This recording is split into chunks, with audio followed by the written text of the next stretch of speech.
Hi guys! Very happy to see you all again in this Chinese course for HSK 2 level. This is Winky. 很高兴认识你们. Let's start with our new word. It kind of means want, but in fact it's more than want. So it means you have to, or you need to, or you have to have. 要. So 要 sounds more determined than just want. 要 So now let's first start with the first function, have to or need to. 要 indicates there is an urge for you to do something or you really want or determined to do something. So 要 in this case would be followed by verbs. For example, 我要买衣服. So it means I have to buy clothes. Another example, 我要和丽丽做朋友. I have to be friends with Lily. Mind you, this time, 和 doesn't just mean and, it means with, because you with someone equals to you and someone. Now, let's see how to use 要 as in have to have. It shows that you're determined to want something. Therefore, in this situation, 要 usually would be followed by nouns. For example, 我要这个衣服. It means I want this clothing. In fact, it also shows that you really want that you are determined to have this clothing. Does that make sense? Let's see another example. When kids are at school, they miss their moms, right? They would say, 我要我的妈妈. I want my mom. So it also shows that they want their moms very badly. So literally, it means that I have to have my mom. Now that we know 要 means have to, need to, or the urge that you want something, how about its opposite, 不要? For 不要, it doesn't mean you don't have to, but it means you strongly or absolutely don't want. We will talk more about this the next session. Next word, it means travel, and it is the verb travel. In Chinese, there are two characters. 旅游.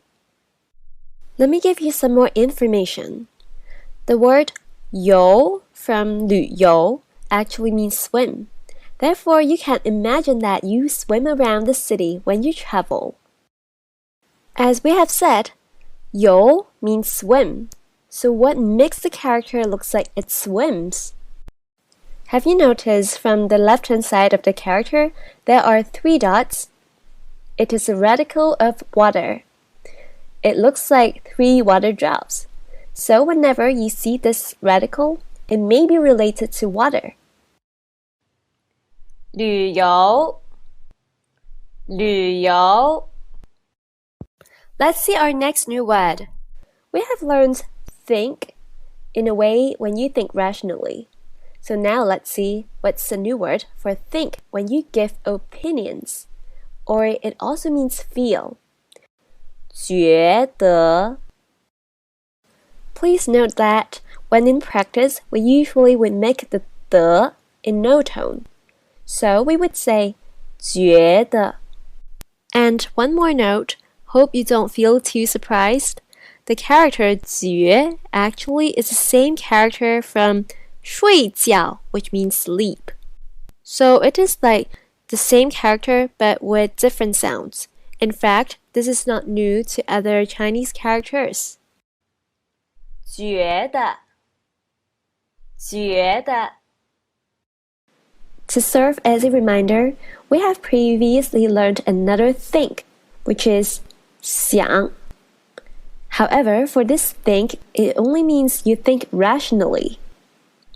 Therefore, there is a difference in use between 想 and 觉得. as 觉得 as think is when you give opinions. Let's see the first example of 觉得。我觉得很冷。I feel so cold. Another example. 我觉得她很漂亮。I think she's pretty. Next word, it means most. Let's see how we will use it later. To say it, it is 最最最 In practice, we would put 最 before the four elements that we discussed before, which includes adjective, senses, ability, and condition. If you think they're too hard to remember, just consider these elements are just intangible elements. To better understand the four elements, here are the examples. Adjective, consider 好吃, which is good to eat or tasty. While for senses, it is a way to show your feelings and your thoughts. So, it includes I, which is love. Next, ability. It means you know how to do something, you can do something. So, 会 would be the example. While for condition, it means you know or understand something. Though we haven't learned any Chinese related to those, we will in future. Now let's see our first example with the use of most, 最。这个饭店的法国菜最好吃。This restaurant's French food is the best. Next, 我爸爸最爱开车。It means my dad loves driving the most. Finally, 我姐姐最会做菜。It means my older sister is most capable of cooking. Finally, we will learn the word why. To say it, there are three characters, which is 为什么. Note that 什么 is what. 为什么？为什么？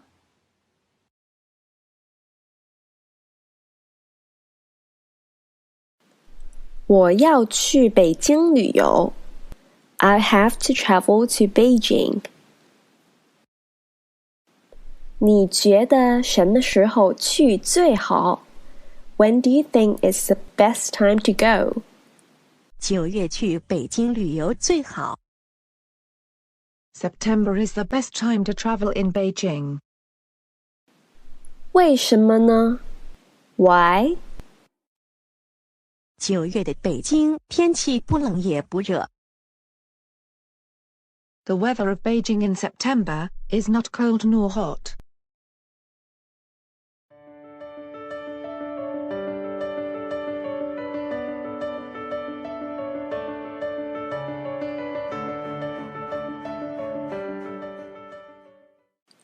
你们好, welcome back. We will discuss more about 要。Do you still remember from last lesson, we learned that 要 equals to have to, need to, or the urge to have or want something. Oppositely, however, 不要 doesn't mean don't have to, but it means absolutely don't want to. Therefore, it's time to learn to reply to the questions with 要. Let's see an example. 你下午要去买水果吗? You going to buy fruit this afternoon? You have to buy fruit this afternoon? When replying to the question, you don't necessarily have to say 要 or 不要, unless you want to sound like you have to or totally don't want to. So now, I'm going to give you suggestions to reply. To say yes, you can simply say 好啊, which is sure. To say no, there are two suggested ways. First, you can say 我不去了. It means I'm not going. Other than that, you can say 我不想去. I don't want to go. So it's up to you to decide how you want to express yourself to choose which answer to be used.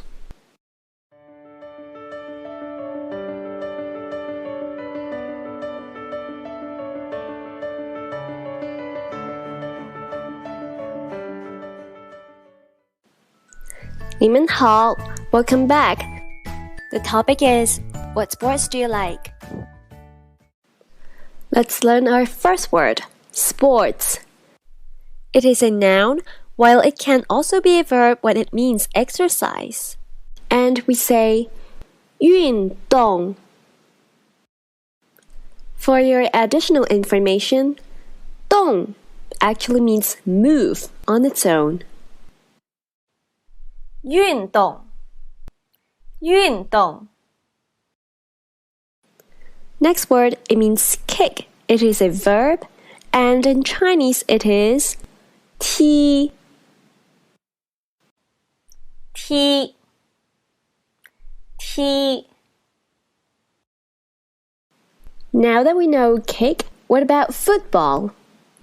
Football, it has two characters. 足球. In fact, 足 means foot, while 球 means ball. That's why football is 足球. 足球，足球。 Let's combine kick football together. 踢足球. It means play football in English, because the action for play football is that you kick the ball. Now let's have a look of the character 足, which is foot. Does it look like someone's kicking football? Next, while the character 足 compared to be a radical, it would look like something on the left-hand side of the character 踢. So whenever you see this radical in future, it may probably relate to foot. 你喜欢做什么运动？ What sports do you like to do? 我最喜欢踢足球。 My favorite sport is playing football. 我们下午一起踢足球吧。 Let's play football together this afternoon. 好啊。 Sure.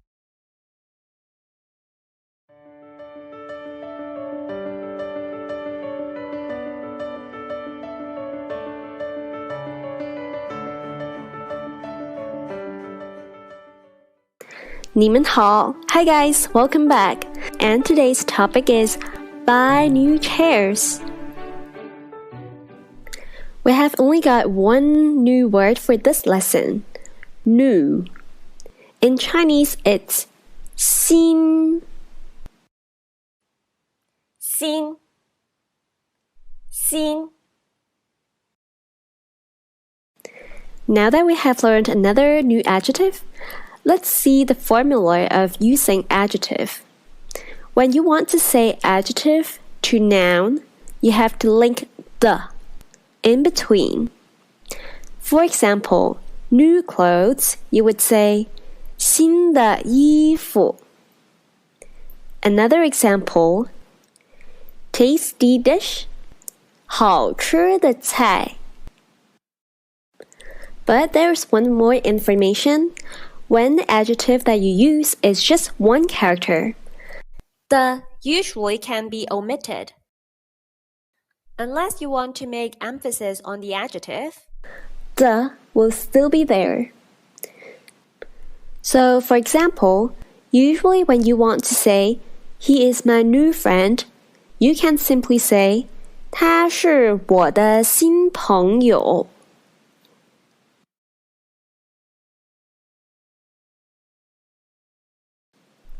我们要不要买几个新的椅子？ Do we need to buy a few new chairs? 好啊，什么时候去买？ Sure. When shall we go by? 明天下午怎么样？ How about tomorrow afternoon? 你明天几点能回来？ What time will you be able to come back tomorrow? 下午5点多。 5ish in the afternoon. From the dialogue, 我们要不要买几个新的椅子？ Do we need to buy a few new chairs? The from 新的椅子 can actually be omitted because we have said the adjective is one character, also because the whole sentence meaning does not stress or try to emphasize on the adjective new.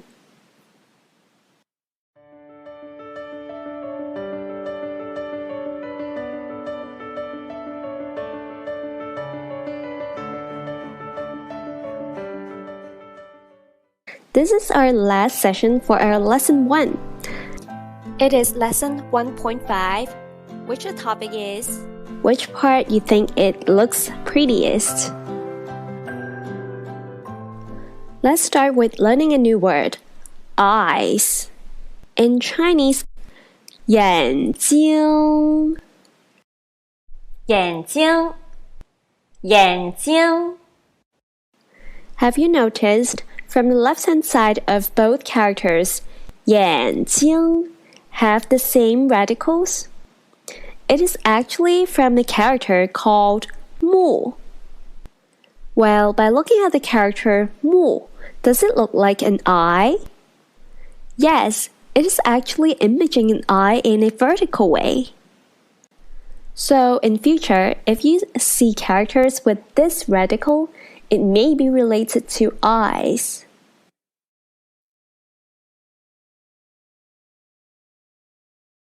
椅子的下面有个小狗。 There's a dog under the chair. 是你的呀？ It's yours? 是啊，那是我的狗。Yes, it's my dog. 它叫小花。It's called 肖花。它很漂亮。 It's pretty. 是啊，你觉得它哪里最漂亮？ Yes, which part you think it looks the prettiest? 我觉得它的眼睛最漂亮。 I think its eyes are the prettiest. 它多大了？ How old is it now? 6个多月了。6 months and more already. As a reminder from what we learned in our HSK course, the dialogue 是你的呀. The character a when used in question has a curious sounding. You may ask, isn't a sounds a? How come 是你的呀? There's a ya sound there. Well, that's because when we link every word together, we may kind of link a little bit of the last part of the previous character. Therefore, when we link the to a, it kind of produces the ya kind of sound. Next, while we have learned 哪里 means where, from the dialogue, 是啊，你觉得它哪里最漂亮? It is not talking about location or place. It actually means where or which part of the dog you find it most pretty.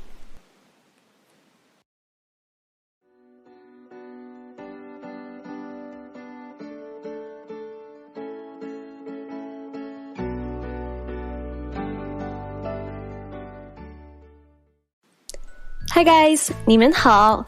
Welcome back. And our topic today is I rarely get sick. So now let's start with our first new word, get sick. We say 生病.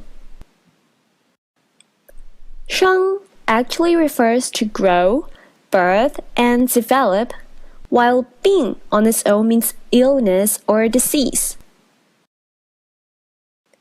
So what does that mean?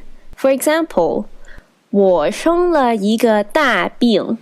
It means I got a serious illness. So you can interpret 生 as grow or developed. And mind that 大 not just means size, but this time it means big, serious illness. 生病，生病。Great. Let's move to the next word. Every or each. We say 每美，美。When 每 is used in a sentence, it is often used in the combination with 都. Though it is not compulsory to use with 都. When you use 每 and 都 together, it has the emphasis on each and every. So the 美 and 都 combination is more like you want to emphasize in each or every of that scenario, you still do certain activity. Let's see a concrete example to understand more. 我每天都要上班. I have to go to work every day. So with the 都 here, it is like emphasizing every single day. You totally have to go to work. So without the 都, the sentence would feel more mild. And now let's see another new word. Run. Run is 跑步. 跑 on its own already means run, while 步 actually means step, but together 跑步 still means run. Have you noticed from the left-hand side of the character 跑 has the radical that we mentioned before? Yes, when you see it, it is often relates to food.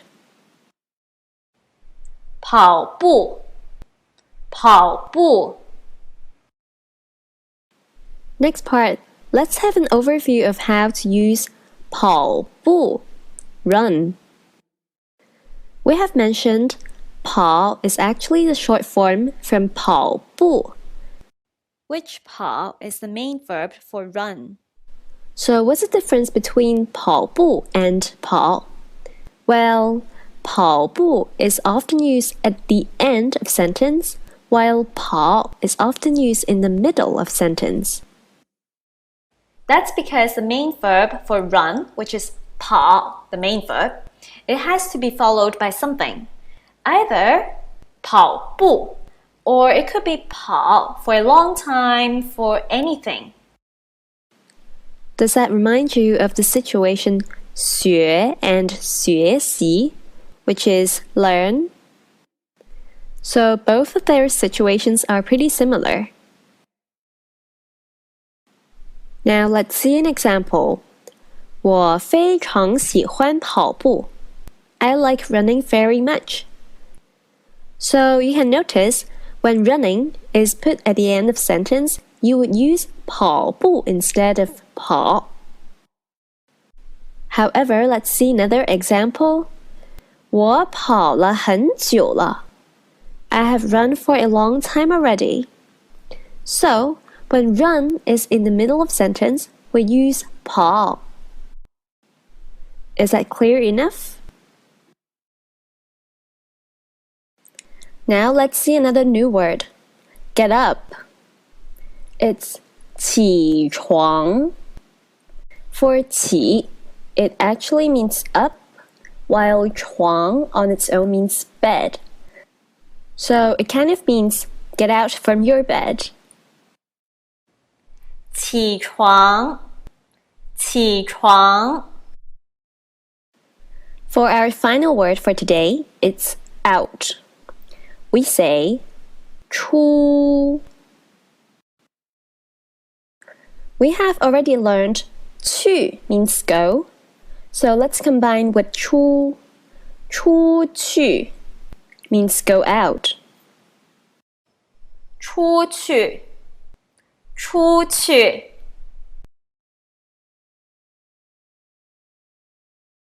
你很少生病，是不是喜欢运动？ You rarely get sick. Is it that you like doing sports? 是啊，我每天早上都要出去跑步。Yes, I need to go out for a run every morning. 你每天几点起床？ When do you get up every morning? 我每天6点半起床。I get up at 6:30 every day. Now let's go back to the dialogue. 你很少生病，是不是喜欢运动？ We learned that 很 means very or so.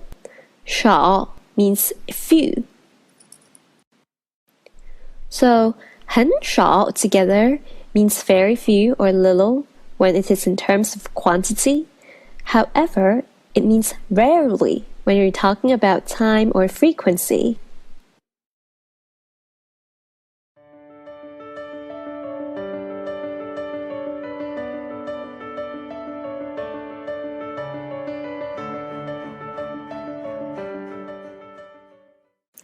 Hello, 你好.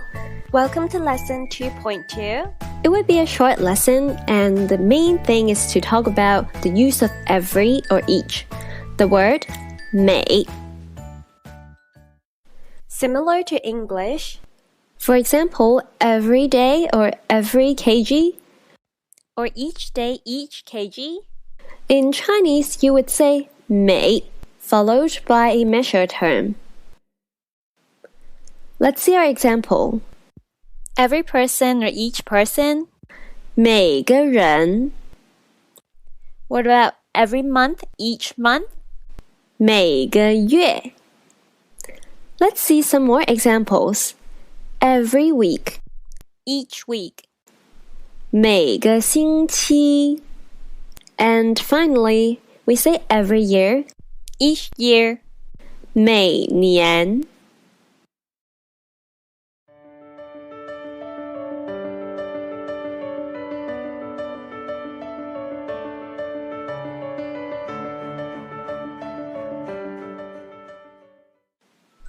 Hi guys, 你们好. The topic today is take the medicine. Great! Now we should start with learning how to say medicine, pills, or drugs. In Chinese, it is 药. To familiarize yourself with how to write the character, the top bit of the character, which looks like 2 crosses, are actually the radical referring to plants, flowers, and if you see this radical in future, it may probably refer to those. S because traditionally, Chinese medicine are made from plants or flowers, that's why 药 has such radical. 药 Next new word, to be discharged from the hospital. The action is called 出院. That's because we learned 出 is out, while 院 is actually the 院 from 医院, which is hospital. So that's why it has such meaning. 出院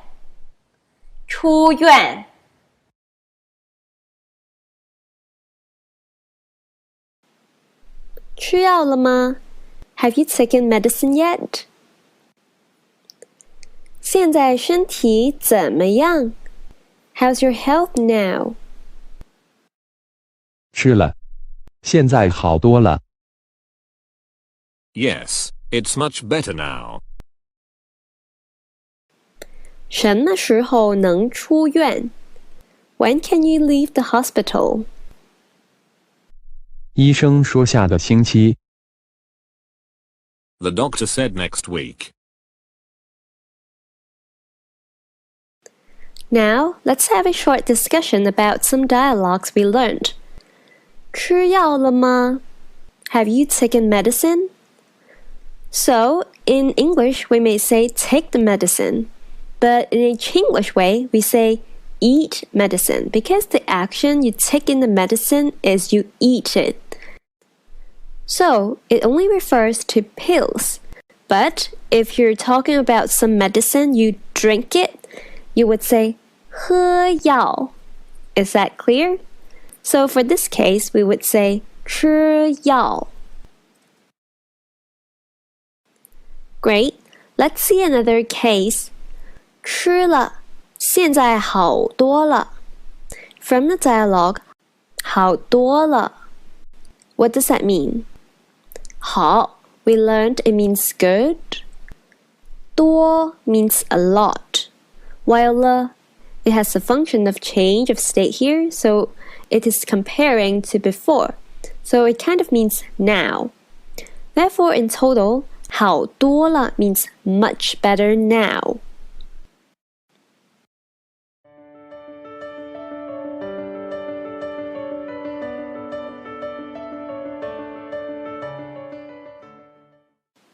Hi guys, 你们好. And today's topic is, how tall is he? So let's start with our first word, tall. We say 高. By looking at the character, does it look like a tall building? 高 高 Now let's look at the next word, 米. It has two meanings. One, uncooked rice. Second, it's meter. Does 米 look familiar to you? Yes, it's actually the 米 from 米饭, which means cooked rice. So without 饭, which is rice, 米 alone would be the uncooked rice. And today we will focus on using 米 as meter. 米 米 Now we will learn the final word for today, know.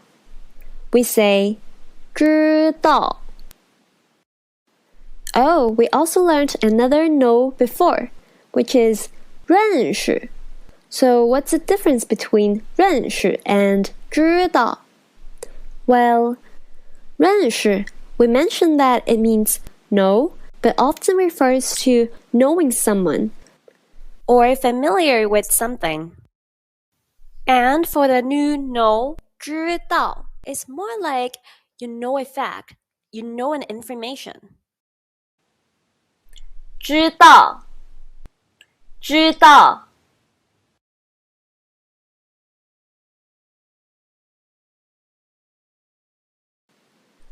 大卫今年多大? How old is David? 20多岁，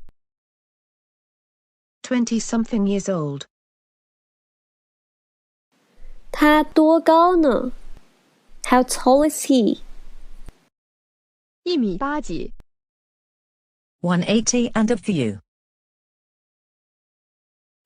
你怎么知道那么多呀? How come you know that much? 他是我同学。 He is my classmate. Great. Now it's time to have a short discussion on the phrases that we just learned in the dialogue. Let's see. 你怎么知道那么多呀? As a reminder, for 这么 and 那么 means this and that, but it is not referring to location, it means so or very. And also, be reminded that 这么 and 那么 can be used interchangeably. For example, 这个衣服这么好看，我很想买。This outfit looks this pretty. I really want to buy it.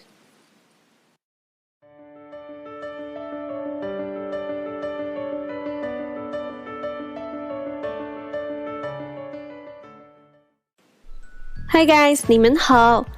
And today's topic is take a rest. So, how do we say our first word? Rest. In Chinese, it is 休息. Great. Now let's look at the character 休. Have you noticed it is composed of two parts, the left and the right side? The left-hand side would be the radical for the character, which means that it provides the main meaning for the character. And it is the radical of human, 人. And we have talked about this radical before. What about the right-hand side? It is actually a character called 木, which means wood. So, by looking at the character 休, does that look like a human lying next to a tree? So, he's actually taking a rest.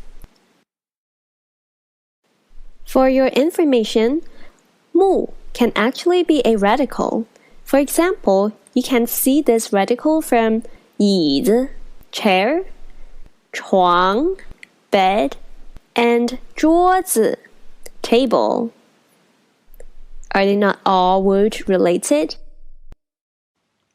休息休息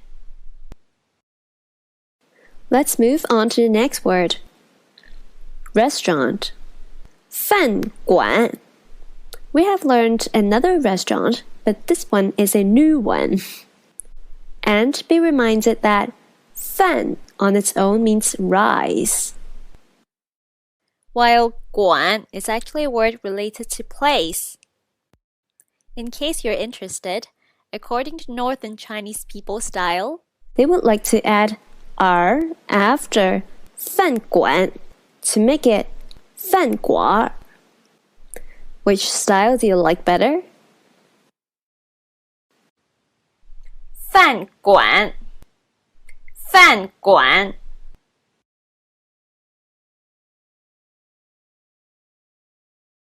张老师星期六也不休息啊. Teacher Zhang doesn't give a break on Saturday too. 是啊，他这几天很忙。Yes, he's very busy these few days. 没有时间休息。He has no time to rest. 那会很累吧? That will be tiring, isn't it? 他每天回学校都很累。He comes back to school tired every day. Now again, it will be our discussion time, which we will talk about the dialogues we just learned. Let me give you a reminder of how we use the character 吧. It is an expression word and it's always used at the end of sentences.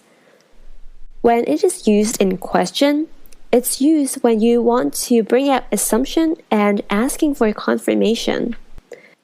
Therefore, it is like when you're producing "is it right?" that kind of tone. Next dialogue. 他每天回学校都很累. Have you noticed there is a combination of 每 and 都 again? Yes, the existence of 都 helps the sentence to emphasize that the teacher comes to school very tired every day. So it is actually adding more emphasis to the sentence.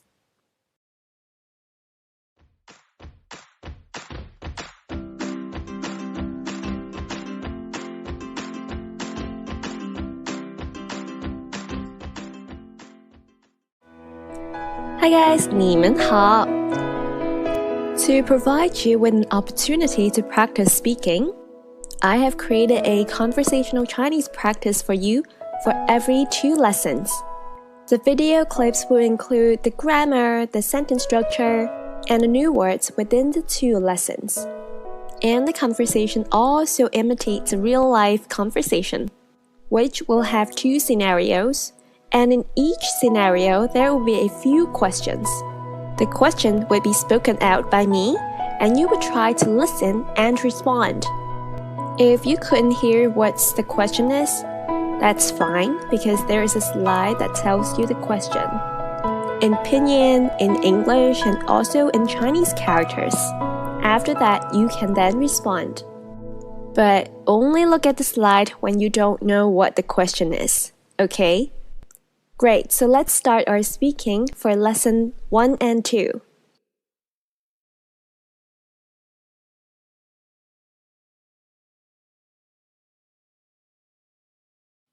听说你姐姐生病了，她有去看医生吗？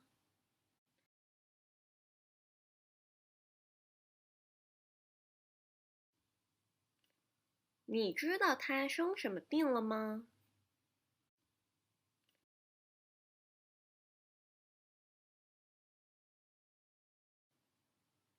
医生说她什么时候能出院呢？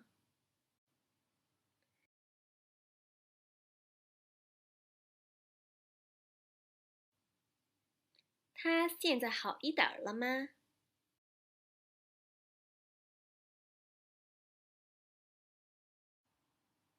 你叫她多休息吧。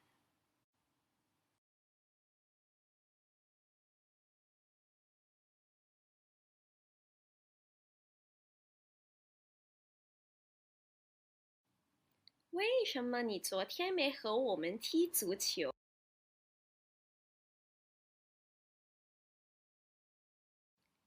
对了，我和小芳9月会去旅游，你要不要一起去？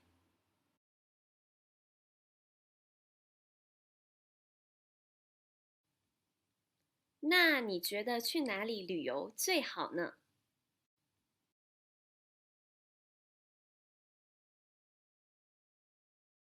？Great! If you would like to have more speaking practice or any listening exercises with me by doing a Skype, Please email to hello@chineseqq.com. you can choose to have 30-minute session or 1-hour session. See you next time. 再见.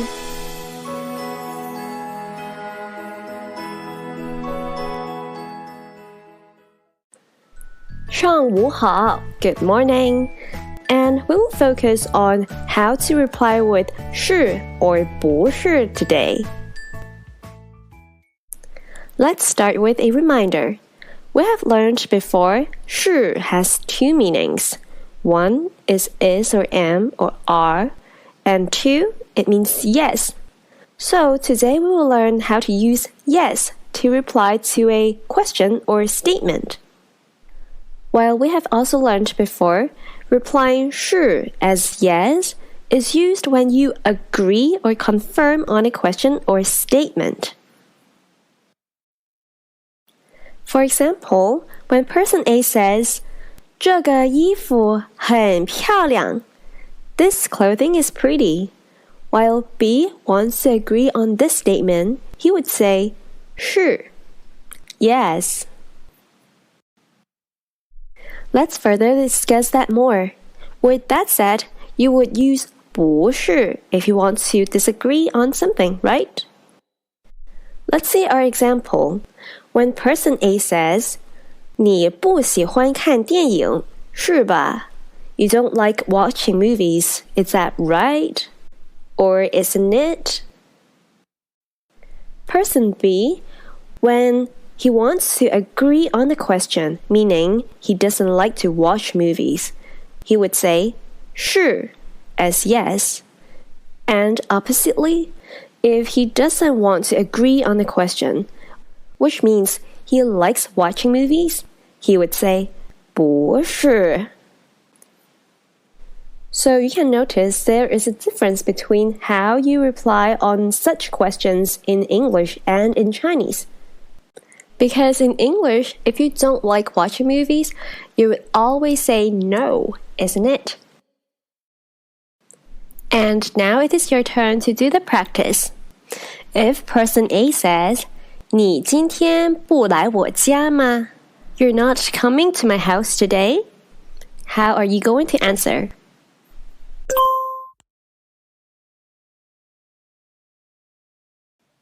Now let's see the answer.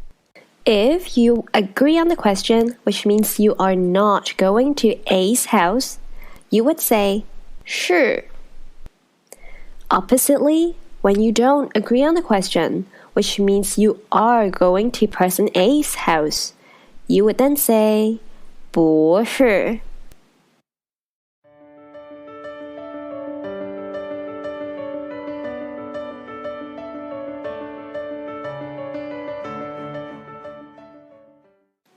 Hi guys, 你们好. And the topic is, how much is it bought at? Let's first start with our first word, hand. It's 手. 手 Next word, it's watch. We call 表. 表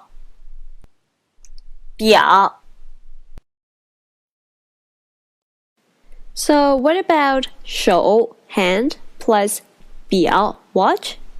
手表 is the watch.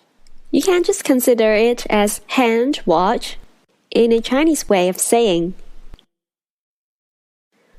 Next word, it's 快.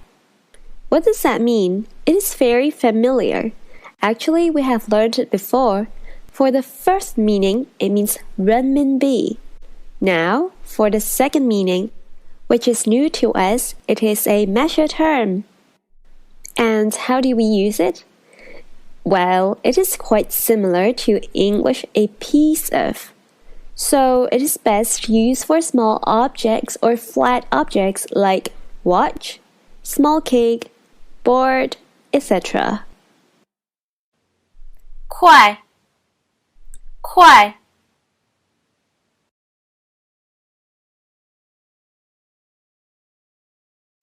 这块新手表是你的吗? Is this new watch yours? 不是，是我爸的。No, it's my dad's. 多少钱买的? How much is it? 我也想买一块. I want to buy one too. 2000多块。More than 2,000 renminbi. Now, it's time to talk about some of the dialogues we learned just now. As a reminder, do you still remember we have learned the combination between 是 and 的 in our HSK1 course? This combination is used to emphasize the information or content between 是 and 的. Actually, from the dialogue, 多少钱买的 means 是多少钱买的? 是 at this point it's just omitted because you want to speak faster. Therefore, 多少钱买的 meaning it's at how much that it's bought at. To elaborate more, let's see some of our examples. 这个衣服我上个星期五买的. The omitted 是 should be in this position, making it 这个衣服是我上个星期五买的. So the emphasis is 我上个星期五买. Last Friday that I bought this at. So in overall, it is last Friday that I bought this clothing. Next one. 丽丽是我5年前认识的. Therefore, the focus is 我5年前认识. 5 years ago that I knew her. So in overall, it is 5 years ago when I knew Lily. So from this example, why can we not omit the 是? That's because Lily and 我 are both subjects, it would be quite confusing if you don't have the 是 to divide the two. Next one. 这个电视是4000块买的。It is at 4,000 RMB that this TV is bought at. So, can you tell me which one is the emphasis? Yes, 4000块. Finally, 这个菜谁做的？这么好吃。In this example again, 是 is omitted, and originally it should be in this position, making it 这个菜是谁做的？这么好吃。So here, the focus is 谁做的? Who made this? So in overall, it's who that made this dish. It's so tasty.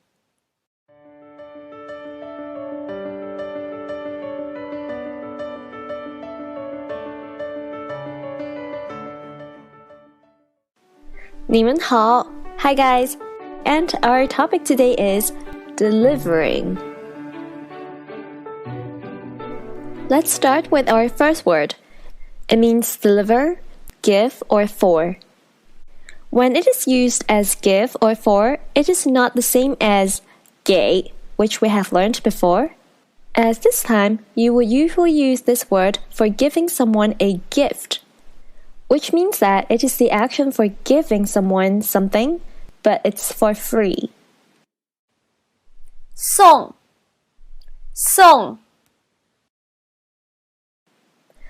Next word, it means newspaper. 报纸 For your information, 纸 alone means paper. 报纸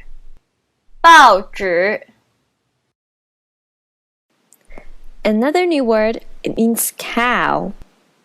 It's new. By looking at the character new, does it look like a cow with a horn? Do you still remember we have learned 奶 in our HSK1 course, which means milk? Now let's see a new word. 牛奶. It also means milk. But with the 牛 at the front, it specifies the milk is from cow. So the Chinglish way of saying it is cow milk. 牛 Next word, let's learn a short while. It's formed by two known characters, 一 and 下.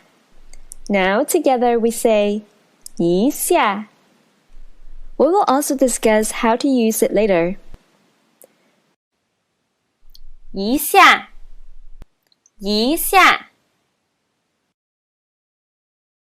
Now let's see how to use 一下.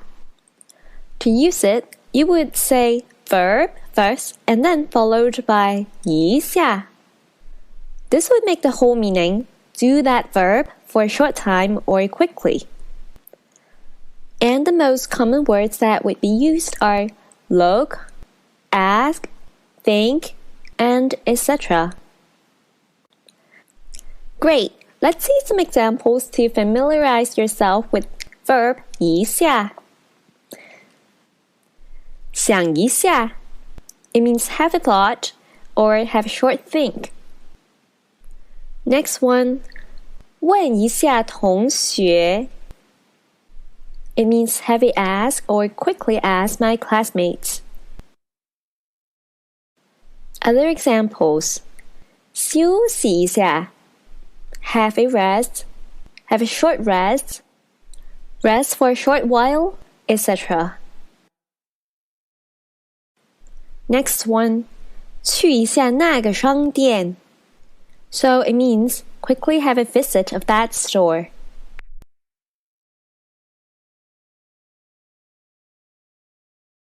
"椅子上那个报纸是今天早上的吗? Is the newspaper on the chair today mornings? 不是啊，是昨天的。Nope, it's yesterday's. 你听，是不是送报纸的来了？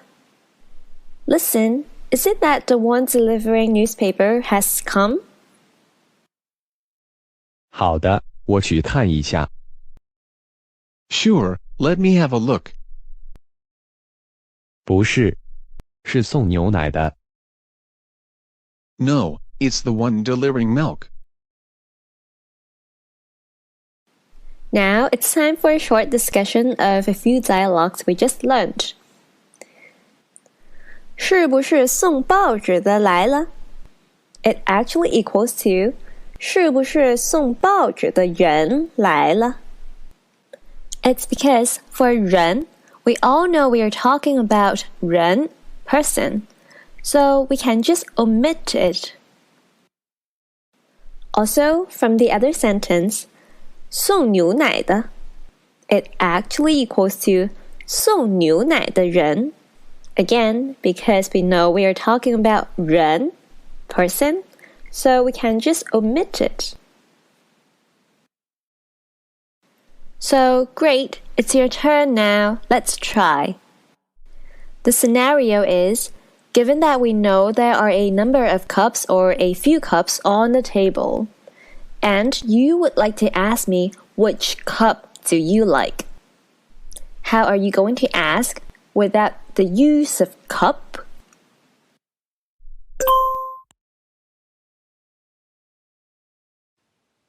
To suggest the answer, 你喜欢哪个? You like which one? The answer is 你喜欢哪个? That's because this is equal to 你喜欢哪个杯子? While we all know we're talking about cups here, so 杯子 can be omitted.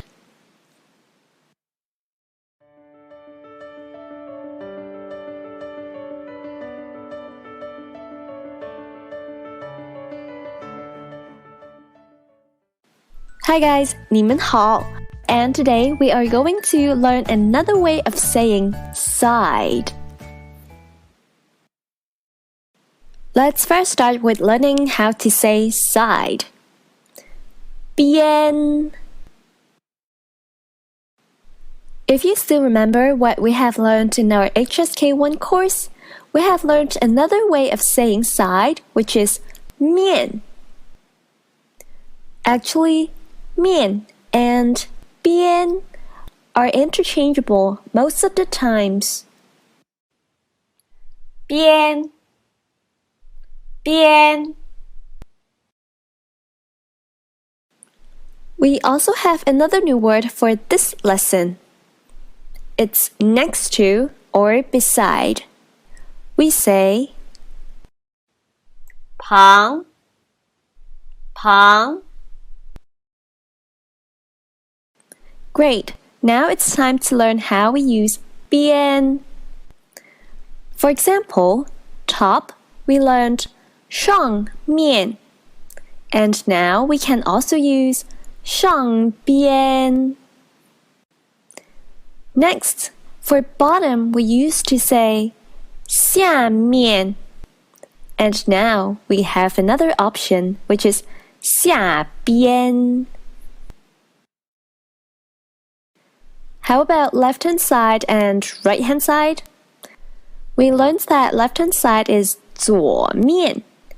Now we can also say 左边. While for right-hand side, we said 右面.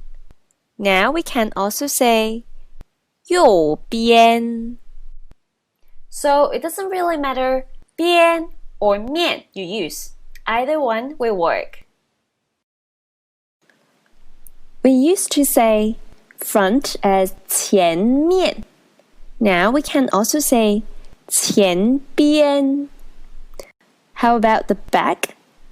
We said 后面. But now we also know that 后边 is also fine. Inside, we learned 里面.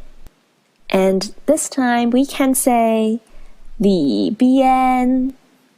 For outside, you can say 外面, but also 外边. So, while 面 can be used to indicate direction, why do we have to learn 边? Here is the answer. If we want to say beside, we have to say 旁边, but never to say 旁面. Is that fine? Remember, 旁边. So let's see how we use 旁边 to form sentences. Basically, it is the same as how we use the other directions like 上面, 下面, 左面, and etc. 我会在你的旁边.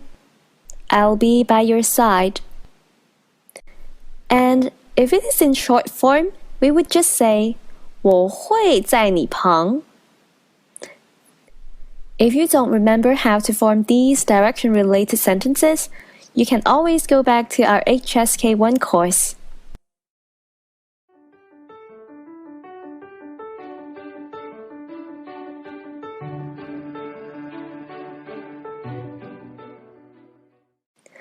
Hi guys, and today's topic is very exciting. It's colors. Let's first start with the word color.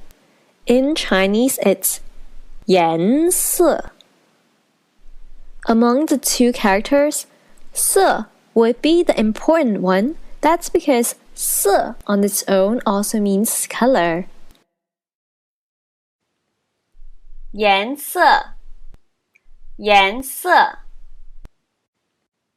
You would notice later, for every color that we say, it would end with the character 色. Red, 红色, 红色. Orange, 橙色, 橙色. Yellow, 黄色, 黄色. Green, 绿色, 绿色. Blue, 蓝色, 蓝色. Purple, 紫色, 紫色. Black, 黑色, 黑色. White, 白色, 白色. Pink, 粉色, 粉色.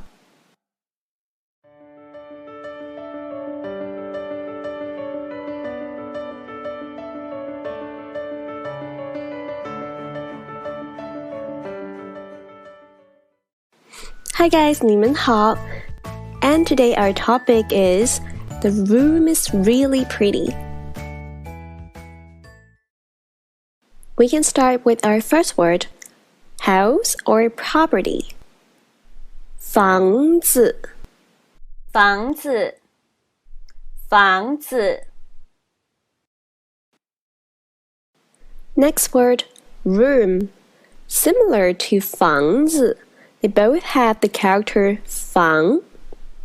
It is 房间. Some additional information, as because 间 relates to space, so 房间 would be about a space in the house.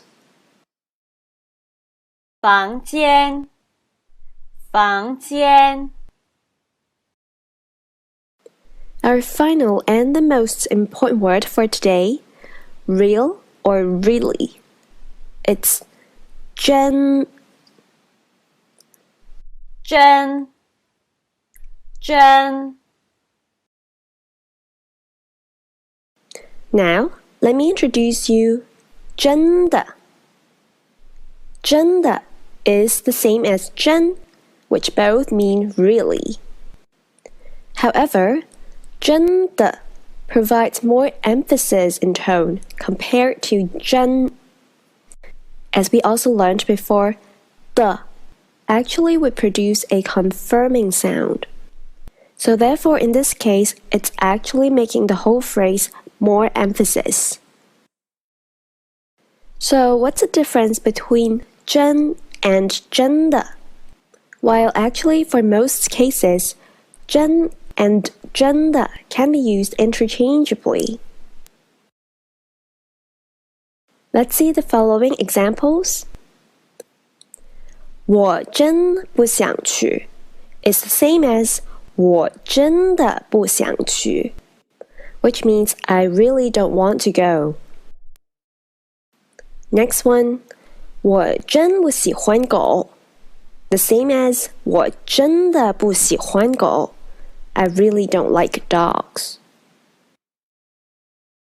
As we have said, 真的 provides more emphasis, so in some cases you can only use 真的 but not 真. For example, 真的? Really? So in this case, you have extra emotion in there. Next, 我说真的 I do mean it, or what I said is true. So you're also actually emphasizing on 真, so the has to be there. Therefore, by nature, if the sentence already is emphasizing on real or really, then you would use 真的. Great. Now there are also some more information about using 真 and 真的. For adjectives, we normally just use 真. For example, 那块手表真不好看. That watch really doesn't look good.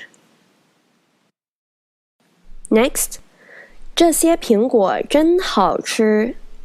These apples taste really good.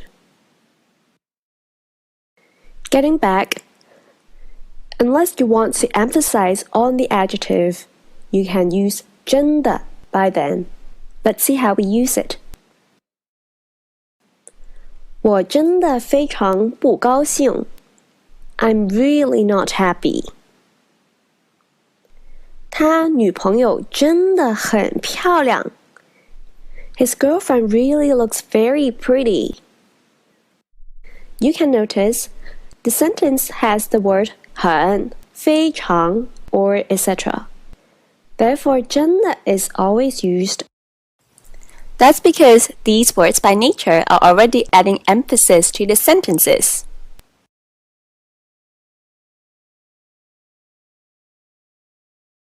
这是谁的房间？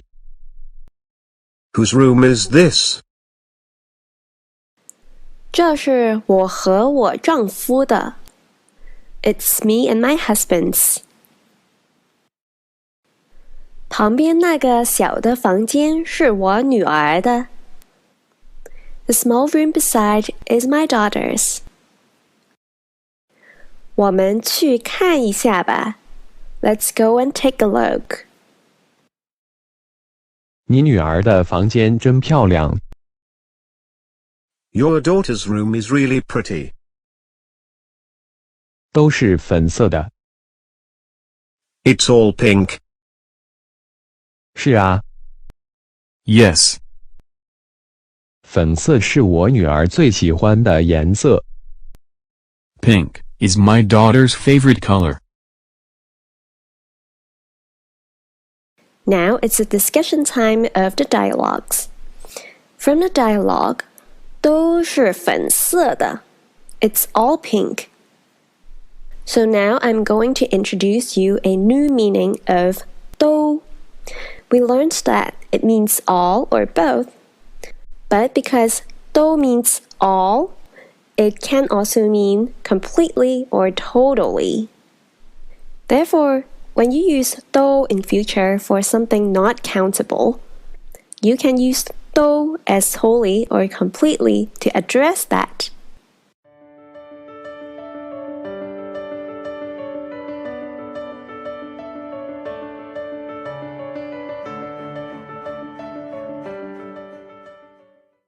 Hi guys, good morning. 早上好. And the topic today is, did you see my cup?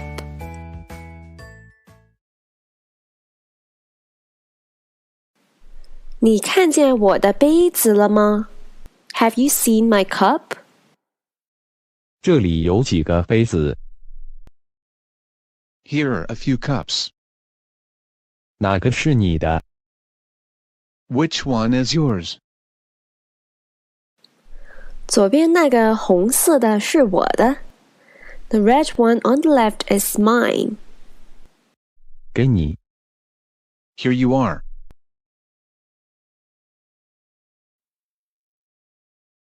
Now, again, it's the time for a discussion about the dialogues we learned. From the dialogue, 左边那个红色的 it actually implies 左边那个红色的杯子 Why 杯子 is omitted?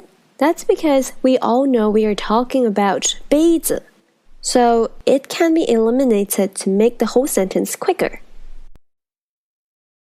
The next dialogue, 给你 here you are. For 给 we learned it means give or for, so it actually means for you. It's for you.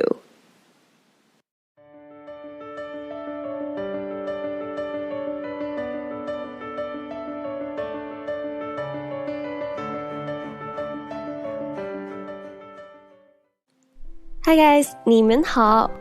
And today we will learn how to say happy birthday. Let's get started with our first word, birthday. 生日. Do you still remember? 日 can mean day. While 生 means grow or birth, that's why birthday is 生日.生日. 生日. Great. Let's now learn how to say happy for happy birthday. It's 快乐.快乐. 快乐. And final word, it means yes or correct. Second meaning is to or towards. 对. 对. 对. And today we are going to focus on using 对 as yes or correct.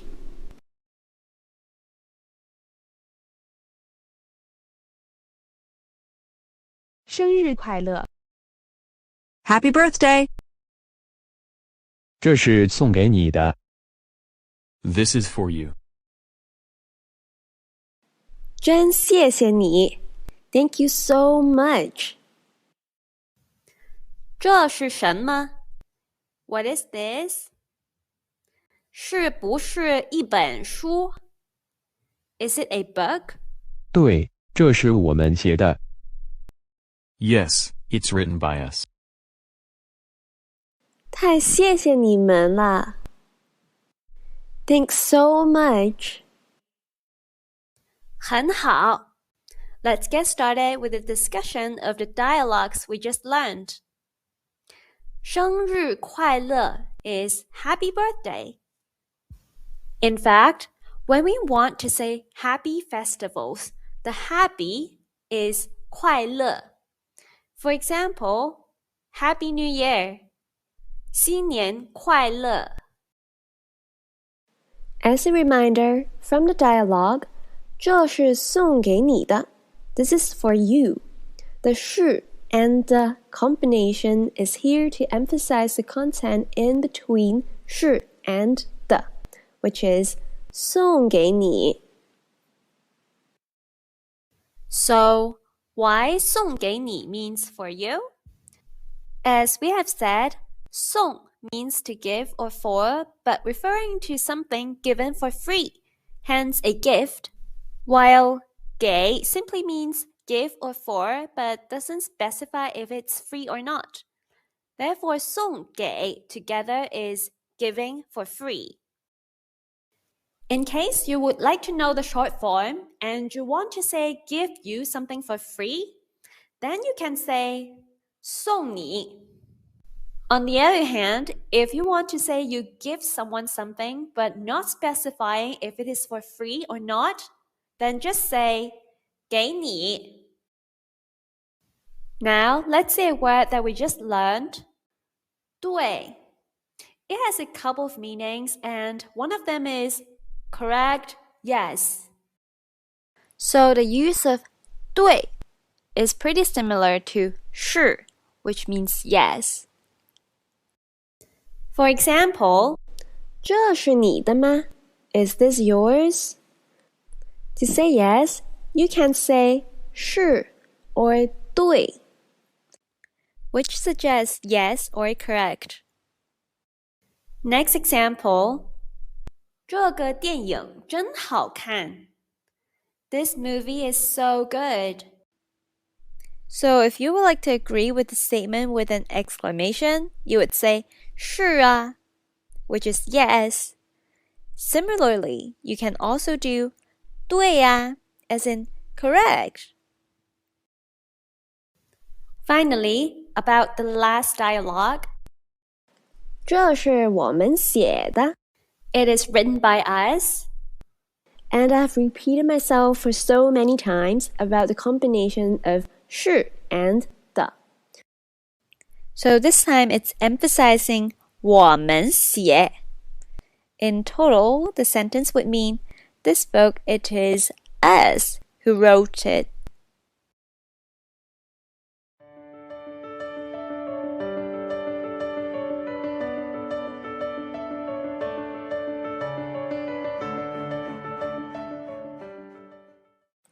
Hi guys, 你们好. And today's topic is the phone call is made by who? Let's start with our first word and the last word for today. Pick up or receive. In Chinese we say 接接接. As it means pick up or receive, how do we use it? Let's see. We can use 接 as to mean pick up the phone call. For example, it's 接电话. Another example, you can also use 接 as to mean I pick you up from work. So, 我接你下班. Are you more familiar with how to use 接 now? "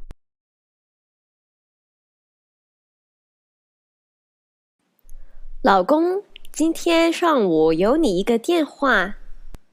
Hubby, there was a call for you this morning." 是吗？ Is it? 电话是谁打的？ The call was made by who? 我不知道 I'm not sure. 是儿子接的 It's picked up by our son. 好，我晚上问一下儿子。 Okay, I'll ask our son tonight. Great. Now it's time to have a short discussion about the dialogues we learned.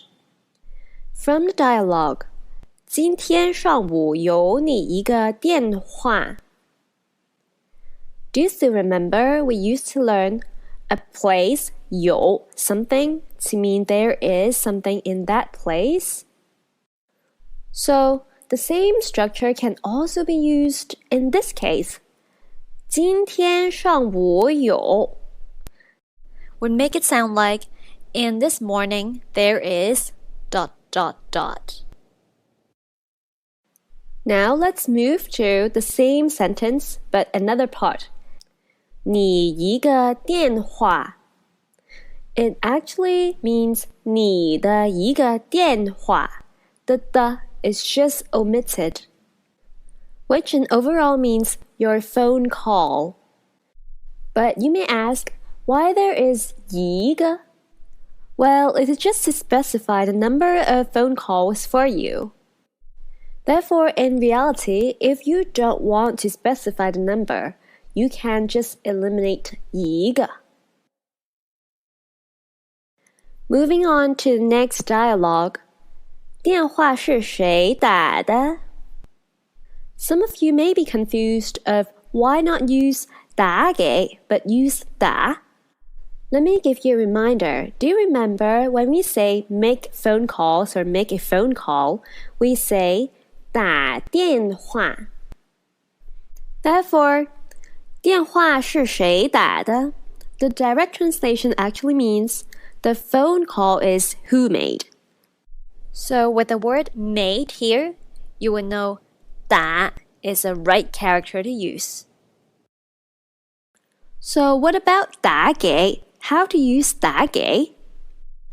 So here's the reminder.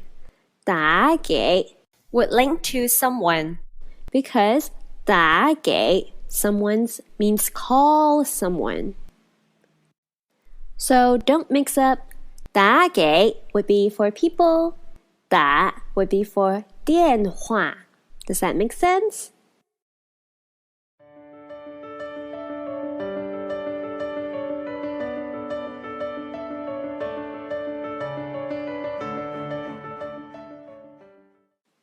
Hi guys, 你们好.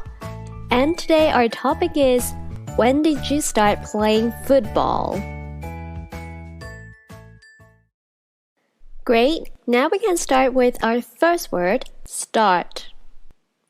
We say 开始. Do you still remember we have learned the word 开车, which is drive? In fact, the 开 is from 开始, which means start. So 开车 can also be interpreted as start a car. Does that make sense? 开始，开始。 Our next word and our final word for today is already. We say 已经，已经，已经。你多喜欢踢足球？ How much do you like playing football? 非常喜欢。 Very much. 你是什么时候开始踢足球的？ When did you start playing football? 我8岁的时候开始踢足球。 I started playing football when I was 8. 已经踢了7年了。 I've already played for 7 years. Now it's time for a discussion about the dialogues we just learned again. So, from the dialogue, 你多喜欢踢足球? Here is the reminder. 多 means many or much, but it also means how or how much. So, in our case, 你多喜欢踢足球 would make it how much do you like playing football? Great. Moving on to the next dialogue. 我8岁的时候开始踢足球。 The focus for now is the function of the.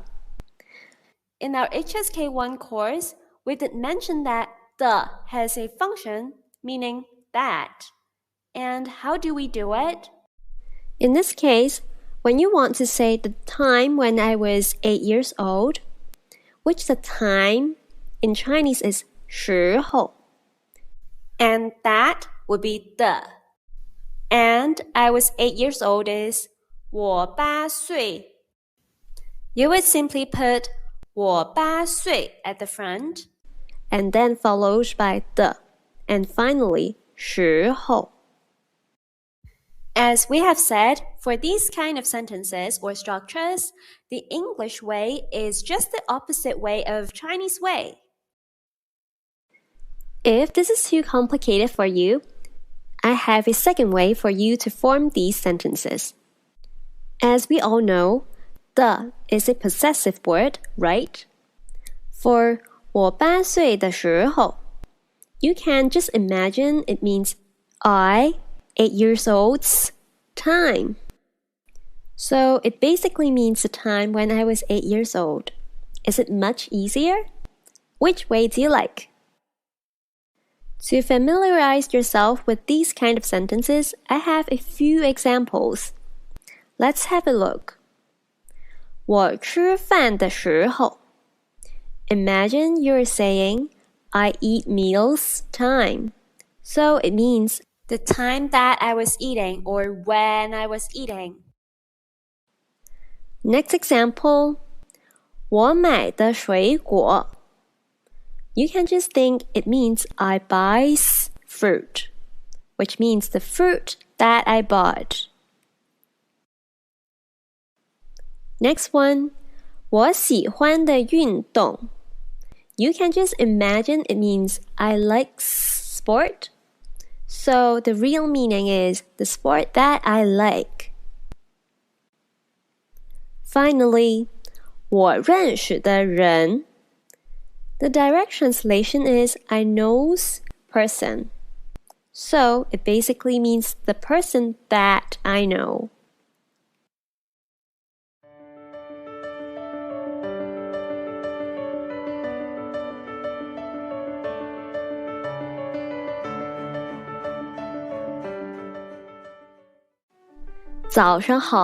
Good morning.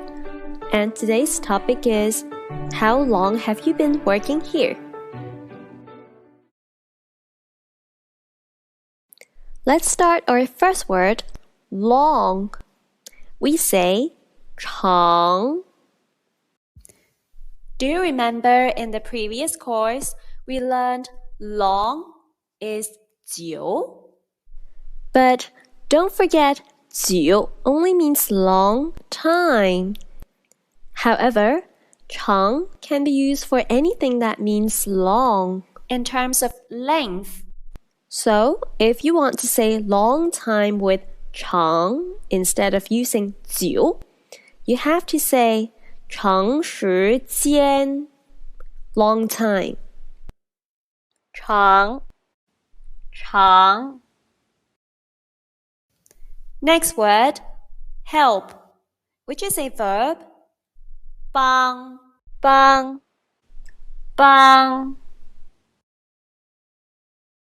Finally, our last word for today is company.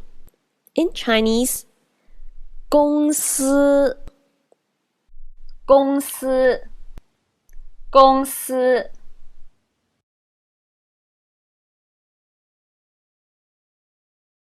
你在这儿工作多长时间了？ How long have you been working here? 已经2年多了. It's been over 2 years already. 我是2015年进公司的. I entered the company in 2015.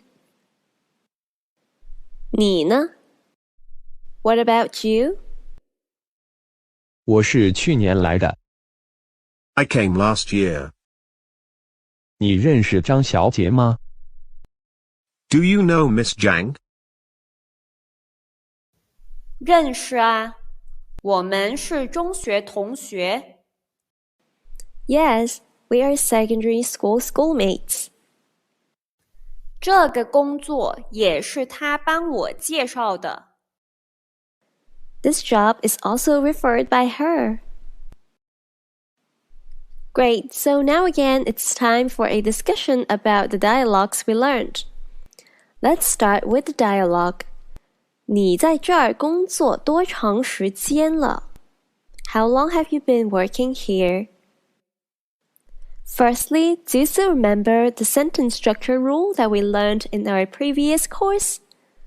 When you want to put all the information and time in one sentence, the below would be a general overview of how the sentence is formed. According to the rule, the sentence would start with subject, and then time, then how one, and then duration one, then place, then how to, then action, and finally the duration to. So what is subject? Subject would be about who or what. Time, it is when.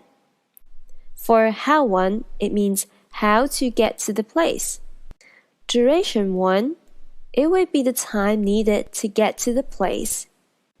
For the place, it obviously means where. And how to would be how to perform the activity.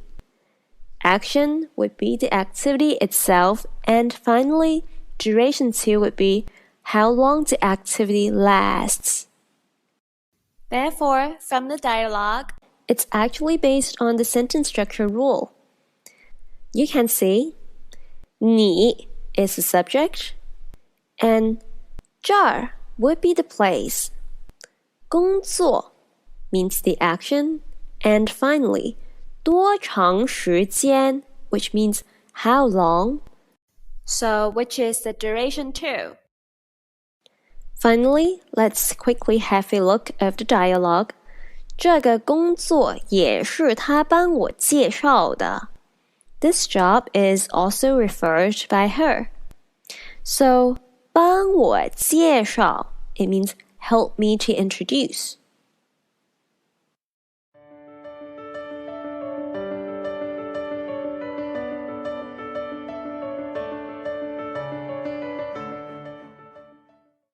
你们好，欢迎你们。Now we are going to do a conversational practice again for the previous chapters. Let's get started.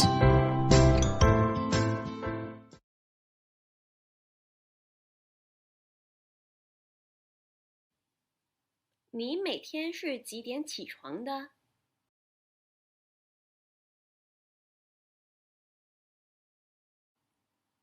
你每天起床后都出去跑步吗？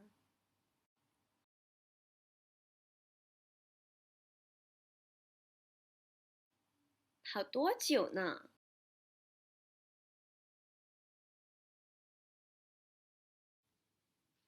多做运动对你的身体好。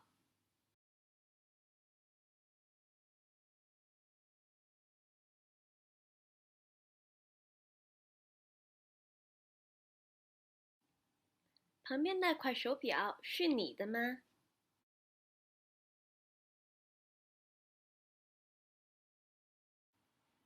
我能看一下吗？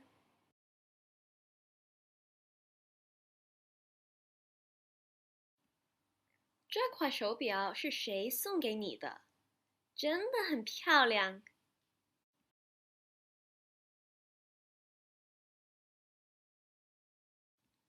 我也想买一块新手表。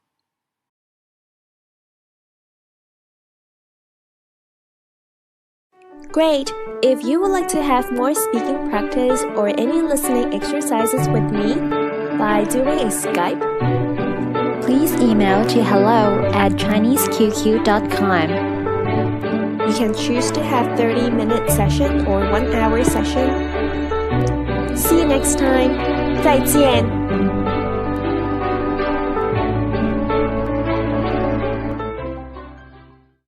Hi guys, 你们好. And the topic for today is Just cook the fish. Let's start with our first new word, which means prepare or plan to. we say 准备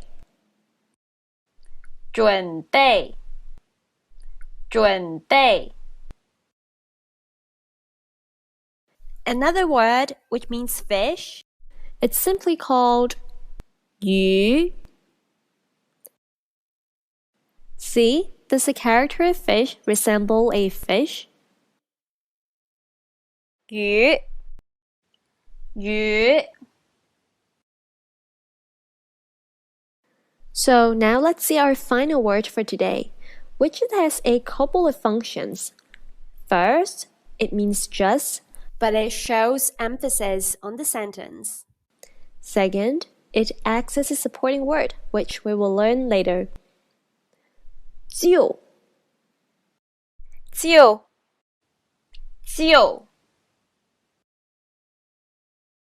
And this lesson, we are going to look at how to use 就 as in just to make emphasis.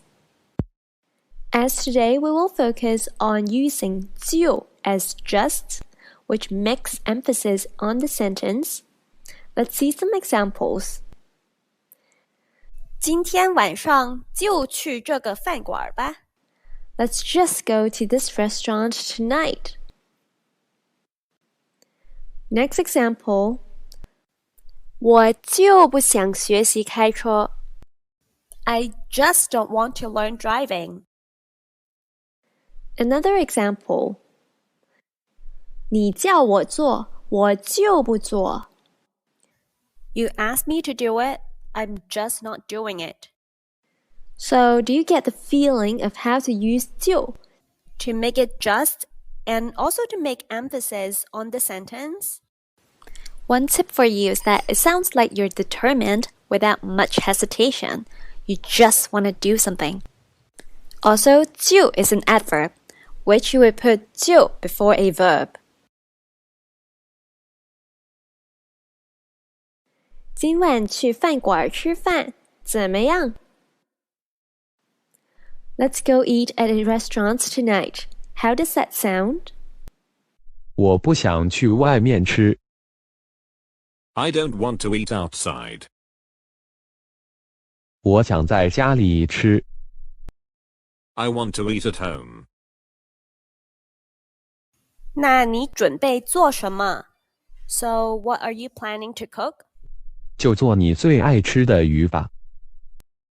Then just cook your favorite fish. Great. It's time again for our short discussion about the dialogues we learned. Let's start with the dialogue. 今晚去饭馆吃饭，怎么样？ Regarding 今晚, it actually means 今天晚上, so it means tonight. In fact, there are even more short forms that we can learn for other time-related terms. For example, tomorrow night we used to say 明天晚上, and now we know there's a short form and that's 明晚. Next one, the night after tomorrow.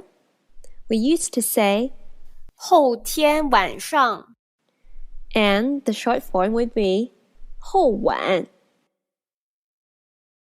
We can even use short forms to address some of the mornings too. For example, this morning we used to say 今天早上, and the short form now is 今早.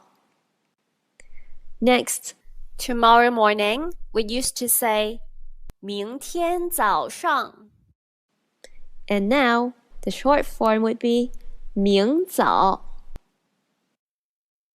Great. Now let's see another dialogue, which is 那你准备做什么? For 那, we used to learn it means that. So now we will learn 那 as a new function, which means in that case or so. To express this function, 那 will be placed at the beginning of sentence. Therefore, 那你准备做什么 would sound like, so what do you plan to cook? Or in that case, what do you plan to cook? So now let's see some examples about how to use 那 as in that case or so. For example, person A says, 我今天有点生病. I feel a little sick today. And when B replies, 那你在家休息一下吧. In this case, or then you have a rest at home. Another example, 你不去吗? 那我也不去. You're not going? in this case, or then I'm not going to. Finally, our last dialogue. 就做你最爱吃的鱼吧。For 最爱吃的鱼 As we have learned last time, we can just imagine it means most like to eat fish.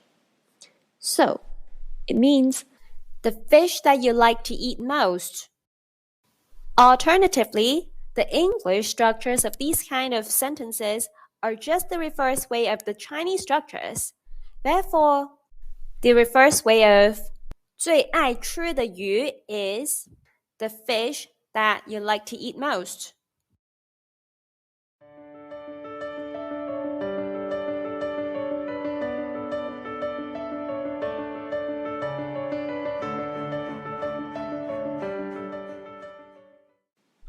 Hi guys, 你们好. And today the topic is It's not bad. Let's first start with our first new word, which is a measure term. We say 件. The use of 件 is quite similar to English, a piece of. So what kind of measure term is it for? Well, it is used for small objects like clothes, small cakes, etc. 件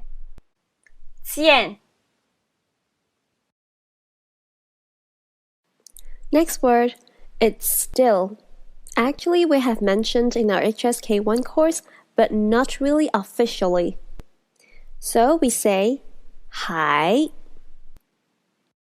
Do you still remember 还 also has another meaning, which is or? For example, do you drink tea or coffee? 还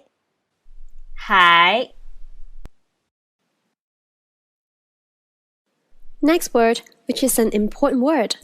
It means can, or sure, or okay.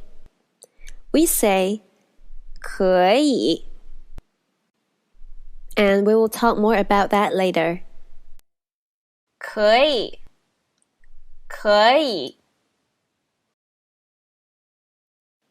So now let's have a look of how to use 可以, can. What's the difference between 可以 and 能 as can? Well, both of them mean can, and they're used basically in the same way. Both 可以 and 能 are not really used to address can as in doing a skill, though sometimes we can use 能 as in can do a skill. At all times, we usually just do 会 as can do a skill. When we said 可以 and 能 both mean can, so what's the difference between them?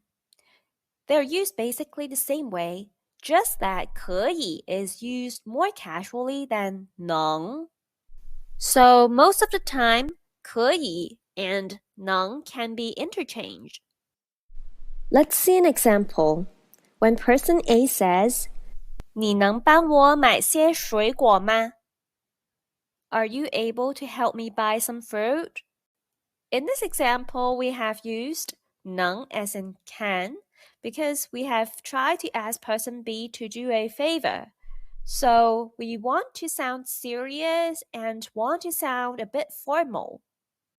Person B replies, 可以. Person B didn't reply with 能, but 可以 because he wants to sound casual and relaxing.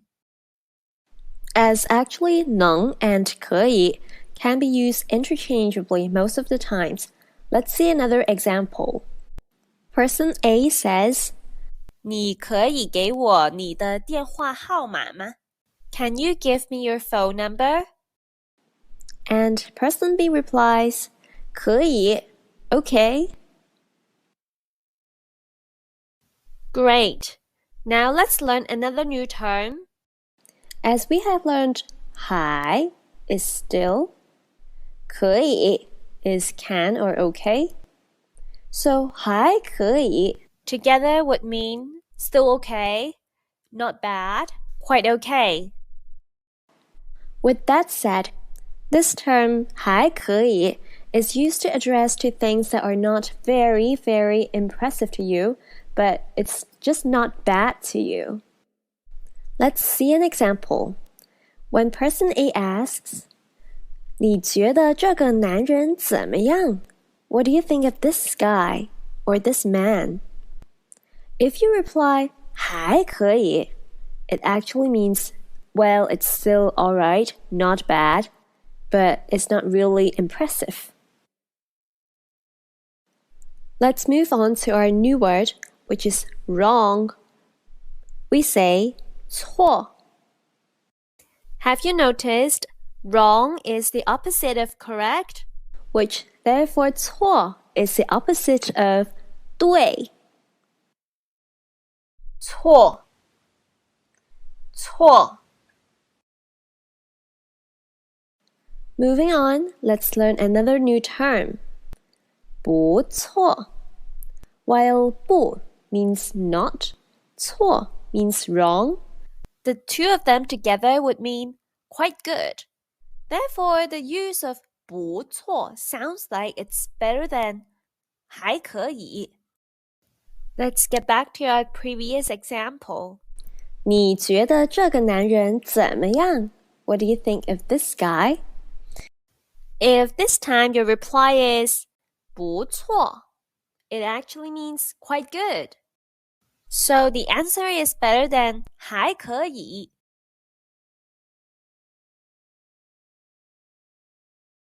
可以帮我看一下这件衣服怎么样吗？ Can you help me take a look of how is this outfit? 颜色还可以，就是有点大。The color is alright, just that it's a little bit big. 这件小的怎么样？ How is the small one? 这件不错。This one is quite good. 就买这件吧. Just get this one. Now let's have a small talk of what we have learned just now. Let's first start with the dialogue. 颜色还可以，就是有点大。So at this point, you may have noticed 有点大 means a little bit big. In fact, if you want to say a little bit adjective, the formula would be 有点 and then the adjective. It is actually from 有一点 adjective. Therefore, it doesn't matter if you use 有点 or 有一点 followed by an adjective. Now let's see some examples of 有点 followed by adjective. 我有点生病. I feel a little bit sick.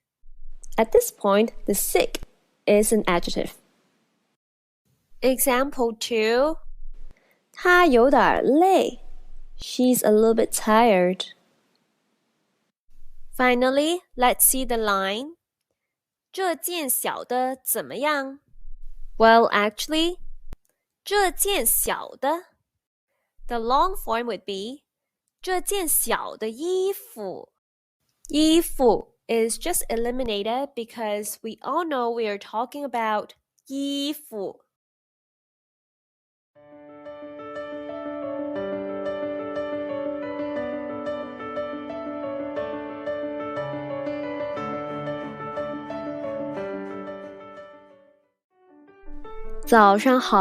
Good morning. The topic is thinking about my exam. So now let's start with our first new word, exam, which is a noun, but this word can also mean take exam, which is a verb. 考试考试考试 Next, for our new word, it is a noun and it means meaning. 意思意思意思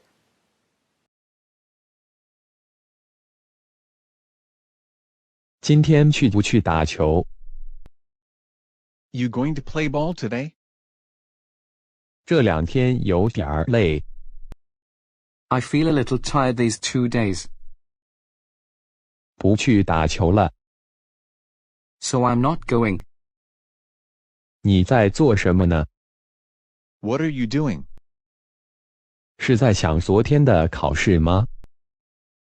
Are you thinking about yesterday's exam? 是啊，我觉得听和说还可以。 Yes, I think listening and speaking were not bad. 读和写不好， Reading and writing were not good. 很多字我都不知道是什么意思。 I didn't know the meanings for many words. Here comes our short discussion again about the dialogues we learned. Let's start with 今天去不去打球 For 打 we learned it means hit. 球 means ball. So 打球 means play the ball. but normally it refers to playing the ball that needs the action of hit. So it didn't specify the type of the ball game, but it could be anything such as baseball, basketball, tennis, table tennis, etc. that requires the action of hitting, beating. Next dialogue. 是在想昨天的考试吗？ As 是 means is, the whole sentence actually means, is it that you're thinking about yesterday's exam? Let's see our final dialogue. 很多字我都不知道是什么意思。So remember, 都 apart from meaning all, it also means completely, totally, entirely. Therefore, the whole sentence 很多字 for many words. 我都不知道是什么意思。I totally don't know what's the meaning.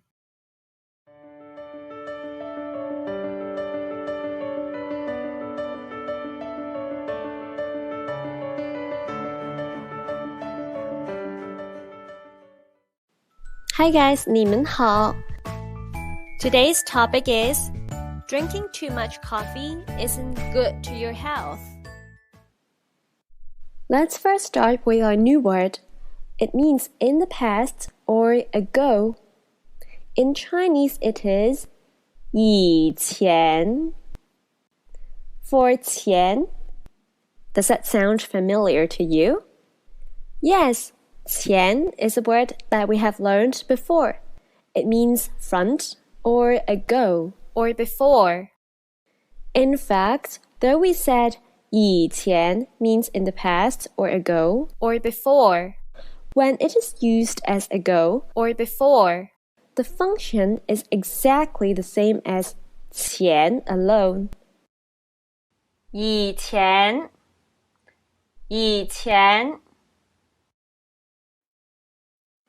Having learned 以前, let's learn 以后. It means in the future or later. After. If you still remember, 后 alone means back and also later. And after. In fact, again, the use of 以后 and 后 as later and after is exactly the same. 以后 Great.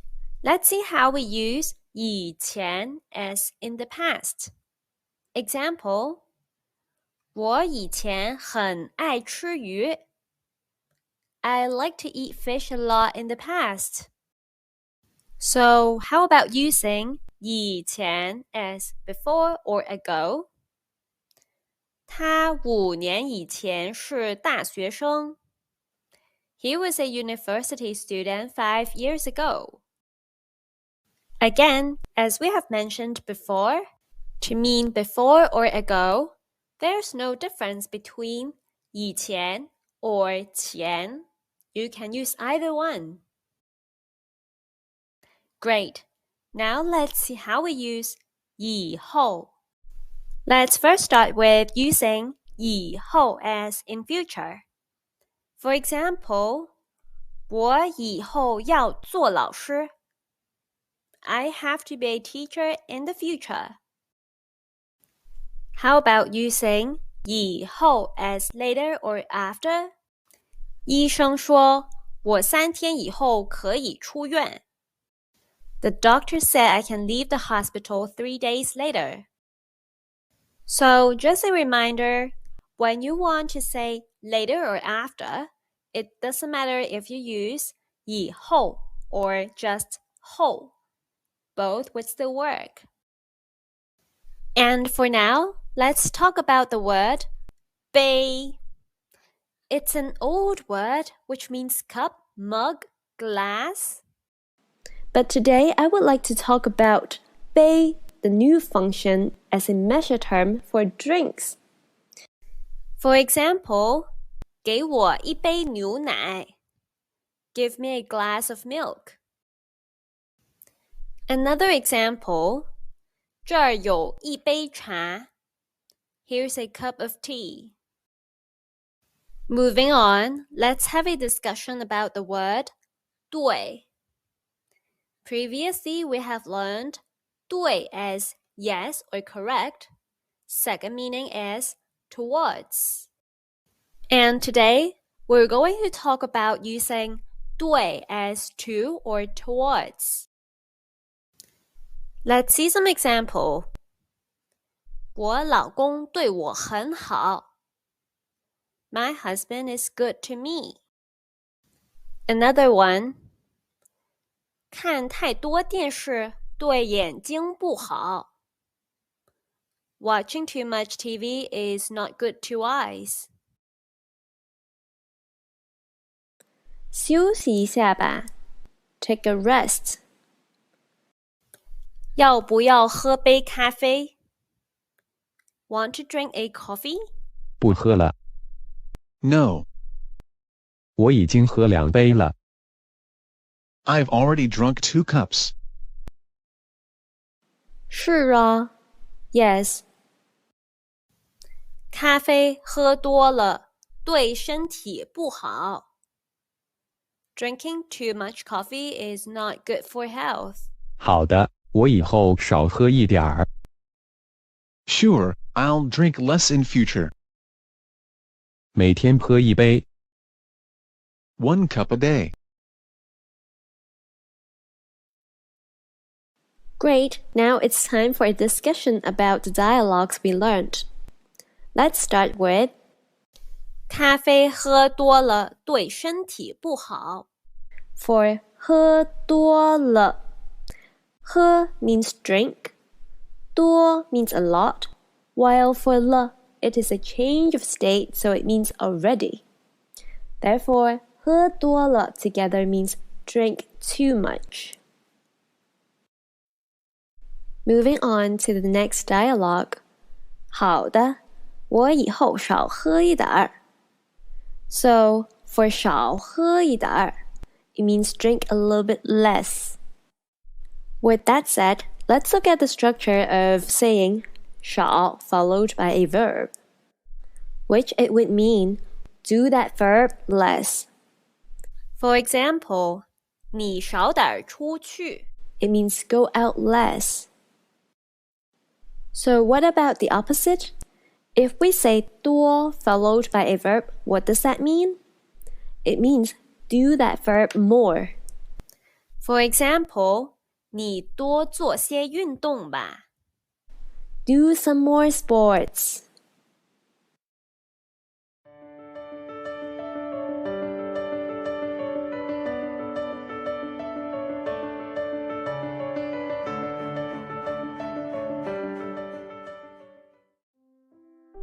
Hi guys, 你们好. And today's topic is seasons.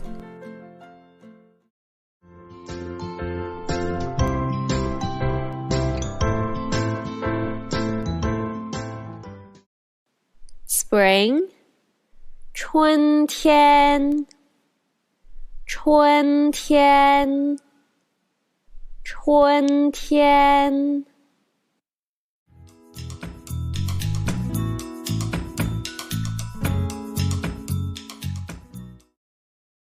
Summer 夏天夏天夏天。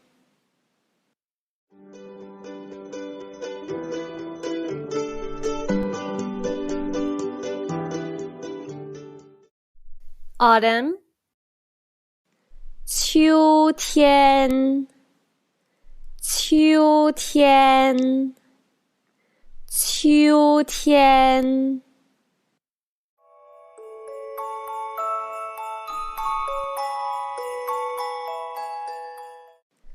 Winter 冬天冬天冬天。你喜欢春天、夏天、秋天还是冬天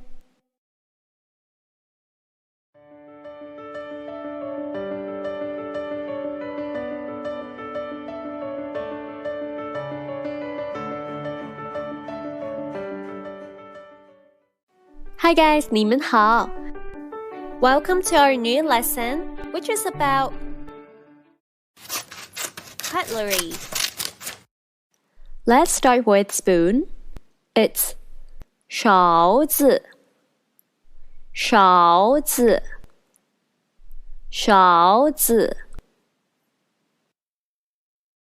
Knife 刀子刀子刀子。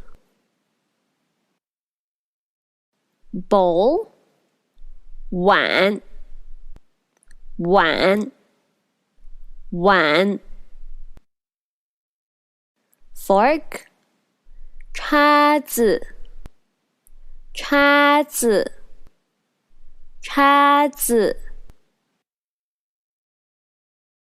Chopstick 筷子筷子筷子。Finally, plate 盘子盘子盘子。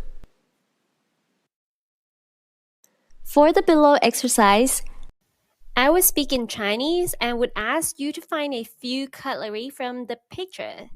By doing that, please try not to look at the subtitles that will show later. It is there to support you only if you don't understand.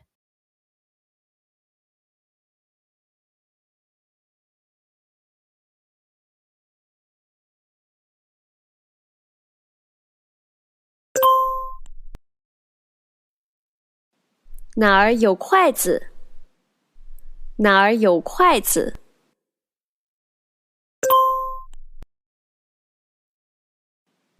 你有没有看见碗？你有没有看见碗？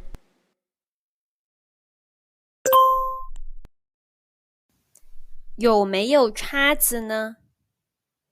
有没有叉子呢？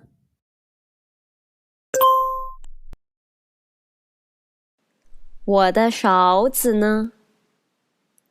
我的勺子呢？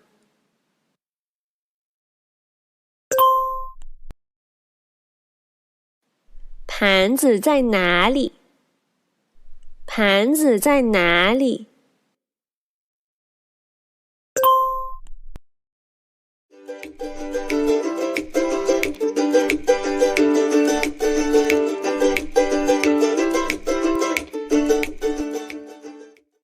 ？Hello, 你们好。The topic today is I saw his bike. Let's first start with our new word, which is door. We say 门。By looking at the character, does 门 look like an open door? 门门 Next new word, it means bike. It's formed by 3 characters. 自行车 So why it has got 3 characters? In fact, 自 relates to self. 行 means to move. 车 means vehicle or car. Therefore, 自行车 is referring to self-moving car. 自行车，自行车。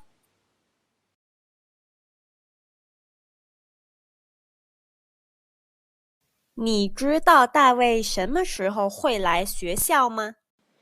Do you know when will Dave come to school? 他已经来了呀。He has already come.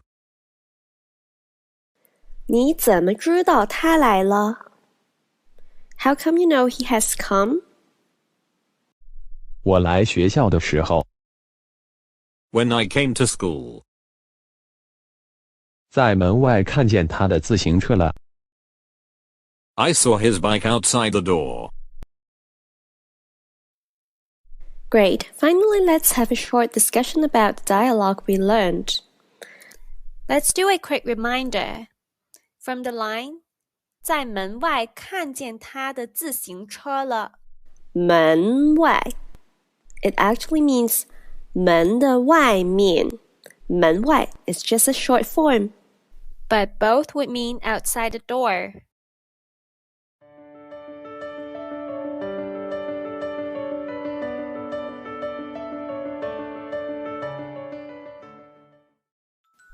Good evening. 晚上好。For today's lesson, it's I've been eating lamb every day. With that said, let's start with the word goat, sheep, lamb. In Chinese, 羊 By looking at the character, does yang look like a lamb? 羊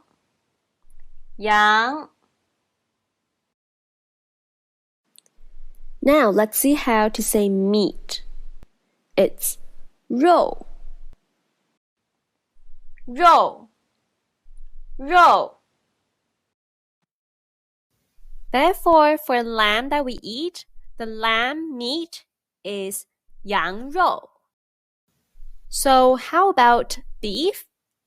That's cow meat. 牛肉 Our final word, noodles. 面条面条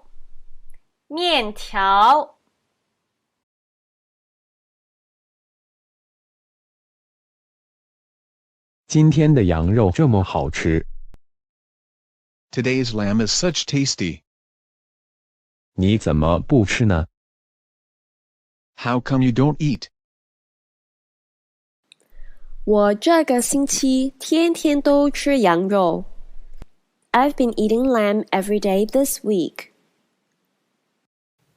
不想吃了。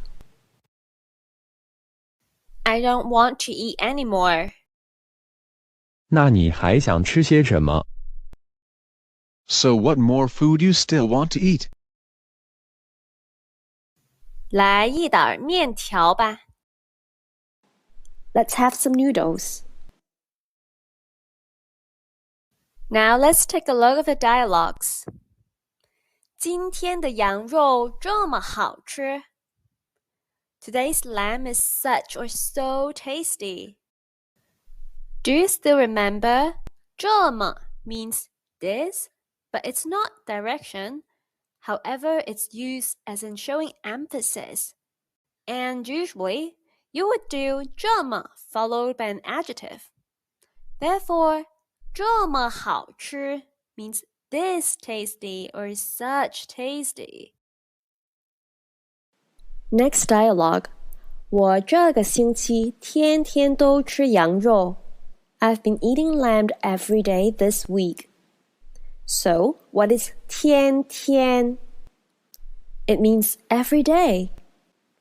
In fact, If you say twice of a measure term, it would mean every one of that thing, or each one of that thing.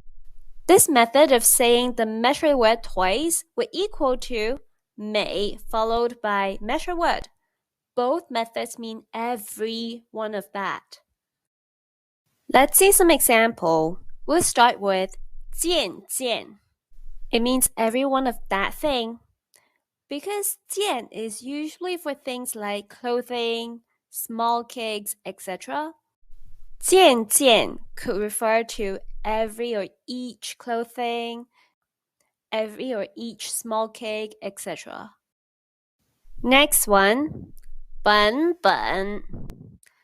Because 本 is usually for books, therefore when we say 本本, it could be relating to every or each book. 杯杯. As we all know, 杯 is a measure word for glass or a cup of. Therefore, 杯杯 could mean every or each cup or every or each glass. Final example, 个个. Because 个 could be used for many things as a measure word, for example, people, some fruit, etc. 个个 could mean every or each of those. Let's see some concrete examples. Every person or each person. We used to learn 每个人. Now we can have a new way. 个个人. Every or each month. We used to learn 每个月. Now the new way is 个个月. Moving on, let's see the dialogue. 那你还想吃些什么? So what more food do you still want to eat? What is 那? Why 那 is in front of the sentence? Do you still remember? When it is put at the front of the sentence, it would mean in that case or so. Therefore, it makes the sentence sound like, in that case, so what more food do you want to eat? Finally, let's see our dialogue. 来一点面条吧. Let's have some noodles. Why there's a 来? 来 means come. In fact, it is a very common way that when you order food or buying stuff in a shop, that you would say 来, that food or product. It is equivalent to I'll have that thing. So, 来 food or product, it is like I'll have that product or food come to me. So when you get a chance, you can try it in a restaurant or a store.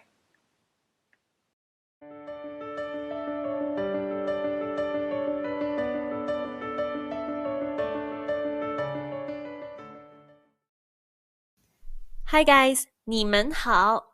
And today the topic is, do you swim often? Let's start with our first word, which is basketball. 篮球. For your information, 篮 is basket. 球 is ball. Therefore, 篮球 is basketball. 篮球. 篮球. So how do we say play basketball? Do you still remember the word 打? Which means hit or beat.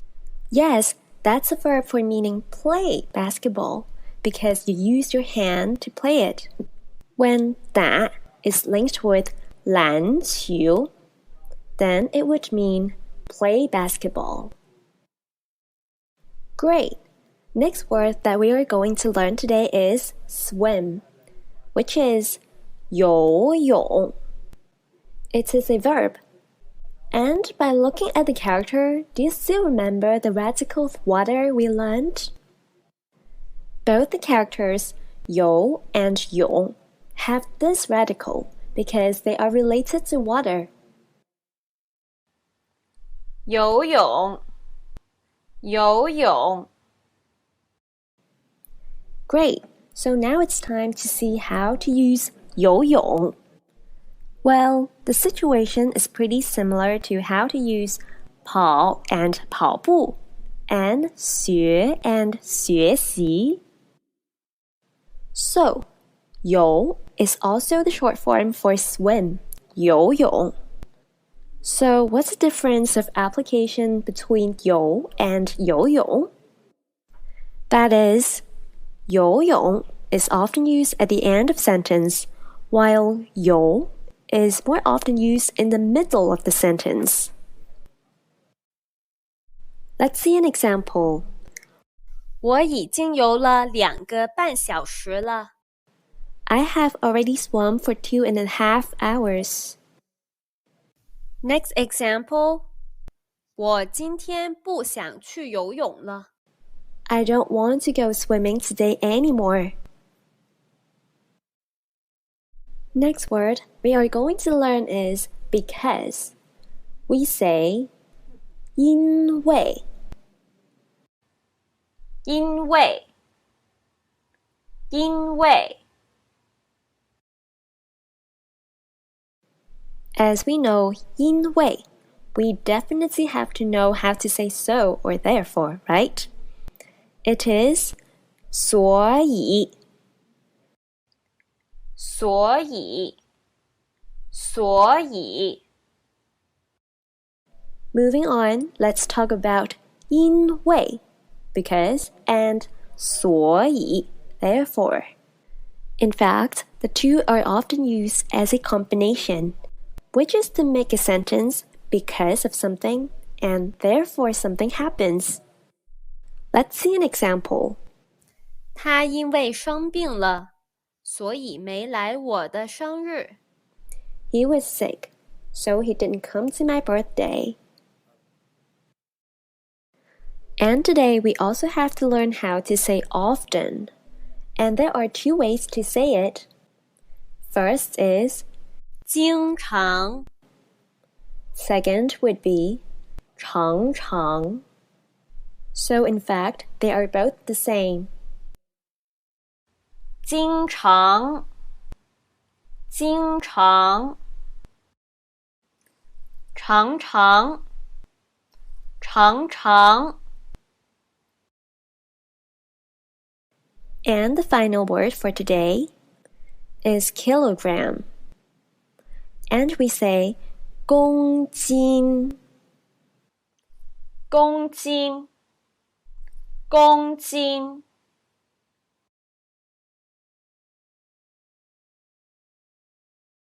昨天你和小王怎么都没去打篮球？ How come you and Xiaowang didn't go to play basketball yesterday? 因为昨天下雨。 Because it rained yesterday. 所以我们都没去。 So we both didn't go. 我去游泳了。 I went swimming. 你经常游泳的吗？ Do you often swim? 这几个星期我天天游泳。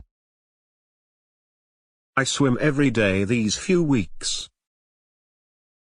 我现在70公斤了。 I now weigh 70 kilograms.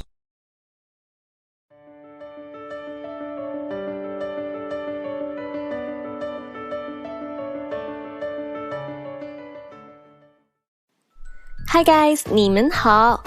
And today our topic is go to school, go to lesson.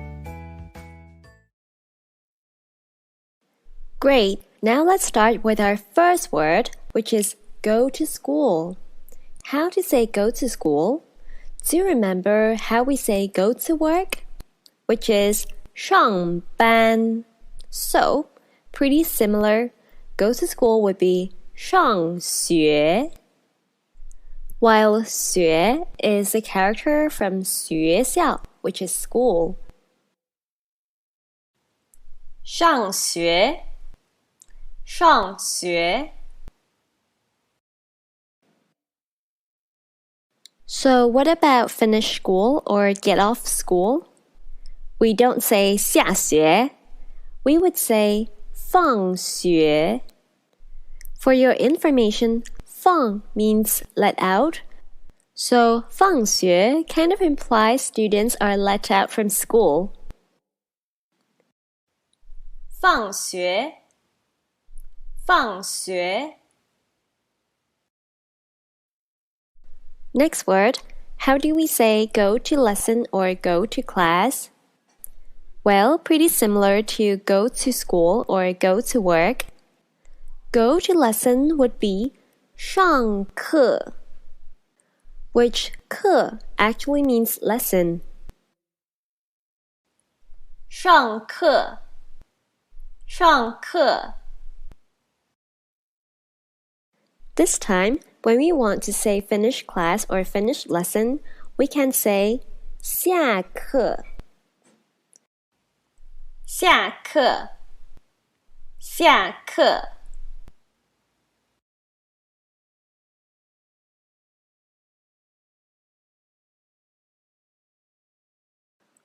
我下课了，真好.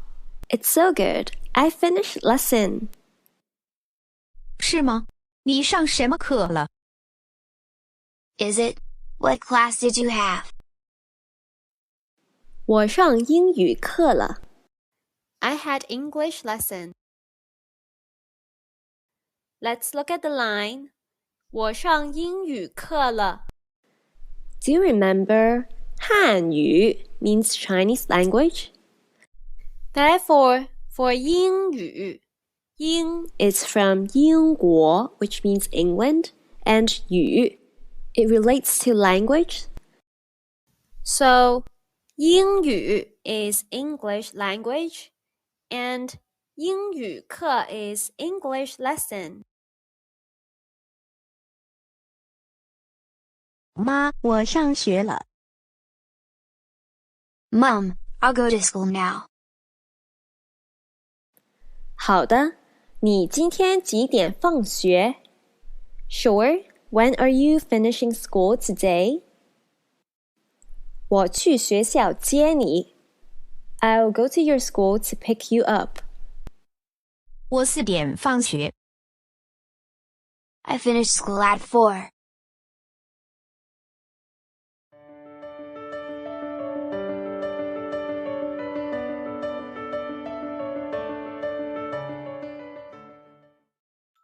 Hi guys, 你们好. And today the topic is visiting.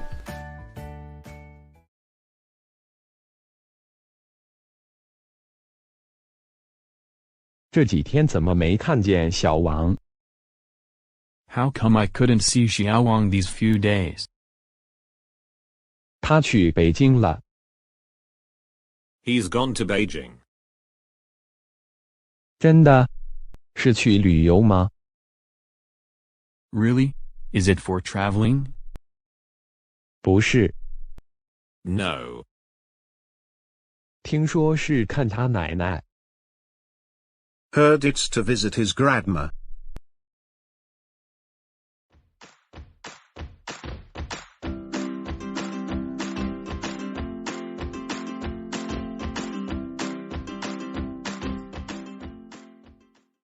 你们好，欢迎你们。Now we are going to do a conversational practice again for the previous chapters. Let's get started.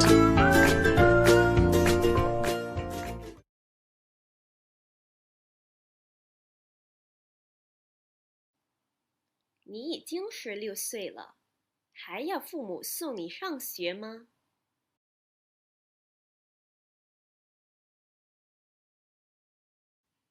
那放学呢？你爸妈会每天接你放学吗？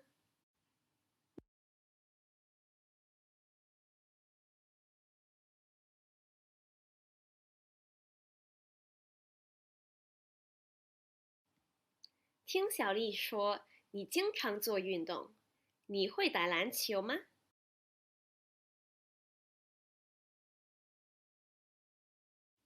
你每天打多长时间？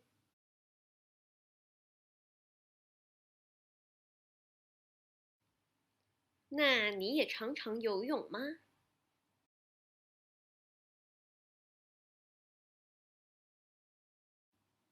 你昨天游了多久呢？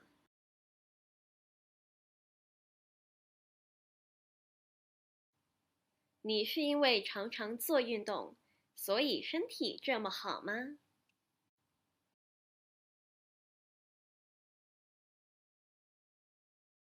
？Great! If you would like to have more speaking practice or any listening exercises with me by doing a Skype, please email to hello@chineseqq.com.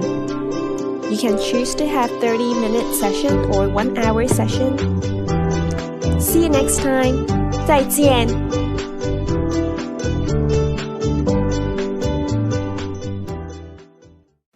Hi guys, 你们好. The topic for today is he's still studying. Let's start with our first and final word for today, which is classroom. In Chinese, it is 教室. For your information, 教 means teach, which is the verb. 室 is always used when it is about rooms. So 教室 would be classroom. 大卫回来了吗？ Has Dave come back? 没有，他还在教室学习呢。No, he's still studying in the classroom. 已经8点多了， It's already 8ish. 怎么他还在学习？ How come he's still studying? 明天有考试。He has exam tomorrow. 他说要好好准备。He says he has to prepare well. Now let's discuss the dialogues we just learned. The first one. 没有，他还在教室学习呢。For 还, just to remember, it can mean still, which we have mentioned before in our level 1. Moving on, let's see our next dialogue. 他说要好好准备。So what is 好好? 好 means good. Does that mean good? So well, there is something new for you to learn. If you see a structure that's 好 plus a verb, it means do that verb well. So 好好准备 means prepare well. You may ask, isn't the 好 is third tone? How come 好 the second 好 is first tone? Well, actually, this is just the way it is. So, if you in the future want to say do a certain verb well, just say 好 and then plus the verb. Great, let's see some examples. 你好好休息. It means take a good rest. Next one. 我会好好学习中文的. I'll study Chinese well. And mind you, with the at the end, it produces a confirming sound. So the sentence would want to say, I'll definitely study Chinese well. And final example, this is what I want to say. 我会好好教我的学生. I'll teach my students well. So I want to say I'll pay good effort to teach my students.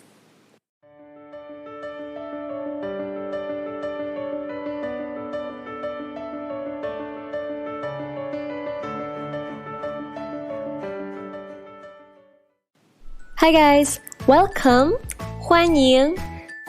And today the topic is arriving in 20 minutes. We have a couple of words to learn today. Let's first start with the first new word. Airport.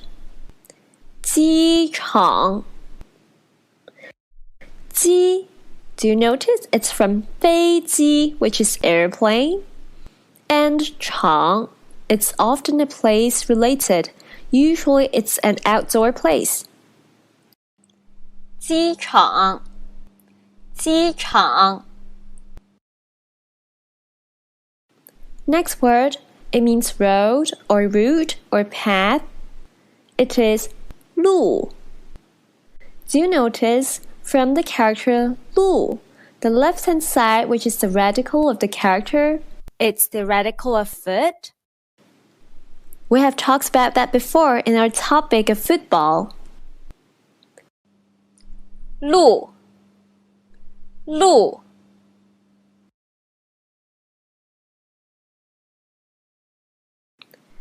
你现在在哪儿呢? Where are you now? 在去机场的路上。 On the way to the airport. 你已经到了吗？ Have you arrived already? 我下了飞机了. I've got off the plane already. 你还有多长时间能到这儿? How long time do you still need to arrive to here? 20分钟就可以到。 In 20 minutes, then I can arrive. Great, let's see what we have learned today. From the dialogue, 去机场的路上. You can just consider that the is a possessive. So 去机场 is go to the airport. The possessive, 路上 is on the road. Therefore, it means on the way to the airport. Alternatively, we have mentioned for these kind of structures, the English way is just the opposite way of Chinese. So, 去机场的路上. We start from the back. 路上 on the road. The that 去机场 to the airport. So, on the way that to the airport. Great, now here's something new for you. From the dialogue, 我下了飞机了. It means I've got off the plane already. And yes, I would like to let you know, 下 doesn't just mean down. It can also mean get off. Well, actually, we have learned that before in our words. For example, 下班, we know it means get off work. 下课, it means get off class. And actually, we can even further to use 下 as get off for many different words. For example, 下车, you can consider it to mean get off a transportation, which can be any transportation that's vehicle related. For example, 出租车, taxi. Also, let's see another example. 下床, it basically means get off bed. Now that we know 下 can mean get off, what about its opposite, 上? In fact, 上 can also mean get on. So let's see some examples we have learned before. 上班, go to work or kind of like get on to work. 上学, go to school or kind of like get on to school. And we can see some more examples. 上车, it means get on a transportation, while 上床 means get on to bed. Moving on, let's see another dialogue. 你还有多长时间能到这儿? In case you don't understand what it means, let's dissect. 还 means still. 有 means have. Therefore, 还有 means still have. While we know 多长时间 would be how long time. And 能 able to. 到这儿 would be arrive here. So in total, it means how long time do you still need to arrive to here?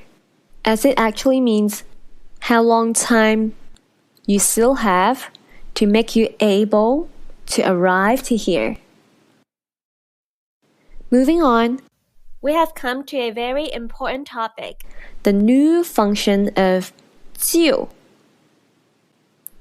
We have learned before 就 means just, but now I'm here to tell you 就 has a new function, which is to make a sentence sound early or soon or immediate. So how does it do? From the dialogue, 20分钟就可以到。20分钟 means 20 minutes, while 可以到 means can arrive. Without a 就，20分钟可以到 would simply mean 20 minutes can arrive. But if you put the 就 in between and make it 20分钟就可以到，就 would produce an immediate effect, so it would make the whole sentence sound like the 20 minutes is short, and I would be arriving soon. To familiarize yourself with this function, let's see some examples. 我30分钟后就到你家了。After 30 minutes, I'll arrive your home. Here, 30 minutes. 30分钟. Some people think it would be a short time, some people think it's a long time. But with the 就, it makes it sound like a short time. Let's see another example. 我早上11点就起床了。I woke up at 11 this morning. In fact, 11 a.m. to quite a number of people is quite late for waking up, right? But if the sentence put 就 after it, it makes it sound like it's early to that person. Some more example. 我吃饭后就睡觉了。I went to sleep right after I finished eating. 我吃饭后 I finish eating with the 就 after it, but before 睡觉 sleeping, there is an immediate effect, and it makes the sentence sound like pretty soon after eating, you go to sleep, or that the time between the actions eating and sleeping is short. Great. Final example. 我明天就去旅游了。I'll go travel tomorrow. If without the 就，我明天去旅游。It's quite plain and normal. But if you add 就 after 明天 tomorrow, it would make 明天 sound early or soon. So it kind of makes the sentence mean, it's so soon, tomorrow I would be going to travel already. So I hope you would understand the new function of 就. But if you don't worry, because in the future we will come across more examples about the new function of 就.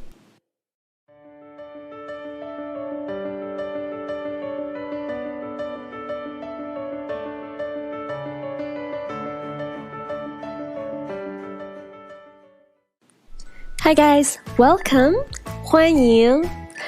And today the topic is, it's far away from here. So with that said, let's start with our first word, which is away from. We can use it as a verb. In Chinese it is 离离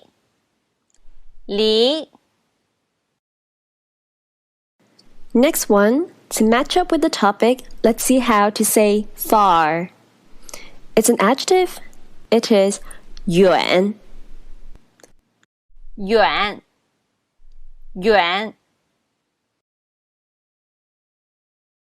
Next one, let's see how to say bus.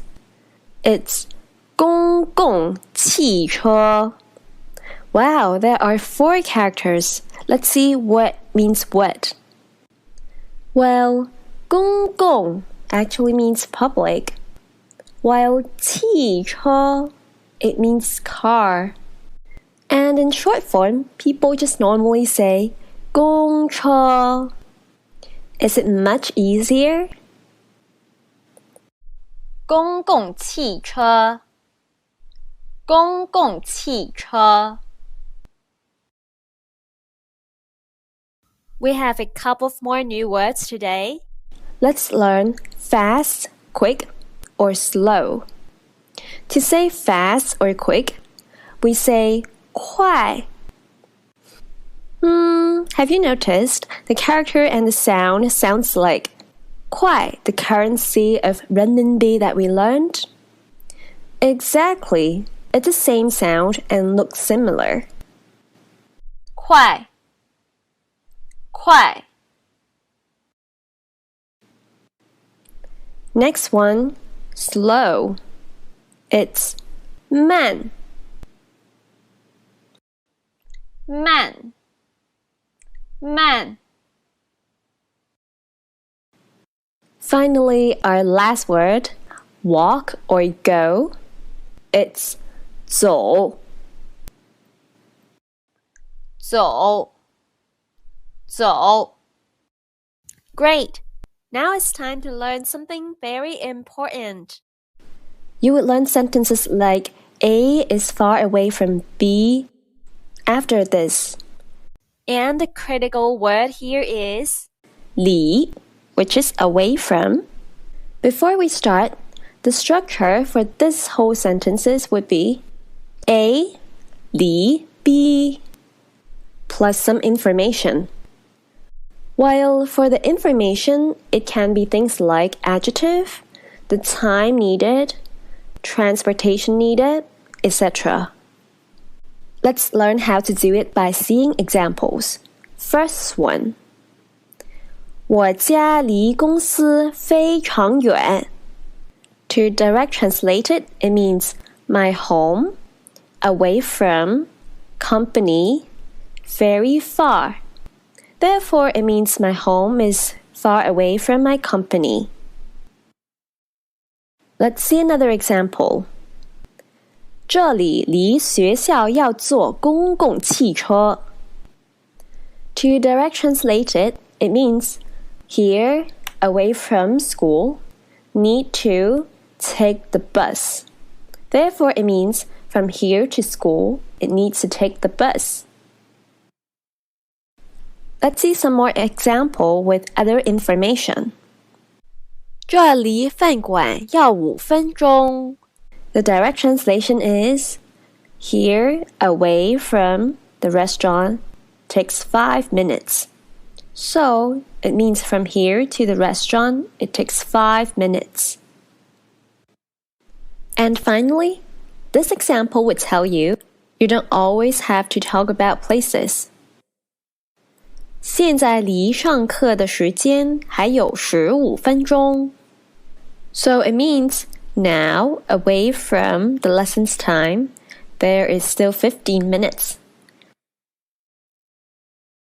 Now, how about we upgrade our information by including more than just one information from the structure A, 离 B information? So let's see example. If we want to say it takes 2 minutes walk from here to the fruit store, how do we do? There are 2 ways. First, 这里离水果店要走路2分钟. For 走路, it means on foot. And this sentence structure is actually based on the sentence structure rule that we learned in our course 1. How to? Let's look at 走路2分钟. For 走路, it would be the action from the sentence structure rule. And 2分钟, it would be the duration for the action. Therefore, the sequence actually matches with the sentence structure rule. However, we have also mentioned in our level 1 course, the action and duration too, which is the action duration, can actually be mixed. How to do it? Let's see the second example. 这里离水果店要走2分钟的路. Let's look at 走2分钟的路. Basically, you would separate the word 走路 and then put 2分钟的 in between. This would make it sound walk 2 minutes road. Let's see some more examples to familiarize yourself with these new structures. For example, if you want to say, it takes 10 minutes taxi from the hospital to the bookstore. The old way would be, 医院离书店要坐出租车10分钟. As 坐出租车 would be the action, while 10分钟 would be the action duration. However, the new way is, 医院离书店要坐10分钟的出租车. So again, you would say 坐10分钟的车 as in take 10 minutes taxi. One more piece of information, if you want to speak faster, the can actually be eliminated. Therefore, we can actually just say 坐10分钟出租车. Now it's your turn. How would you say the two ways for the below? It takes 10 minutes bus from his house to my company.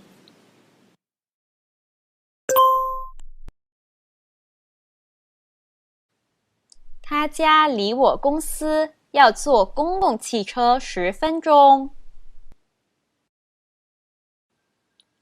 他家离我公司要坐10分钟的公共汽车。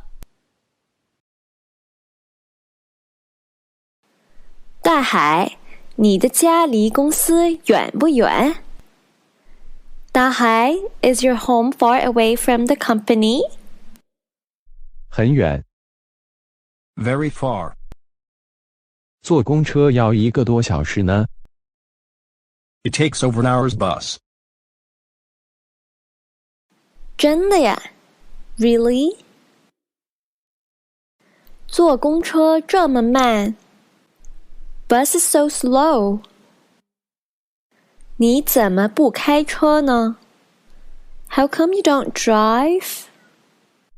开车也不快呀。Driving is not fast either. 路上车太多了。The vehicles on the road are too many. Great. Now let's have a look of some of the dialogues just now.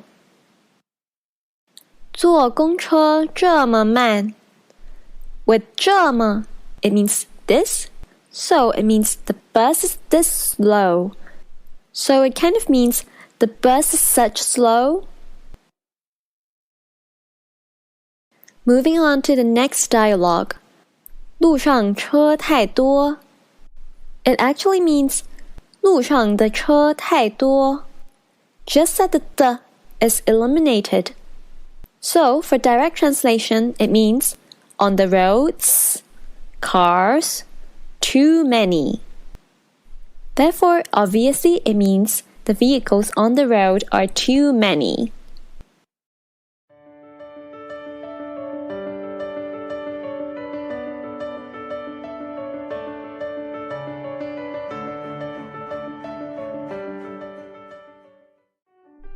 Welcome, guys. 欢迎你们. And today's topic is introduction of the character 过. We'll discuss how to use it because it's quite special. Here is our new word, which we say 过. It means pass through or go through. 过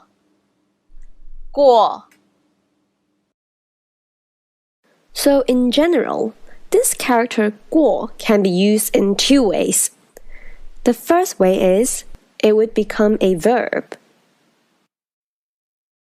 For example, 过 meaning pass through can be used to mean pass through a bridge. So 过 the bridge. Another example, 过来 As 过 means pass through, 来 means come. Therefore, 过来 means come over to. So you would notice 过 in here it's more like a direction verb. Next example, if you would like to put more information to 过来 as in how to 过来, you can put a verb at the front to show how it is done. For example, 走过来 walk over to here. But these are the overviews of how we can use 过. For more examples about these combined verbs, we would learn in HSK 3 level. And we need to take note for the next example. While 过 means pass through, you can use 过 to mean pass through a festival, holiday, or season. With that said, when you say 过 a festival, holiday, or season, it actually suggests that you spend or celebrate that festival, holiday, or season. With that said, 过生日 we mean spend or celebrate the birthdays.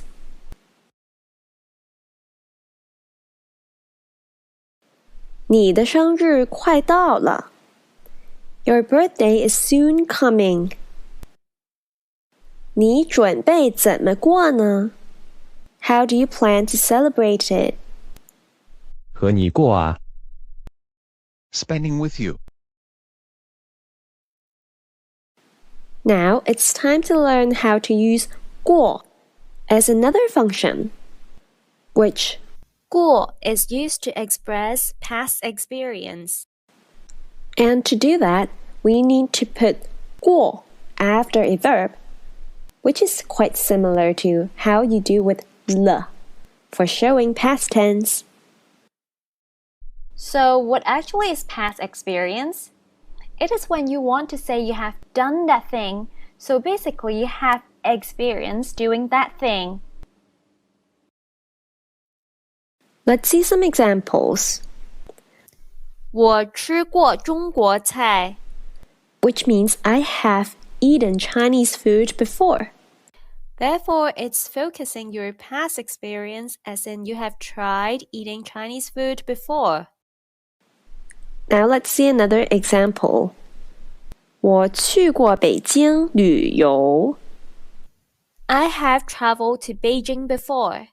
So, the speaker wants to tell you he has the experience in traveling to Beijing. 这个饭馆我去过 I have been to this restaurant.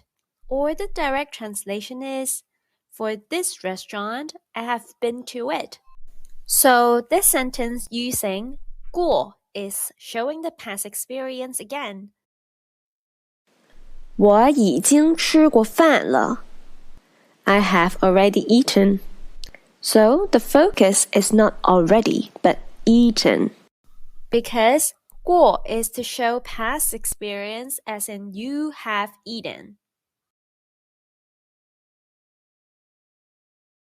这个电影好不好看 Is this movie good? 很好看 Very good. 我上个星期看过了 I have watched it last week.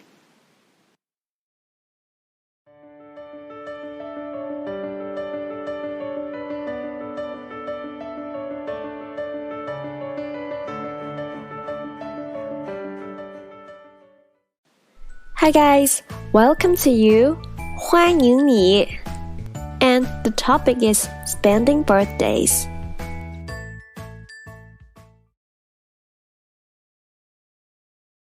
今天晚上我们一起吃饭吧 Let's eat dinner together tonight. 给你过生日 For celebrating your birthday. 今天 Today 离我的生日还有一个多星期呢 There's still one more week until my birthday. 下个星期我要去北京 I have to go to Beijing next week. 就今天过吧。Just celebrate it today. 好吧 OK 离这儿不远有一个法国饭馆。There's a French restaurant not far from here. 走几分钟就到了。A few minutes walk, then we would arrive. Let's have a short discussion about the dialogue. First line. 给你过生日。As 给你 is for you. 过 means spend or celebrate, pass through. And 生日 is birthday. So, 给你过生日 means to celebrate birthday for you. And often it's a very nice gesture for a friend to offer. Moving on. 离我的生日还有一个多星期呢。Well, do you still remember the 离 structure? Which is A, 离 B, plus some information. While A at this point would be now, it just didn't mention here. And B is obviously 我的生日.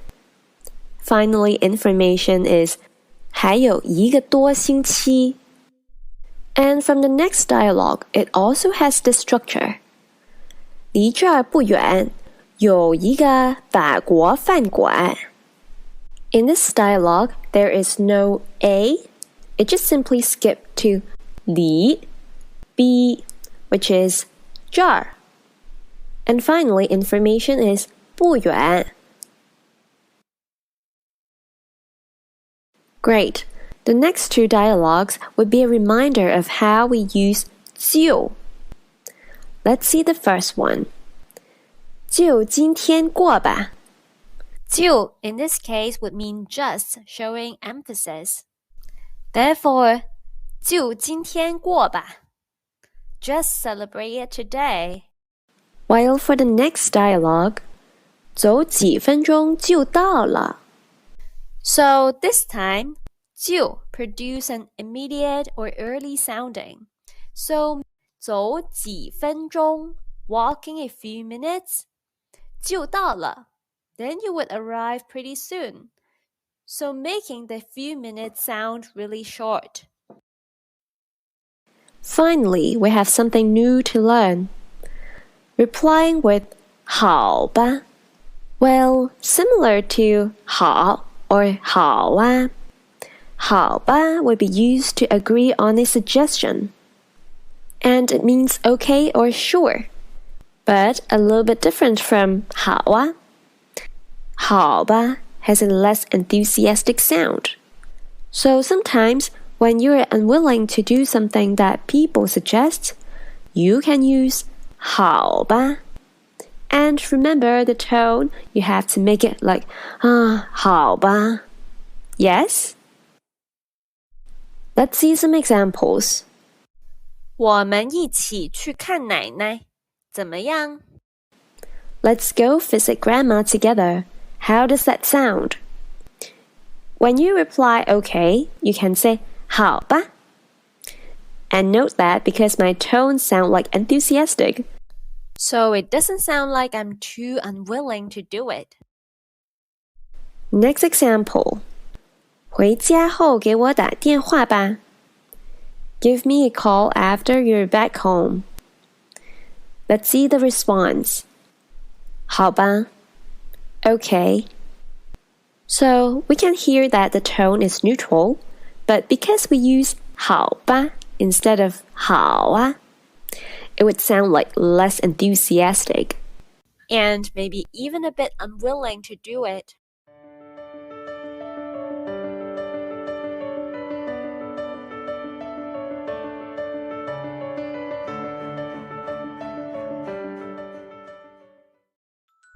Hi guys, 你们好，欢迎 welcome. And the topic is, let me have a thought. So let's start with our first new word, which is let. It's 让让让 So let's see our next new word, which is again or further. It's 在在在 is actually the character from the word 再见, which means goodbye, as 在 means again, and 见, as you know, it means see. That's why 再见 goodbye actually implies see you again. Great, now let's get into the new stuff, which is the use of 在, which means again or further. This time, we'll learn by examples. 这个饭馆今天不开门，我们明天再去吧。So it means, this restaurant is not open today. Let's go again tomorrow. Next one, 你再不到，我就走了。For 你再不到, it means you still don't arrive or you still further don't arrive. And 我就走了 is I'll just leave. Therefore, the whole sentence kind of means if you don't arrive further, I'll just leave. Okay, let's see another example with using 再 as again. 明年我会再回来英国。I'll come back to the UK again next year. Final example. 我不想再上课了。我今天已经上了5个小时课了。For 我不想再上课了, it means I don't want to further have lessons. While for the next sentence, 我今天已经上了5个小时课了. It means I have had 5 hours of lesson today already. And some additional information, for that structure, 5个小时课, it is actually from 5个小时的课. Is everything clear here? Therefore, in conclusion, the use of 在 will always be placed before a verb. And finally, our last word for today, tell. It's 告诉. While when we say it in practice, 诉 would be in no tone. Therefore, it's 告诉. 告诉告诉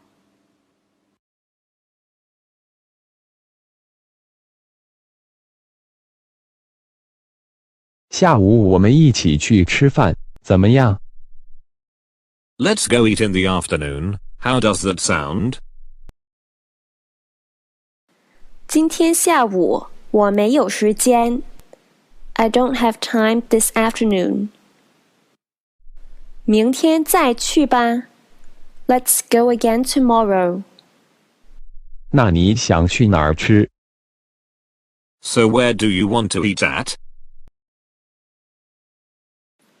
让我想想再告诉你. Let me have a thought and I'll further let you know. Great, now it's time to see the dialogues.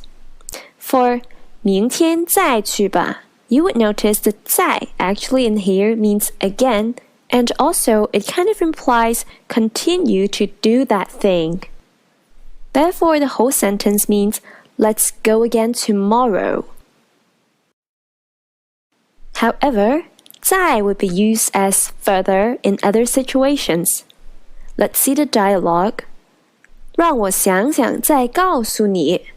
It means, let me have a thought and I'll further let you know. You may want to ask, why 想想 means have a thought? So let me introduce you about using verb together. So doubling a verb. And that means do that verb for a short while, which has exactly the same meaning as the structure verb 一下 that we learned. With that said, 看一下 equals to 看看, which both mean take a look or look at that thing for a short while.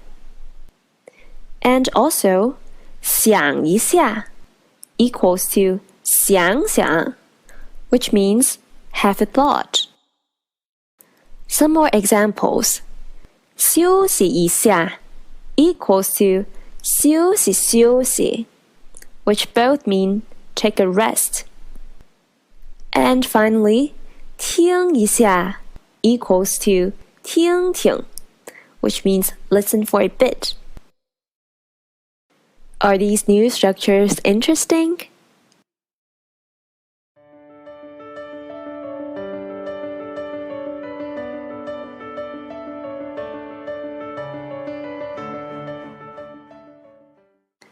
Hi guys, welcome, 欢迎.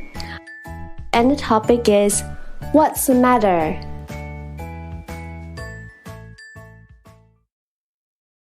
Great, let's see our new word, wait. It's 等.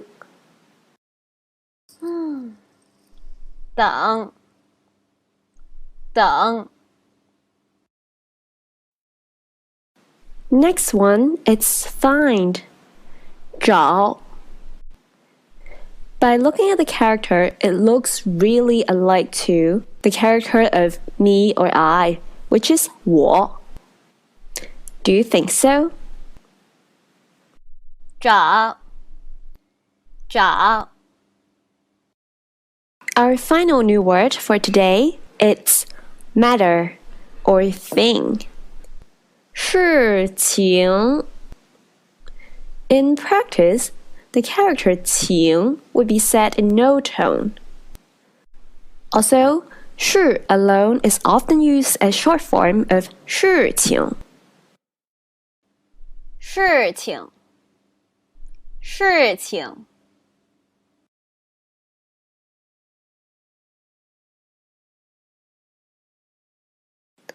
外面的天气很不错. The weather outside is very good. 我们出去运动运动吧. Let's go out to have some exercises. 好啊，你们等等我。Sure. Wait for me for a moment. 王老师让我给彼得打个电话。Teacher Wang asked me to give Pete a call. 回来再打吧. Come back later and call again. 找彼得有什么事吗? Is there any matter you're calling Pete? 听说彼得生病了。Heard that Pete is sick. 我和同学们想找时间看看他。Me and my classmates wanted to find a time to visit him. Great, now let's see how the dialogues were. The first one, 我们出去运动运动吧. Do you remember verb the structure? It means do that verb for a short while. Therefore, 运动 actually implies have some exercises. And this verb structure also applies to another dialogue. 好啊，你们等等我。等等. It therefore means wait for a short while. So wait for me for a bit. Also, from the other dialogue, 我和同学们想找时间看看他. For 看看, it therefore means have a look or have a visit of him. Moving on, let's discuss another dialogue, which is 王老师让我给彼得打个电话. 让, we learned that it means let. However, in this situation, 王老师让我 do something right. And 让 kind of implies that let me do something. Therefore, 让 in this case actually means ask. So remember, there's a new meaning for 让, which is ask. Next dialogue. It's a reminder about the use of 在. The dialogue is 回来再打吧. It means come back later and call again. In this situation, 再 refers to again. Our final dialogue. 找彼得有什么事吗? We have mentioned 事 is a short form for 事情. Therefore, the long form would be 找彼得有什么事情吗? And now let's dissect this dialogue. As you can see, there is 什么, which is what, a question word, and also at the same time there is 吗, which we also use as question. So you may ask why there are two question words. Yes, the answer is it really does have two question words. Do you remember for any 吗 question, you would use a statement plus a 吗 at the end to form the binary question? Now, assume 找彼得有什么事 is the statement, which means find Peter have what matter. Yeah? Now, let's add the 吗 after it to make it a binary question. So, it would become, is there any matter you're finding Pete? Does everything make sense to you?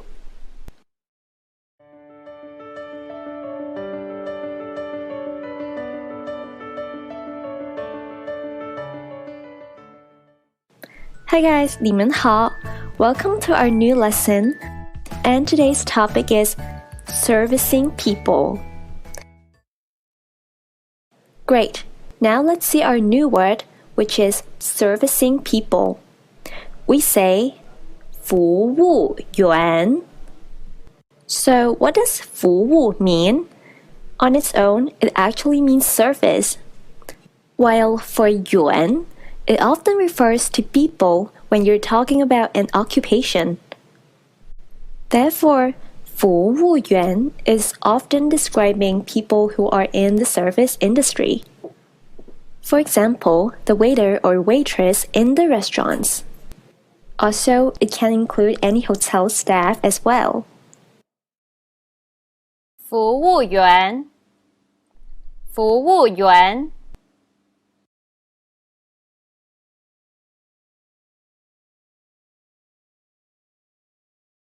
服务员，怎么我房间的门打不开？ Excuse me, how come I cannot open my room's door? 请问先生 Sir, may I ask? 您住几号房呢? Which room number is it? 我住213号房。 It's room number 213. 好的，我叫人去看看。Sure, I'll ask someone to have a look.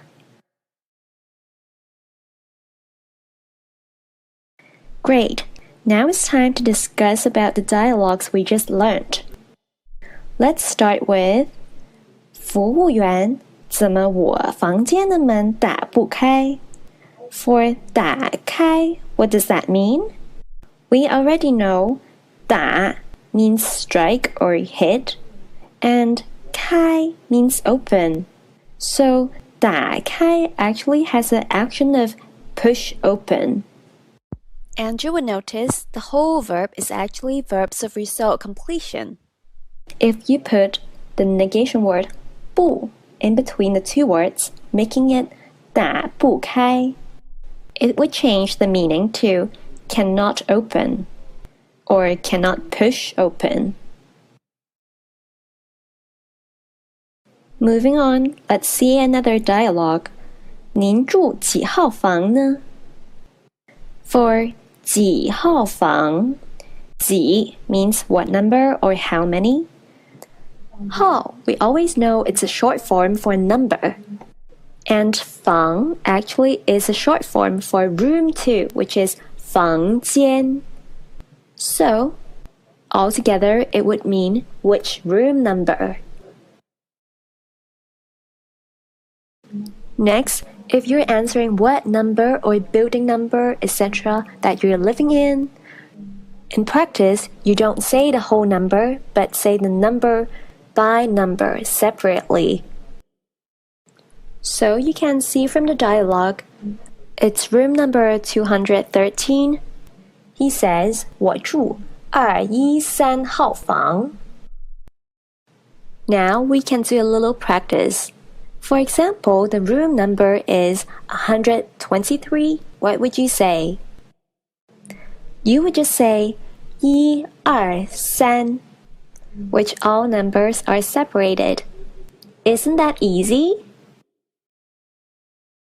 And finally, there is a reminder about the word that we knew, 叫. It means call, ask, order, or shout. Therefore, from the dialogue, 好的，我叫人去看看. It means, sure, I'll ask someone to have a look. "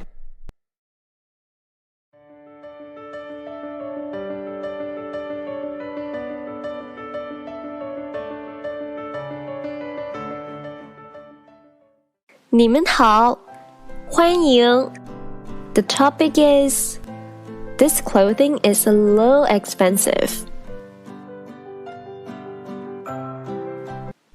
Let's see our first word for today. Expensive. We say 贵. 贵贵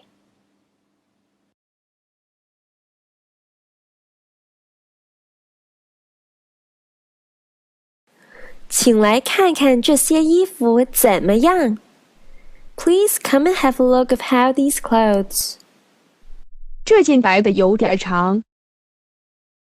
This white one is a little long. 那件红的有点贵。That red one is a little expensive. 这件黑的呢? How about this black one? 这件是今天新来的。This one is newly arrived today. 让我再看看。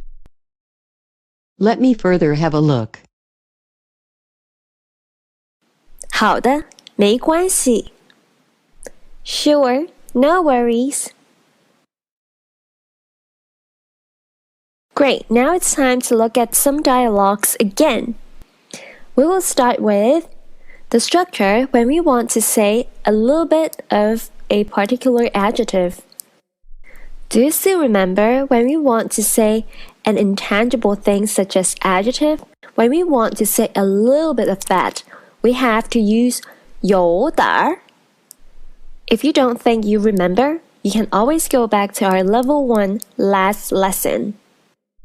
So with that said, if we want to say it's a little long, we have to say 有点长. And also, if we want to say a little expensive, we would say 有点贵. Is it clear?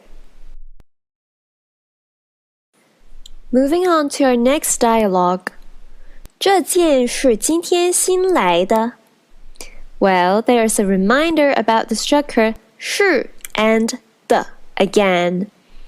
Between 是 and the content is meant to be emphasized. So, in the dialogue, the emphasis would be 今天新来, which is today newly arrived. Finally, from the last dialogue, 让我再看看. It means let me further have a look. Well, it's quite a nice way to reject people. For example, if people ask you to do a favor which you don't really want to, you may want to say, 让我再想想. Let me further have a thought.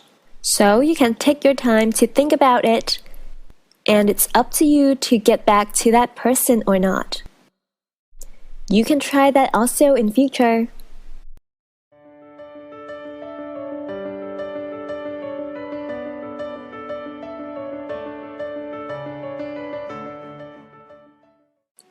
Hi guys, 欢迎, welcome. And this topic is about verb, verb 一下, verb 一 verb. And we are going to discuss all of them. Great, now let's do a revision. We said verb equals to verb 一下, which means do that verb for a short while. Examples are here. 坐坐 or 坐一下 both mean take a seat. And here we are going to introduce you a new set, which is called verb 一 verb. While it also has the same meaning as the previous two, which is verb and verb 一下, so it means do that verb for a short while too. However, there's a slight difference. The only difference is when we use this structure, verb 一 verb, we can only use single character verbs. Let's see the below 4 sets of words, and each set we have the same meaning. Set 1. 学学学一下学一学 all mean learn a bit. Now, set 2. 问问问一下问一问 all mean have a ask or ask quickly. Set 3. 踢踢踢一下踢一踢 all mean kick slightly. And finally, set 4. 坐坐坐一下坐一坐 all mean do a bit. Great, finally let's see some examples. 你看一下这边 have a look at this side. 我想出去走走 I want to go out have a walk. 你可以读一下我的名字吗 Can you quickly read out my name? Finally, 我要买一买菜 I have to quickly buy food. And 菜, as you know, it means dishes. So the sentence actually means buy food for making dishes.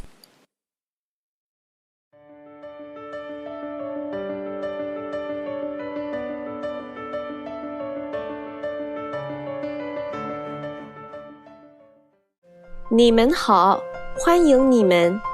Now we are going to do a conversational practice again for the previous chapters. Let's get started.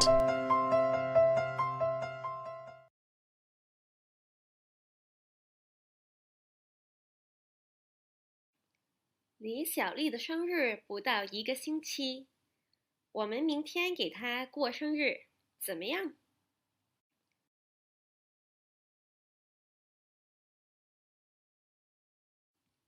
听说离学校不远有一个中国饭馆，你知道要走多少分钟路会到吗？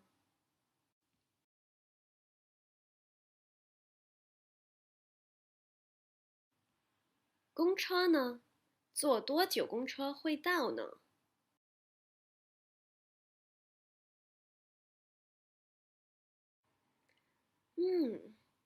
公车快一点儿，我们就坐公车吧。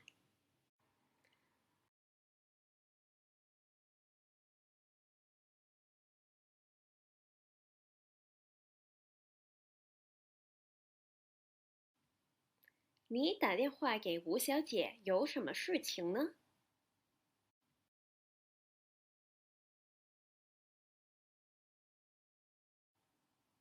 好的，你等一下，让我看看她在不在。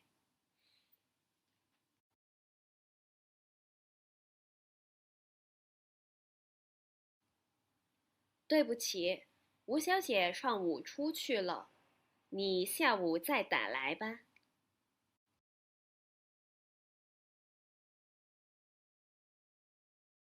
Great!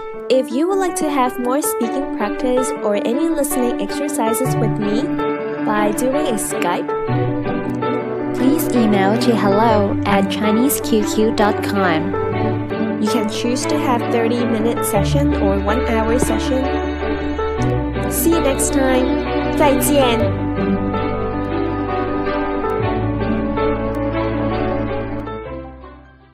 Hi guys, 你们好. Lesson 9 would be a long chapter, but for now, let's see our topic. Binary question for past tense. In this session, we're going to look into different ways to build binary question which are past tense. Before we start, do still remember there are two keywords that could change a verb to a past tense? First one, it's le. It's learned from HSK 1 course. It helps to show an action that's completed. Next keyword, it's 过.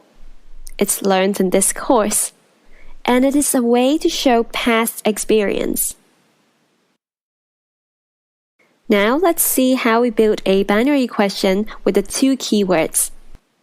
And the first way is, we will use ma at the end. And I assume that all of you should know how to build such question with the ma, and so we'll go straight to the examples. With the use of le. Did you play football? 你踢足球了吗? In respect of 过, have you traveled to Beijing before? 你去过北京旅游吗? Great. Now let's introduce a very important concept. As you know, when we want to say a negation word in past tense, you would use 没 or 没有, right? With that said, for affirmative sentence, you can actually use 没有's opposite, which is 有 inside the sentence. Now let's go back to see the examples. Now, you can just say, Did you play football? 你有踢足球吗? As 有 already implies the past tense, therefore, le is not necessary. So literally it would mean, you did play football? Next example. Have you traveled to Beijing before? You can say, 你有去过北京旅游吗? Well, as 过 is just there to show the past experience. So even with the 有, which shows past tense, 过 can still be there. And again, the translation is actually, you did travel to Beijing before? Next part. The new way is to ask did or did not, using 有没有. As just said, 有没有 means did or did not. Therefore, it implies it is a question. With that said, ma is not necessary. Getting back to the question, did you play football? Now you would say, 你有没有踢足球? Again, 有没有 already implies did or did not. It shows past tense already. So, le is not necessary. So actually, the question is asking, did you or not play football? While for the next example, have you traveled to Beijing before? Now, you say, 你有没有去过北京旅游? So again, the question is actually asking, have you or not traveled to Beijing before? Finally, some people would like to use another way of asking binary question. To make 没有 at the end. We just let you ask a question by saying the statement and then add or did not at the end. Okay, let's see the examples. Did you play football? You say, 你踢足球了没有? Oh, why this time la is here? Well, because it sounds like 你踢足球了, you went to play football, and plus or did not, 没有. It's just like that. Another example. Have you traveled to Beijing before? Now the new way is 你去过北京旅游没有? It just meant you've been to Beijing for traveling or have not. Does everything make sense? So basically in this lesson, we have learned a couple of different ways to ask similar binary questions. 欢迎. The topic is you called the wrong number. "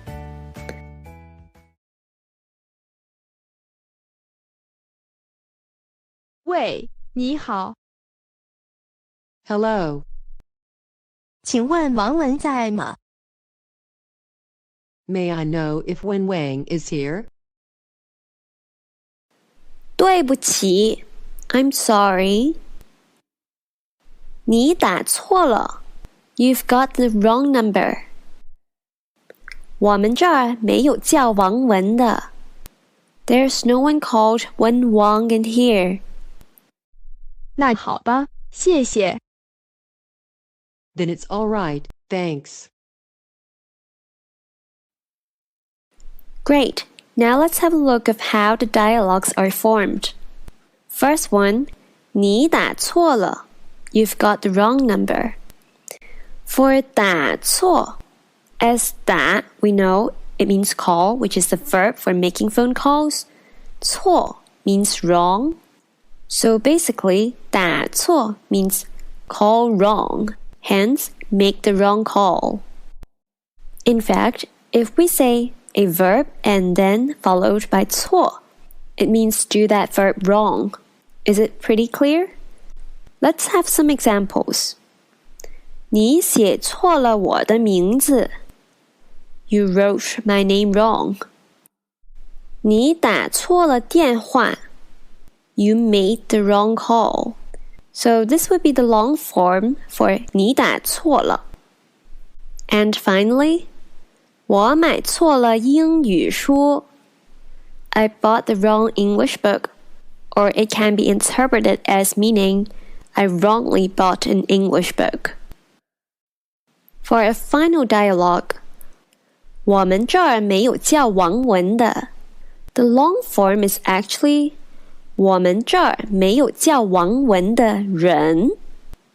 人 is just omitted because we know we are talking about the person.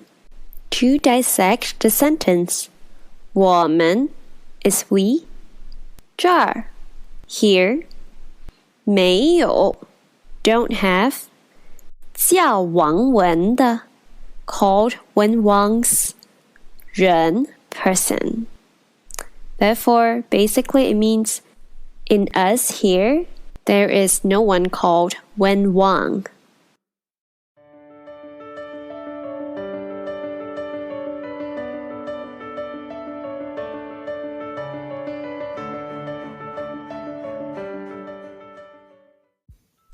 早上好." The topic for today is from. Let's see how to say from. In Chinese, that's 从. 从 从 And again, we'll learn how to use this word by seeing examples. I came from China. 我从中国来. From my home to company needs to take 15 minutes bus. 从我家到公司要坐15分钟的公车. I started learning Chinese since primary school. 我从小学就开始学习中文。As a reminder, the 就 from the sentence this time would make things sound early or soon. And as you learn Chinese since primary school, it sounds early. Great. Hope that you have some idea of how to use 从 and will have more chance to use 从 more later. See you in the next lesson.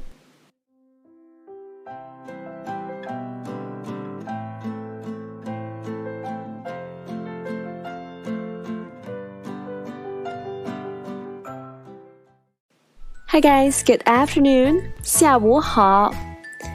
Today our topic is first time to dance. Therefore, see our first word, dance. In Chinese, it has two characters. 跳舞. For 跳 on its own, it means jump, while 舞, it is a noun for dance. 跳舞，跳舞。Great. Now let's have a look of the word 跳. It means jump. Have you found the radical of food? Let's see how to use the word 跳舞. 跳 is a main verb. Therefore, it can be used in the middle of sentences. While 跳舞 together, it can be used at the end of sentences. So the situation is pretty similar to other words such as 跑步, 学习, 游泳. Do you recall them? So now let's see an example. I've danced for 3 hours. You can say 我跳了3个小时.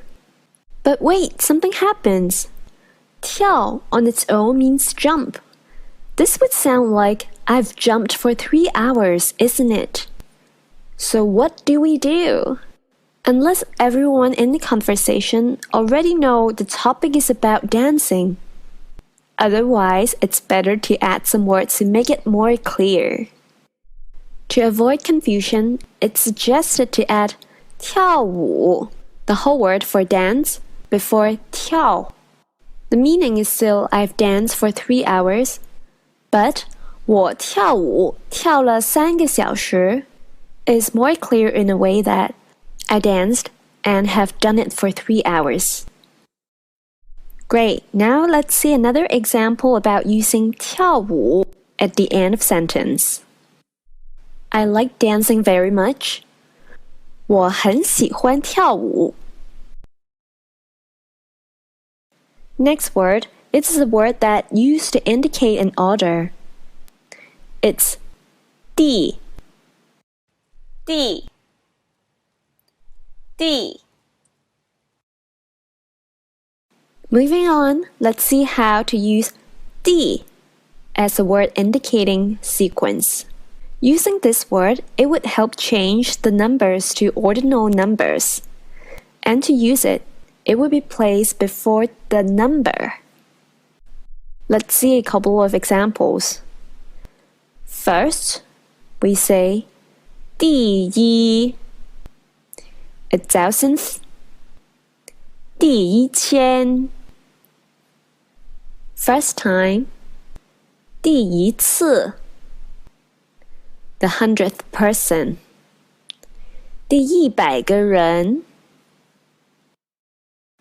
Isn't this word convenient and easy to use? Now let's put it into a whole sentence. This time is my first time to dance. 这次是我第一次跳舞. And for our final word, it is a measure term which is time. It's 次. So this 次 as in time would mean 1 time, 2 times, 3 times, etc. 次，次。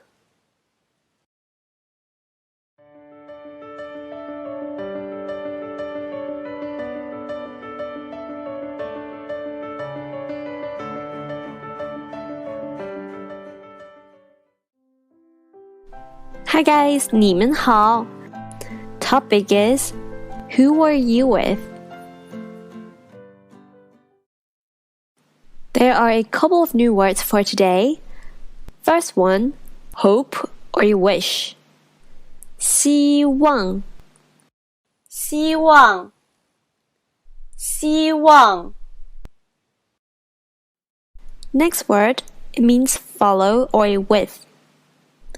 跟 When referring to with, it actually can be interchanged with the character 和, which also has another meaning and that we learned. For example, I want to dance with you. You can say 我想和 or 跟你跳舞. Does that make sense? By looking at the character, do you realize there is the radical of food? Yes, exactly. As 跟 also means follow. If you follow other people to a place, I assume that you would use your foot, right? 跟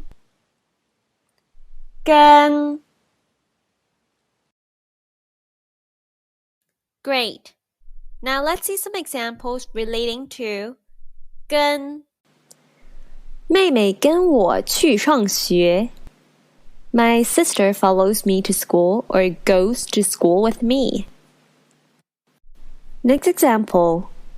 我跟外婆去买菜.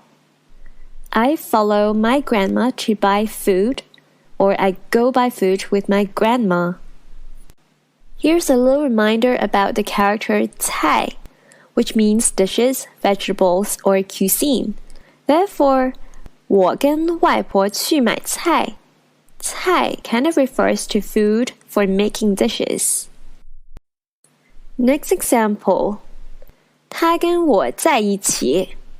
He's together with me. For 在一起, it means be together. And it can mean both physically being together or used in terms of a relationship. Final example. 我想跟同学们一起看电影。I want to watch movie together with my classmates. Our final word. It means question, problem, or issue. It's 问题. Do you remember 问 means ask? And in fact, 题 means question, which often refers to exam question. So they together form 问题. 问题问题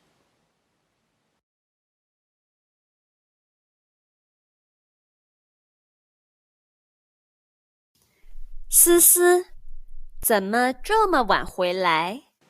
Cici, how come you're back this late? 今天跟谁在一起啊？ Who are you with today? 妈，你怎么问那么多问题啊？ Mom, how come you ask that many questions?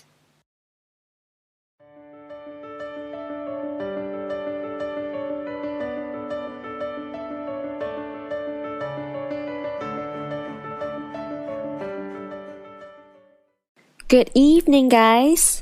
晚上好. Welcome to our new lesson. And the topic is, Can I learn dancing with you?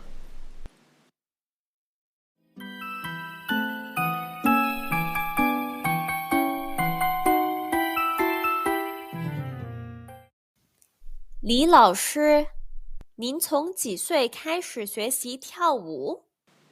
Teacher Lee, when did you start learning dancing? 我第一次跳舞是在7岁的时候。The first time I danced was at the age of 7. 我的女儿也快7岁了. My daughter is soon going to be 7 too. 我希望她能跟您学跳舞。 I hope she can learn dancing with you. 请问您能叫她吗？ May I know if you can teach her? 没问题，非常欢迎。No problem. You're very welcome. Great, now it's time to talk about the dialogues we just covered. Verse 1. 李老师，您从几岁开始学习跳舞？ For 您从几岁开始学习跳舞? It means you from what years old started learning dancing. Therefore, in total, it becomes when did you start learning dancing? From the other dialogue, which said, 我第一次跳舞是在7岁的时候. For 是在7岁的时候, it means was at 7 years old's time. So the sentence implies was at that time when I was 7 years old. Moving on to the next dialogue. 我的女儿也快7岁了. 也 means also. 快 means quick or soon. 了 is change of state. Therefore, it means my daughter is soon going to be 7 years old too. And finally, the dialogue, 跟您学跳舞. It's translated as learning dancing with you, but it also actually implies follow you to learn dancing, as 跟 also means follow, apart from meaning with.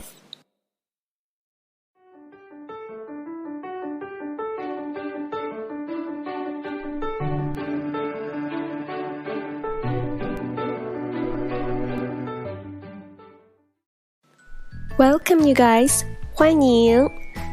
And today we are going to learn about verbs that showing result completion. Let's see our first new word. Understand. 懂懂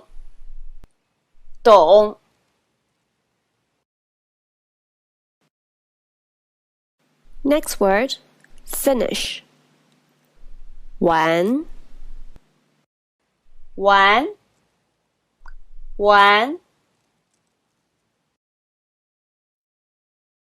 Moving on to our important section, how to form verbs that express result completion. Well, normally it is formed by two parts of the words. Given that it's part A and part B. For part A, it is like the verb that you start at the beginning. And part B, it's how the result ends. Now, let's see some examples. 看见 It means able to see or saw properly. We have actually learned that already. Next one, 听见 Similar to 看见, it means able to listen or hear properly. In terms of verb to result completion, if we use 见 following verb, it would mean the verb is well received. Yet, as a verb to result completion, you don't use 见 following any verb you like, and usually it would be seen as 看见, 听见. Next batch. 看到 It means successfully see. 听到 It means successfully hear. So whenever you see a verb followed by 到, it would just mean you successfully complete that verb. So basically, these two words are the same as 看见 and 听见. Therefore, 做到 means successfully do.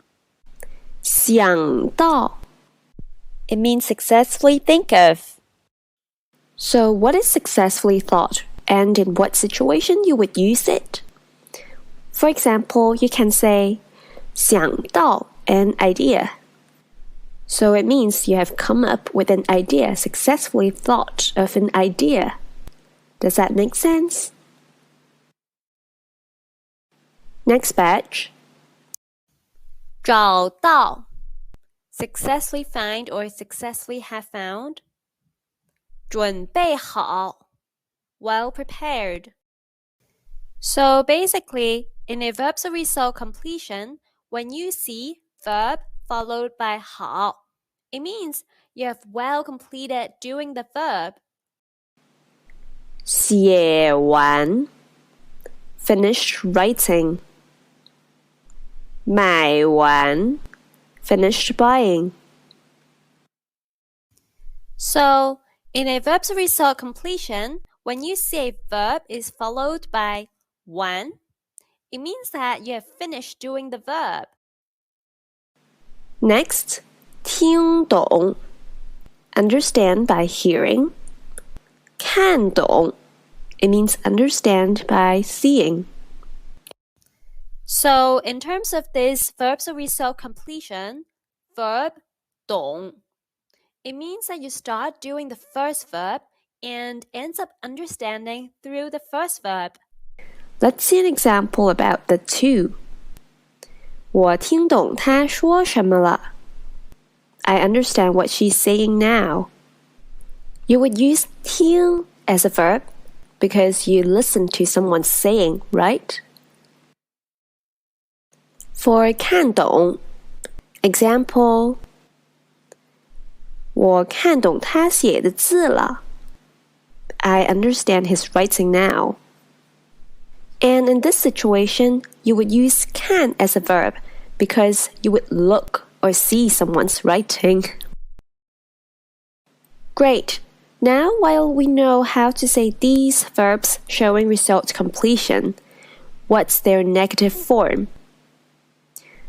There are two negative forms. First one, it means you did not complete that verb. Second, it means that you couldn't complete. What does that mean by the two? Well, for the first one, did not complete, it sounds like you less care about the situation. You simply just did not complete. And while for the second one, could not complete, it shows that you care about that thing more, such as you want to complete that but you could not. Is everything clear? If so, let's see our first negative form, did not complete. What word do we have to use? The answer is 没. Do you realize 没? We have mentioned that it is used for past tense. Exactly. Because you did not complete something, it is also a kind of past tense, right? Here are some examples. 我没认识到新朋友. I didn't meet any new friends. 我没做好菜. I haven't finished cooking or well finished cooking. 我没听懂老师的课. I didn't understand the teacher's lesson. In this situation, 听 is used because in the lessons you use your hearing. Moving on, let's see the second way of showing a negative form. That means you want to say you could not complete the verb, i.e., you want to complete it but you couldn't. So, how to show it? Basically, you would put the 不, which means not, in between the two words, within the whole verbs. Here are some examples. 今天的考试我做不完. For today's exam, I couldn't finish. So it means I couldn't finish doing the exam today. Next one. 这个问题我想不到. It means for this problem, I couldn't solve it. So why do we use 想到? As 想到 means successfully thought, so 想到问题 would be successfully thought of a solution to solve the problem. Does that make sense? Final example. 我听不懂中文 It means I cannot understand Chinese speaking.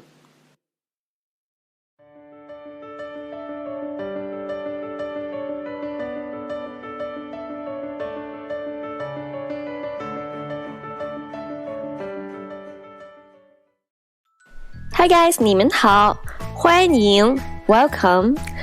And today our topic is to learn how to apply the verbs expressing results completion. "你知道吗? Do you know it? 儿子已经找到工作了。Our son has found a job already. 真的吗？那太好了。Really? Then it's so nice. 他从什么时候开始上班？ When will he start work? 从下个星期一开始 Starting from next Monday. 这是他第一个工作 This is his first job. 真希望他能喜欢 Really hope he'll like it. 对。Right.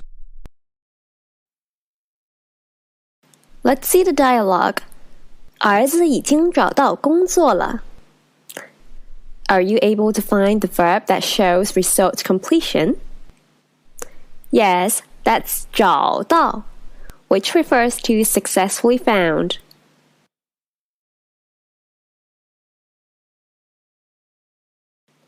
昨天的考试怎么样? How was yesterday's exam? 都听懂了吗?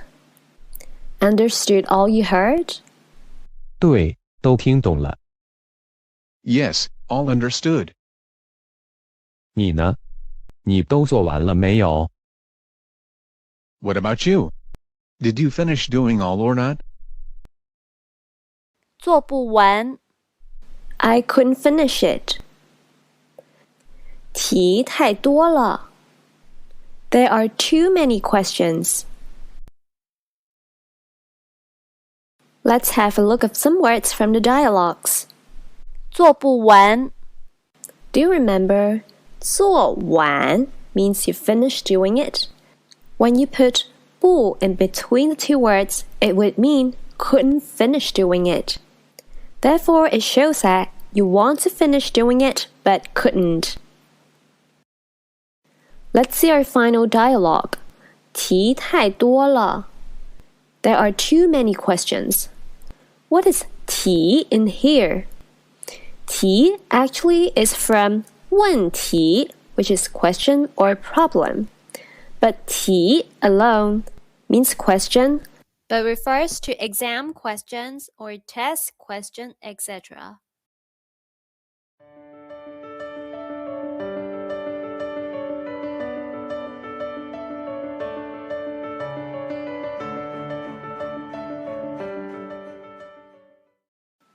Hi guys, 你们好.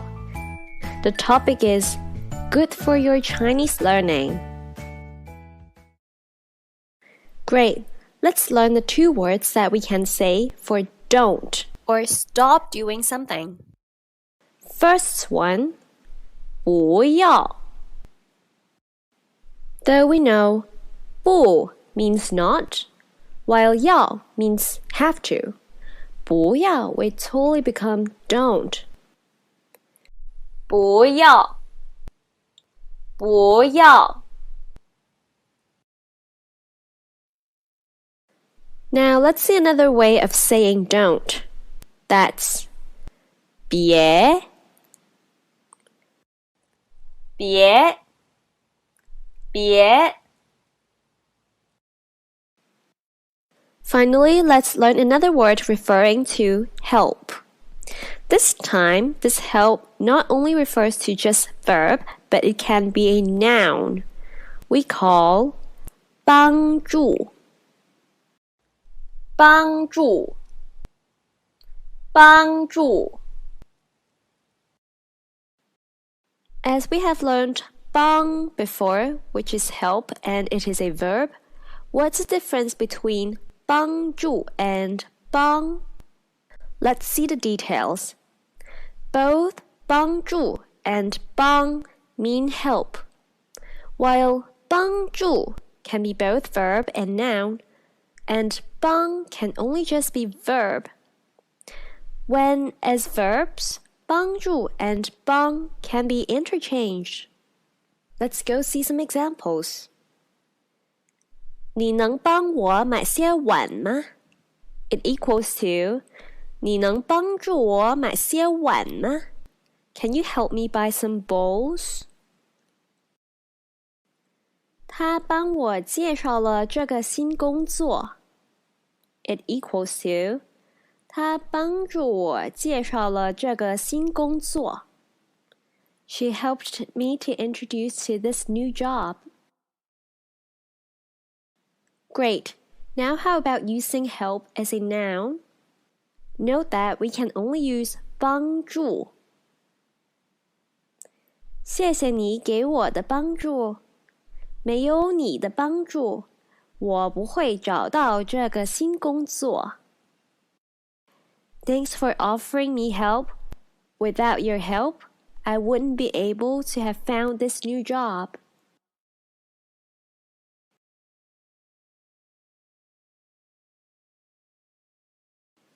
不要再睡了. Don't sleep anymore.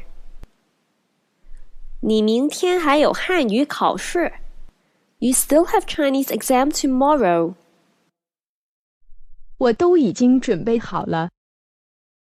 I'm already well prepared for it.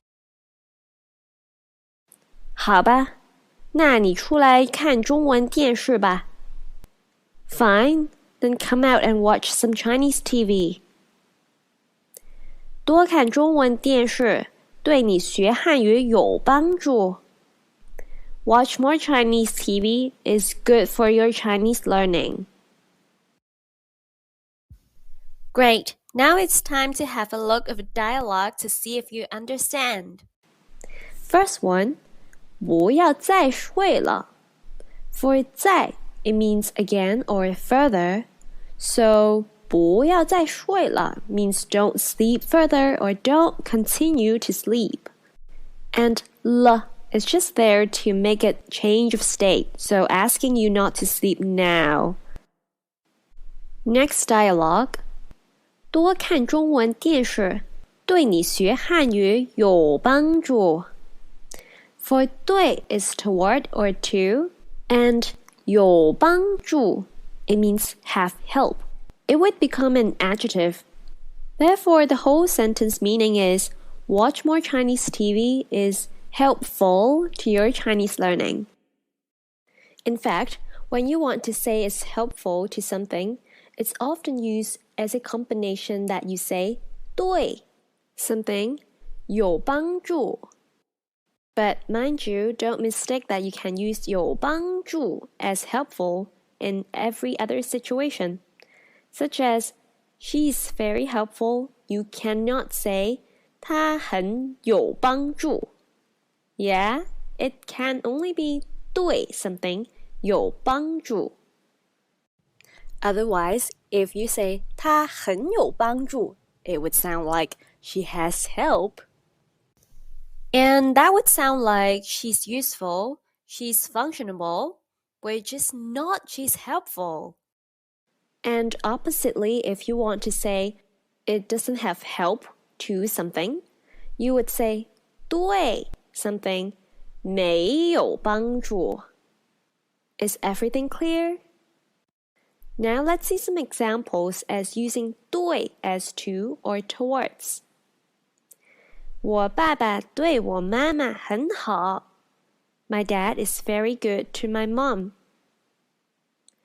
做运动对你的身体好. Doing sports is good for your health.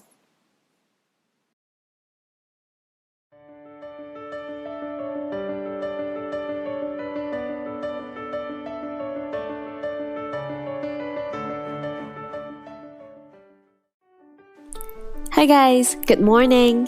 早上好. Today's our topic is watching TV is not good to your eyes.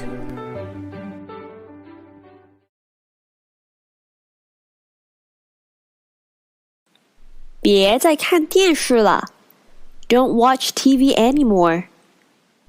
看太多电视对眼睛不好. Watching too much TV is not good for your eyes. 知道了. I've got it. 快去准备明天的课.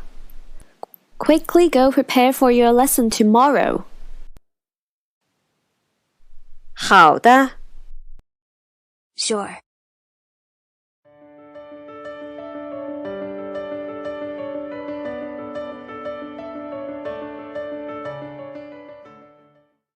Hi guys, welcome back. 欢迎你们. The topic is the doctor asked you to listen to me. Let's see our first word. Speak. It's a verb and we say 说话. 说, as we know, it means speak, while 话 actually refers to verbal words.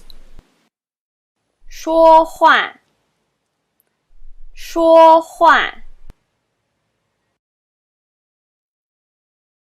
As I think we all know what is 说, so what's the difference between 说 and 说话?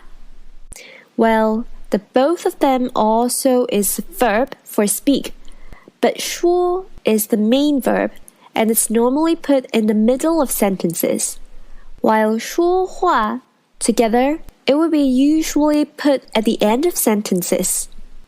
Because 说 is the main verb.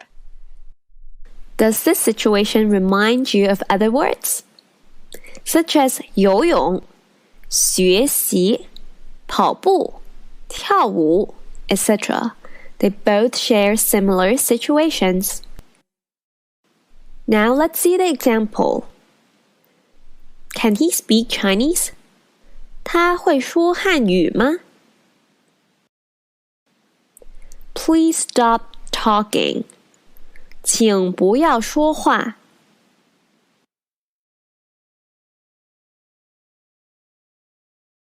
可以给我报纸吗? Can you give me the newspaper? 别看报纸了. Don't read the newspaper. 医生说你要多休息. The doctor said you need to take more rest. 好的，那我不看了。Sure, then I'm not reading it. 你可以给我一杯热茶吗? Can you give me a cup of hot tea? 医生说吃药后2个小时不要喝茶呀. The doctor said don't drink tea within the 2 hours after the medicine. 那他还说什么了? Then what else did he say? 他让你听我的. He asked you to listen to me. Great, now it's time to take a look of the dialogues we learned. First, 医生说吃药后2个小时不要喝茶呀. So, 吃药后2个小时, it actually equals to 吃药后的2个小时, which means after the medicine's 2 hours. Therefore, it means the 2 hours after the medicine. Next one. 那他还说什么了? Do you remember for 还, it means still? So, 那他还说什么了? One by one, it would mean so, he, still, said what? So it basically means, so what else did he say? And finally, for the dialogue, 他让你听我的. We know 让 means let or allow, but often people now always use 让 as ask. As in ask someone to do something. While 听我的, actually there's a hidden word which is not revealed, which is 听我的话. 话 is just omitted because we know we are talking about 话, which 话 means words or verbal words. Therefore, this sentence means he asks you to listen to what I say.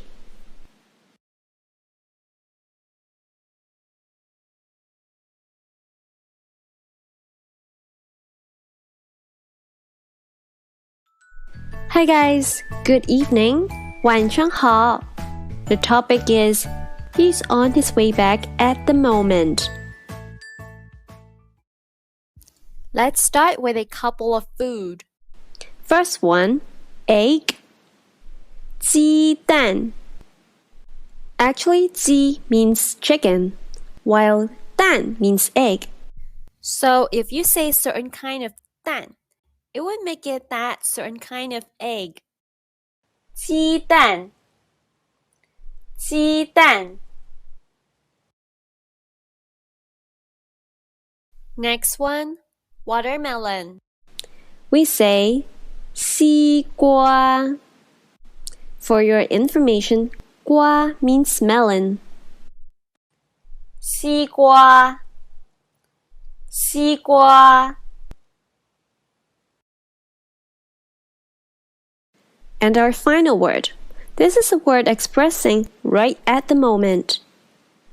正在. When you use it, you would normally say 正在, do something, or any activity.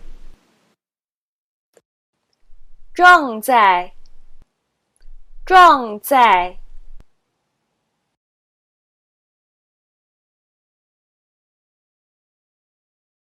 买这么多东西回来啊。" You've brought back so much stuff. 让我看看有什么。 Let me have a look at what's there. 羊肉、鸡蛋、西瓜、面条，真不少。 Lamb, eggs, watermelon, noodles, really a lot. 都是买给我吃的吗？ All are bought for me. 不是，是买给儿子的。No, it's bought for our son. 他正在回家的路上。He's on his way back home at the moment. Great, now let's have a little discussion about the dialogues we just learned. First one, 买这么多东西回来啊。For do you still remember what's the function of it? When it is used in statements, it would create a sense of exclamation. Therefore, this whole sentence has a feeling of, wow, you've bought so many things back home. Next dialogue. 羊肉、鸡蛋、西瓜、面条，真不少。For 不少, it means not little. Therefore, it actually also means a lot. Therefore, 真不少 kind of means that's a lot, or that's really a lot. Next one, I would like to remind you about the structure of 是 and 的. The function is to emphasize the content in between. Therefore, from the dialogue, 都是买给我吃的吗? The emphasis would be 买给我吃, bought for me. Also, from another dialogue, 不是，是买给儿子的. And the focus would be 买给儿子, bought for our son. Our final dialogue, 他正在回家的路上. What does the whole sentence mean? 正在 means right at the moment. 回家的 is back home. 路上 is on the road. Therefore, the whole sentence means right at the moment on the way back home.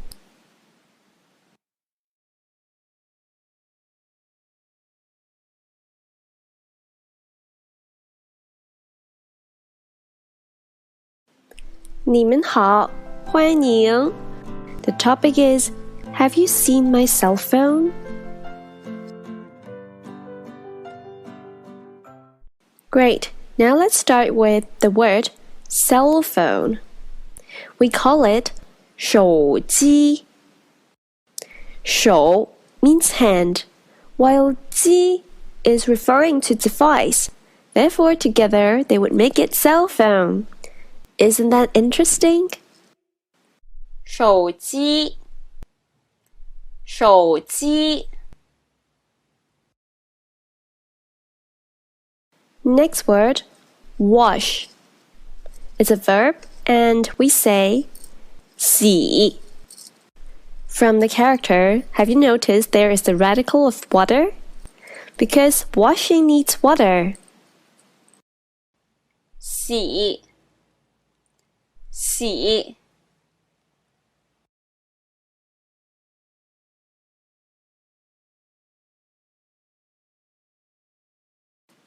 你正在找什么呢? What are you looking for right now? 你有没有看见我的手机？ Have you seen my cell phone? 黑色的。 It's black. 别找了. Don't find it. 在桌子上呢. It's on the table. 电脑旁边. Next to the computer. 真好。 That's so good. 那你看见我的衣服了没有？ So have you seen my clothing? 红色的那件。 That red one. 那件衣服我帮你洗了. I've washed that clothing for you. 在外边呢. It's outside.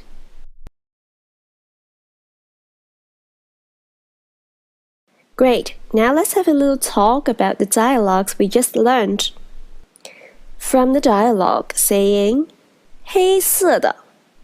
For the, a reminder that a function of it is to add on confirmation. That's why it's often put after a fact, or after something that has confirmed to have happened. In this case, he wants to say it's black, so adding the after 黑色 would make it have the confirming feeling. Moving on, next dialogue. 别找了. 了. Do you remember what's the function of it? It can make it change of state. Therefore, 别找了 has a feeling of don't find now or anymore. Don't continue to find. Does that make sense?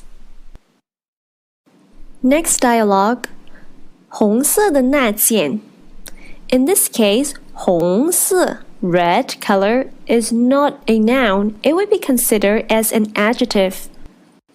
And do you remember, if we want to link an adjective to a noun, we usually would put the in between. Therefore, in this case, linking 红色 to 那件, we have to put the in between, making it 红色的那件, while the whole meaning would be that one in red. Moving on to our last dialogue. 那件衣服我帮你洗了. For 那件衣服 is for that clothing. 我帮你洗了. I've helped you wash it. So the sentence structure would have a sound like, for that clothing, I've helped you wash it.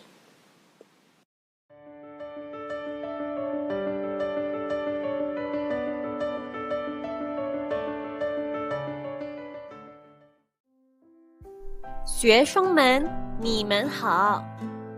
Hello, students. In today's lesson, we're looking into different ways to say and. Let's first start with the basic one. We all know we can say 和, which means and. While in fact, you can also use 跟 as and, which they can both interchange. But please bear in mind, 跟 and 和 as and can only be used within a sentence. So you may ask, then what can we do if we want to connect sentences with and? Here is a suggested way, which you can say 还有. 还 means still, 有 means have. So 还有 means still have, and you can also consider it as also, because it's always fine when you want to connect two sentences with also, as if you take it as an and. Great, now let's see examples about using and within a sentence. I like dancing and doing sports very much.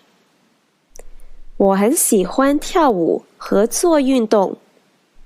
Or 我很喜欢跳舞跟做运动。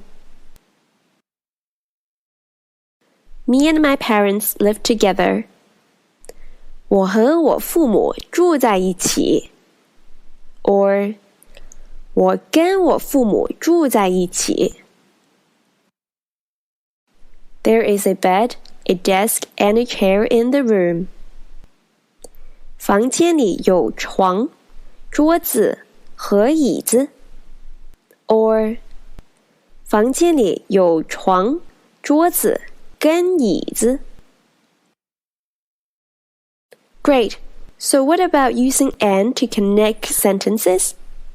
Let's see the below examples. I hope to go travel in China next year, and I plan to learn Chinese. 我希望明年去中国旅游，还有我准备学中文。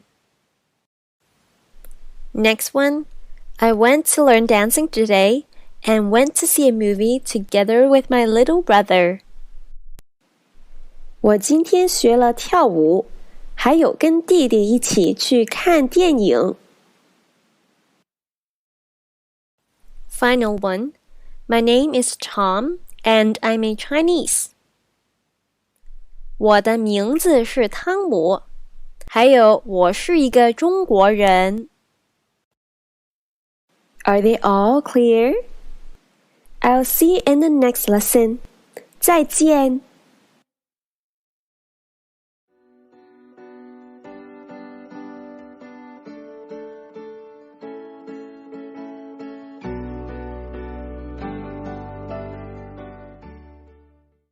你们好，欢迎你们。Now we are going to do a conversational practice again for the previous chapters. Let's get started.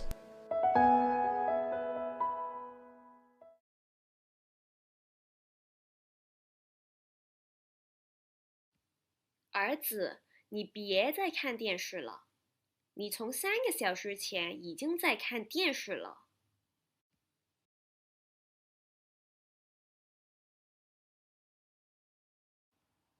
你有没有听见我说话？不要再看电视了。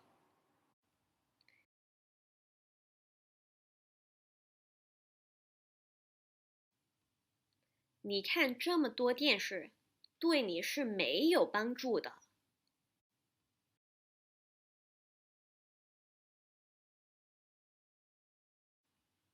来，过来帮我洗衣服，还有来帮我做做饭。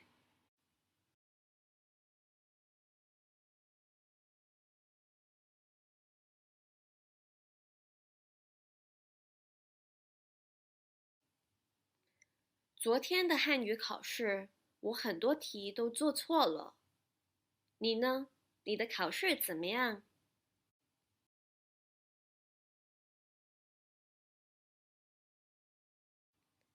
考试的题那么多，我做不完。你呢？你都做完了没有？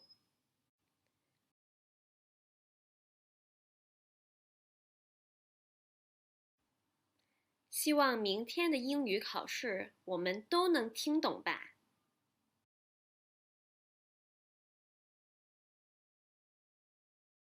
Great! If you would like to have more speaking practice or any listening exercises with me by doing a Skype, please email to hello@chineseqq.com. You can choose to have 30-minute session or 1-hour session. See you next time. 再见。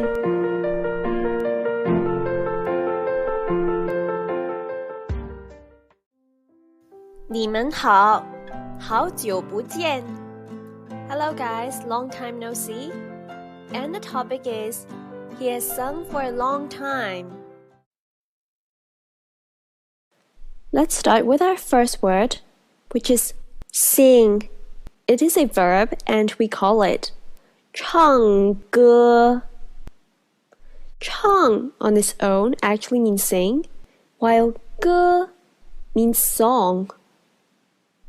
By looking at the character 唱, do you realize on the left-hand side there is a radical of mouth? That's why 唱 is something related to mouth.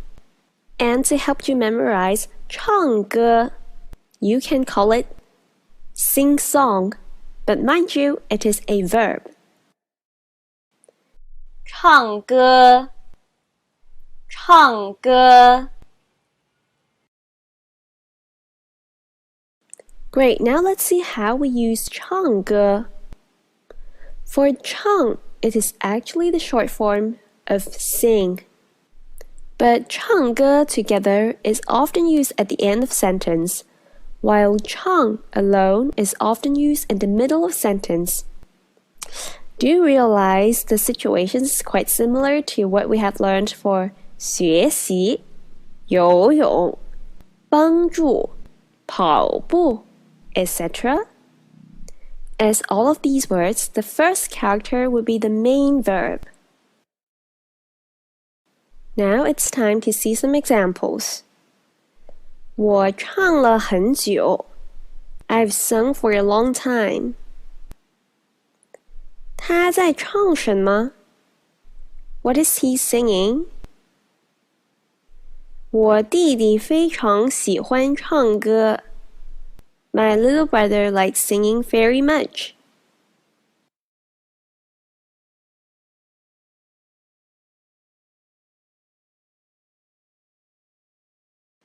你最近怎么样?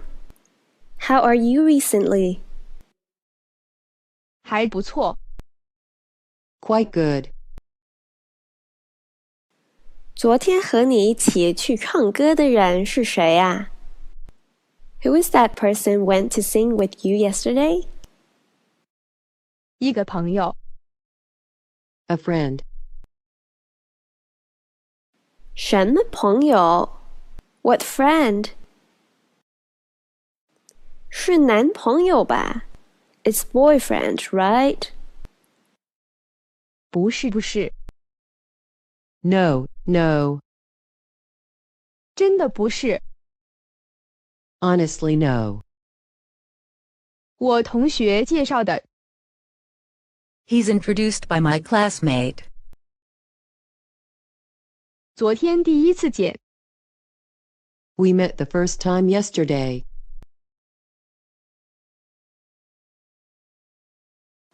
Great!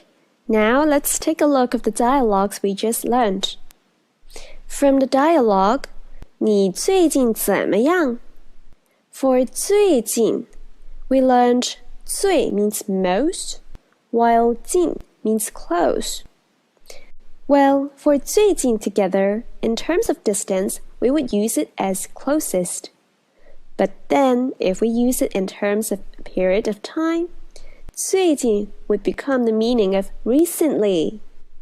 That's because recently is the closest time period to now. Next one, 还不错.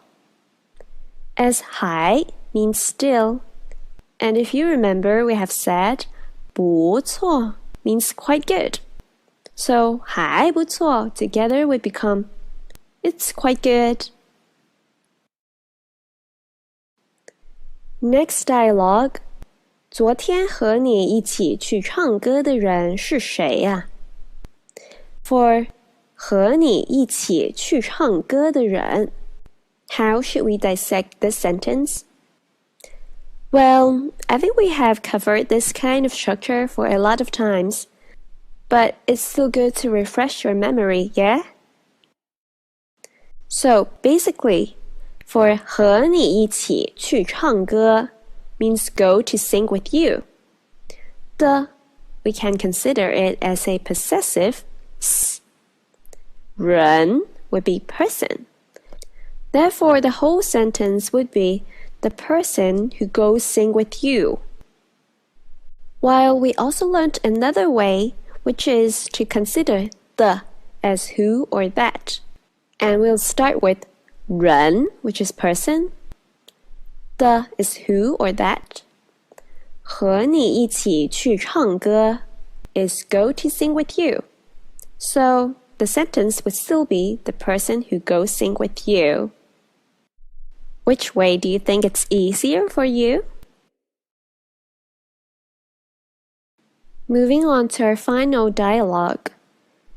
我同学介绍的 It actually means 他是我同学介绍的 And do you remember for 是 and the combination, we are emphasizing the content in between, which is 我同学介绍 Therefore, it means this person, he, is introduced by my classmate.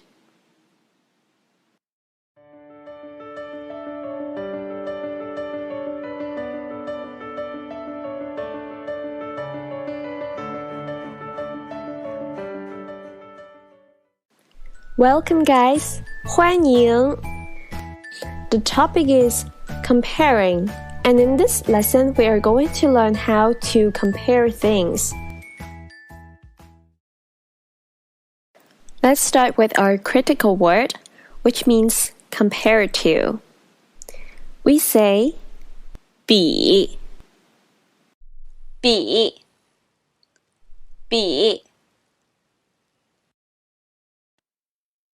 So how do we use 比? Well, when you want to compare things, you would say A compared to B about the adjective or description. Is that right? So here is the structure about this. We would say A, B, B, followed by adjective, and then we would describe by how much, if you like. Let's learn by examples. 哥哥比我大2岁 So it's older brother compared to me, older for 2 years. So it means my brother is 2 years older than me. Next one. 姐姐比我高一点 So 姐姐, my older sister, 比 compare 我 to me, 高 taller, 一点 by a little bit. So it means my sister is a little taller than me. Another example. 妈妈做菜比我好吃 My mom cooking is better than me.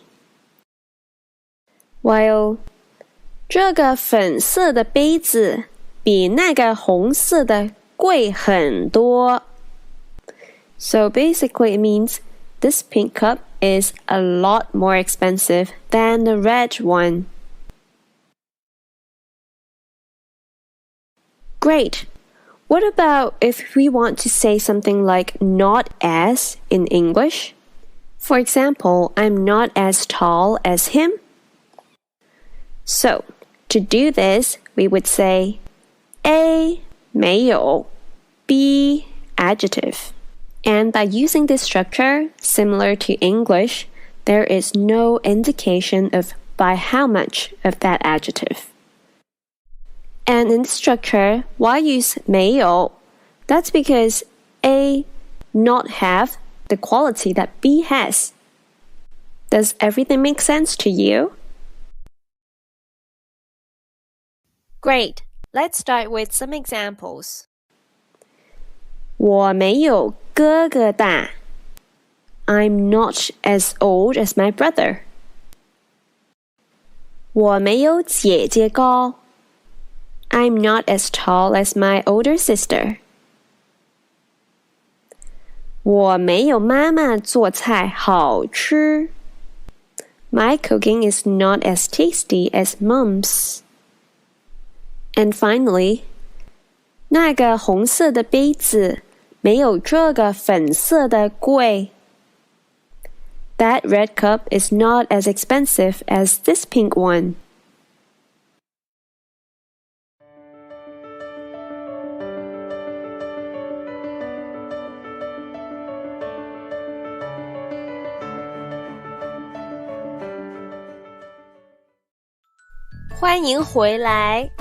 Welcome back. And we are going to talk more about comparing, which helps you to consolidate your knowledge. Let's learn some new words. The first one, a child or children or a kid. 孩子. And by looking at the character, we have mentioned that 子 is actually related to baby. And 孩, on the left-hand side, you also notice there is the radical of 子, which it is a radical related to babies. That's why it makes sense that 孩子 means kid or child. 孩子，孩子。And in fact, with 孩子, we can also say girl or boy. Simply put 女 before 孩子. 女孩子 would be girl. And 男孩子 would mean boy. But then actually different part in China would like to have different practice of saying. In the north's part, they tend to say 女孩 to mean girl, and 男孩 to mean boy, but it is all the same. Next word, photo or picture. 照片. Let's take a quick look of the character 照.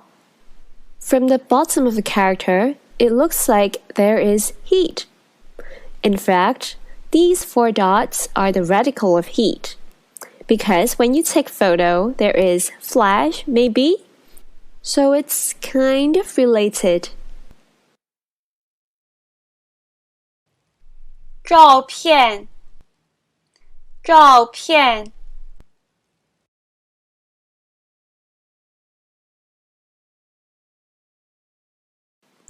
这些都是很久以前的照片了。These are all photos from long time ago. 右边这个跳舞的女孩子是你姐姐吗？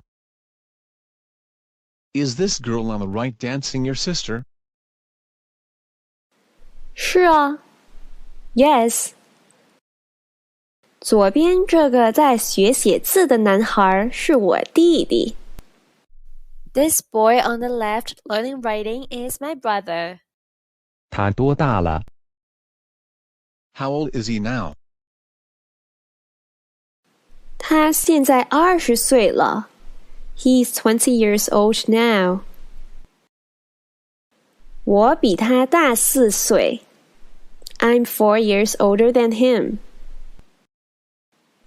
他还在上大学呢。He's still at university.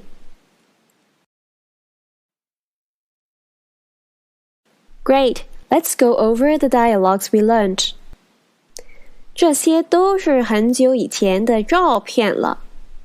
For 这些都是, it means these are all. While 很久以前 actually means long time ago. 很 is very, 久 is long time, 以前 is in the past or ago. And we all know 照片 is photos, while the l is just to make it change of state. So these are all long time ago's photos already. The final dialogue. 他还在上大学呢。Okay, do you remember 上学 means go to school? Therefore, 上大学 would be go to university. 他还在上大学。Therefore means he is still going to university. This sentence would imply that his younger brother is still young and still a university student, but not actually saying he's at the university right now.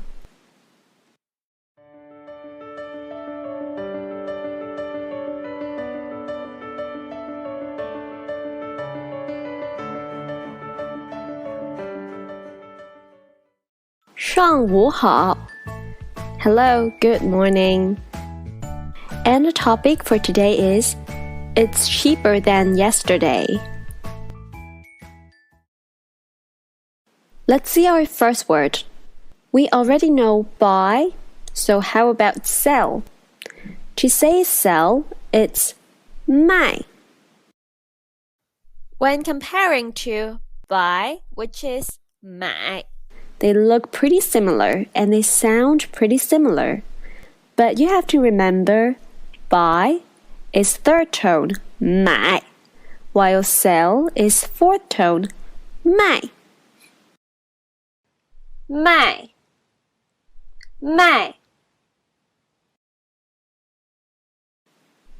Moving on, let's see how to say cheap. There are two characters, and they are 便宜. And in practice, 宜 is normally said in no tone. So, 便宜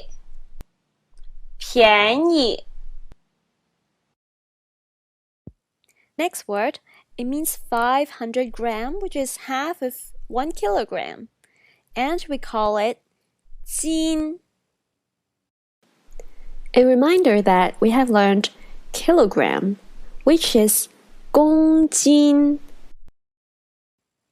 That's why it makes sense that 斤 is half of 公斤. 斤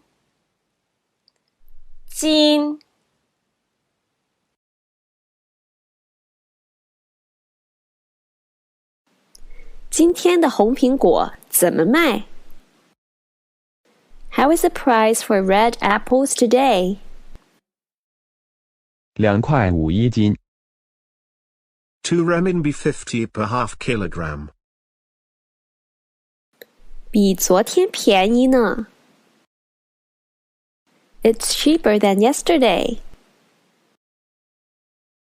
对，绿苹果也比昨天便宜。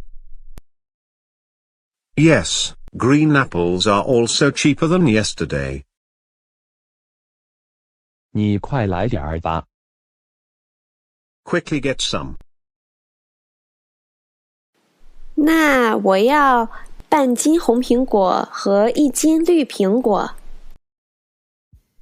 Then I'll have 250 grams of red apples and 500 grams of green apples. Great, let's see how the dialogues were. From the first one, 今天的红苹果怎么卖? According to the direct translation, it would become Today's red apples, how to sell. In fact, it means how's the price for red apples today? Because I'm actually asking how you are selling these red apples. Moving on, let's see the dialogue. 2块5一斤. What does that mean? What is 2块5? 2块 means 2 renminbi, and actually 2块5 would become 2.5 or 2.5 renminbi. Is it pretty straightforward? Next one, 比昨天便宜呢 For 比昨天便宜 The dialogue just didn't say, it actually means 今天的红苹果比昨天便宜 It is just too long. Therefore, it still means today's red apples are cheaper than yesterday's. Next dialogue. 你快来点儿吧 Quickly get some. Well, 来点儿 We know 来 means come, 点儿 means a little. So it means come a little. In fact, because it has the indication that have some apples come to you, so it means have a little. So this scene is pretty similar to how we learned in chapter 6 when we ordered food, we said, 来一点儿吧 It means have some. And finally, last dialogue. 那我要半斤红苹果和一斤绿苹果 For 要, it means need to or have to have. So in this situation, when you're buying, right, you would sound like you're determined to have that item. So therefore, we can use 要 to make I'll have to have this or that. Is that clear?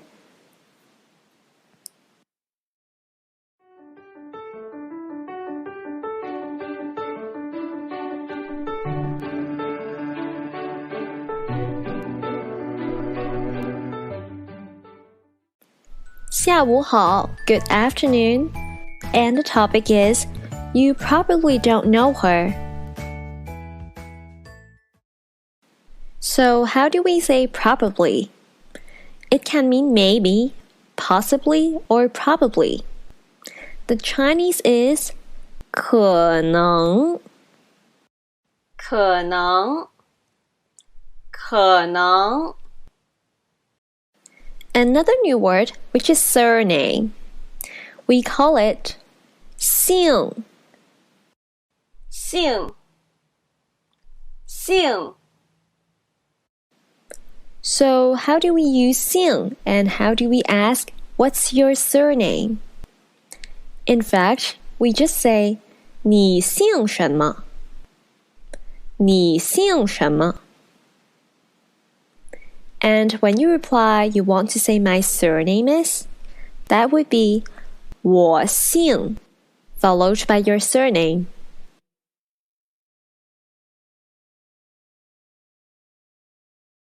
"前边说话的那个女人就是我的中文老师。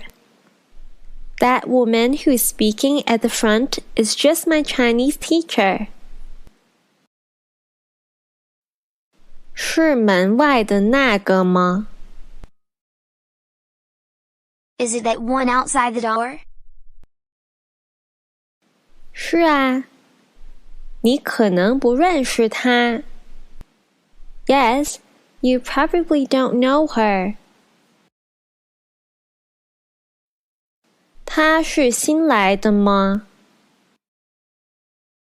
Is she new? 是去年来的。She came last year. 她姓张。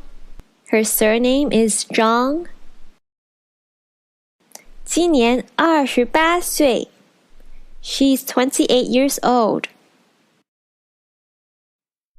真的。Really? 她比我们老师小4岁。She's 4 years younger than our teacher. Great, it's time to have a look of the dialogues. From the first dialogue, 前边说话的那个女人就是我的中文老师。Let's dissect the sentence. We have talked about this kind of structure many times, so believe this would just be a reminder. Considering the as a possessive word. 前边 means in the front. 说话的 speakings. 那个女人 that woman. Therefore, in total, it would mean that woman who is speaking in the front.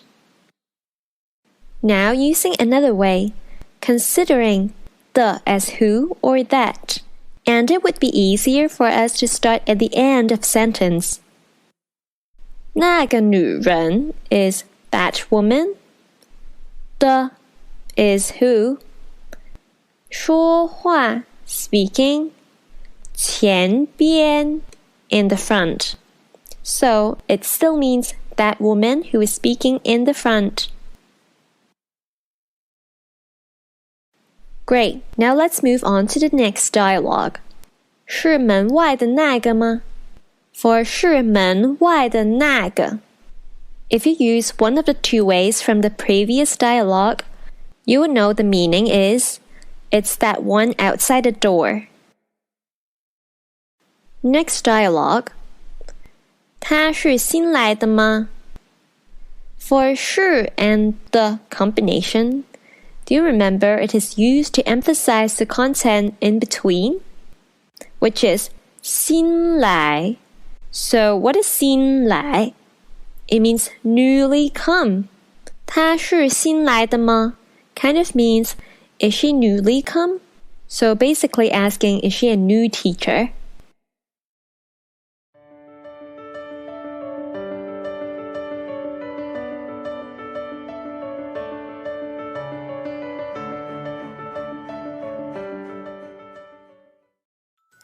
Ni men hao. Hi guys. Let's start our new lesson, and today we're going to learn a new word and to see how to use it. That's the. Have you ever thought of how to say the sentences in Chinese such as she sings well, they didn't study too well, I didn't swim too fast, he runs slow, etc.? The common point for these sentences are that you would say the verb first and then end with the adjective, which is used to describe the action or the verb. To learn how to say these sentences, let's learn how to say the below character. The, which is a supporting word. And because the is a supporting character, usually we would just say it in no tone. The.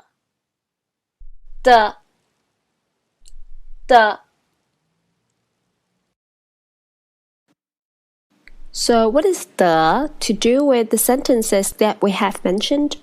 So basically you would say the verb first, the, and then end with adjective. Mind you, because the here would be the supporting word, so it would be in no tone. Also, there's a piece of information. The verb used is normally just one character. That's because we tend to only pick the main verb. And usually, as a main verb, it's just one single character. Okay, let's see some examples. 睡得早 means sleep early. 跑得快 runs quick. 住得不太远 doesn't live too far. 写得不错 writes quite well. 游得不太慢 doesn't swim too slow.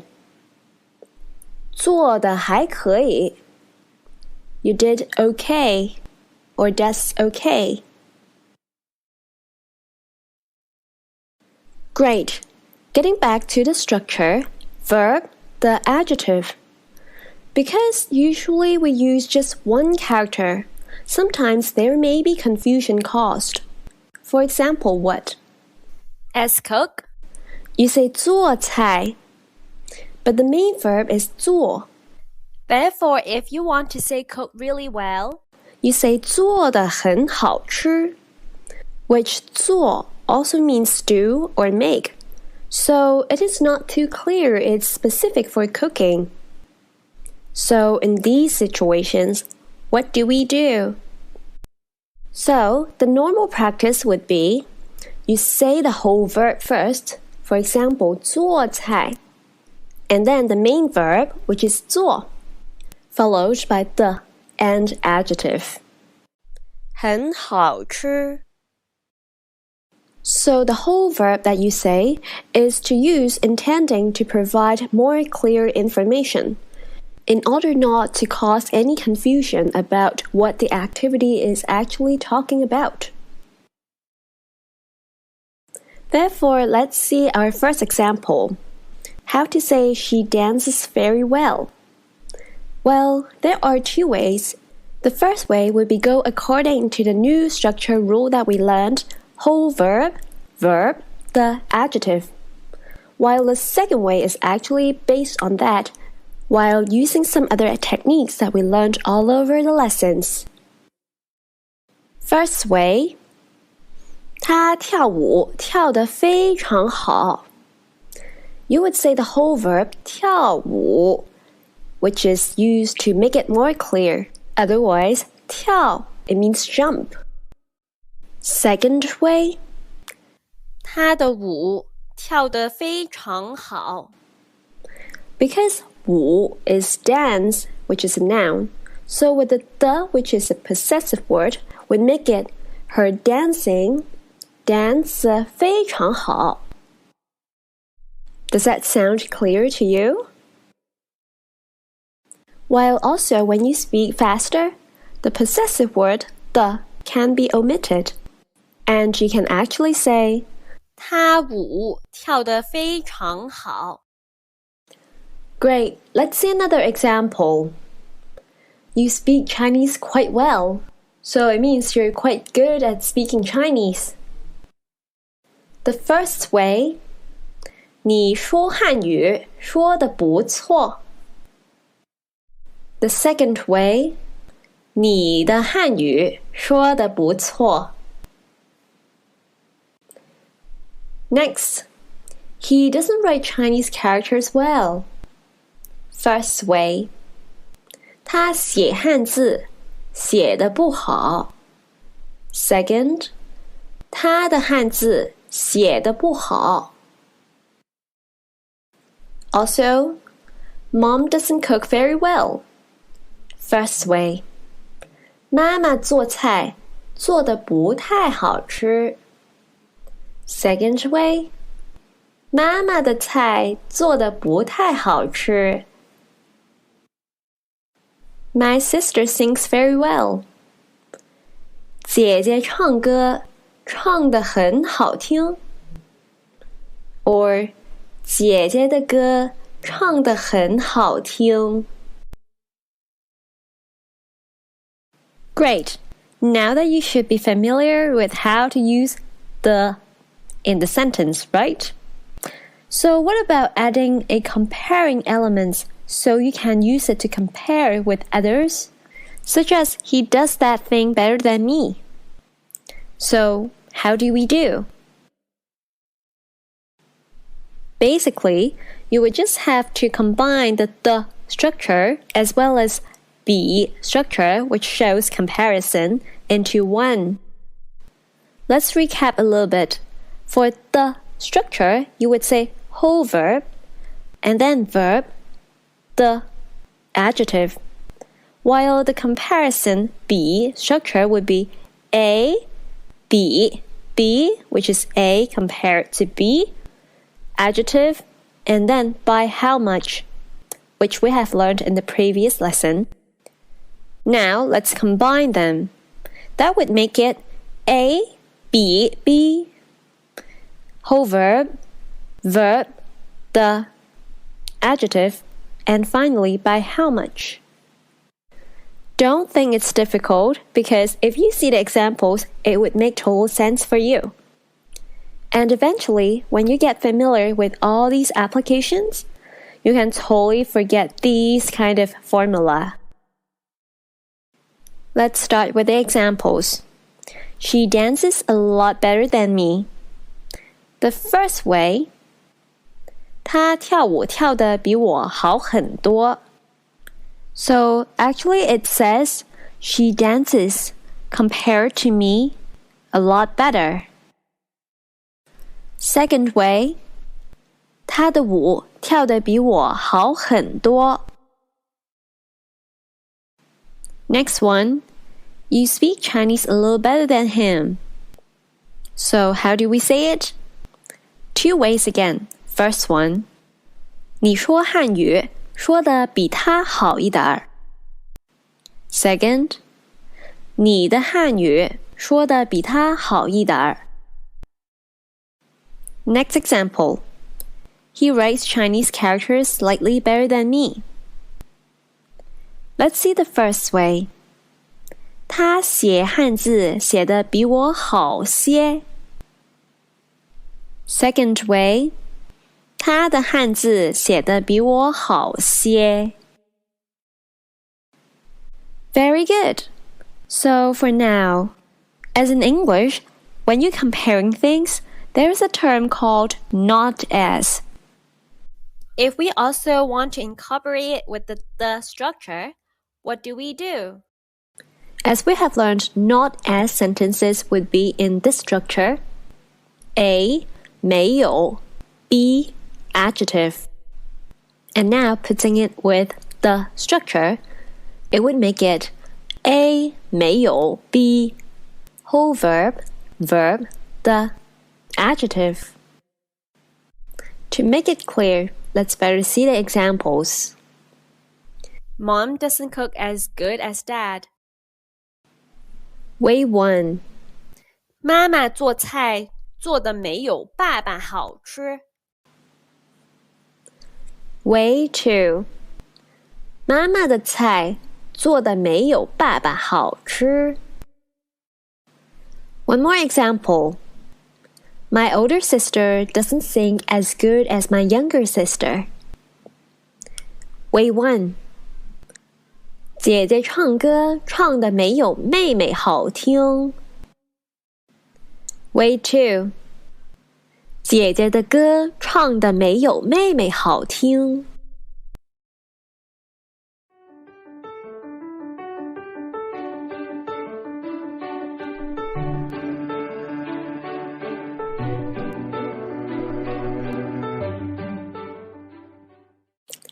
Welcome, 欢迎你们。And in this lesson, we are going to talk more about the use of the. 你昨天睡得怎么样？ How was your sleep last night? 睡得不错 Pretty well.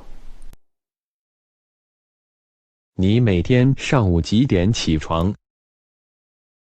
When do you get up every morning? 7点多 7-ish.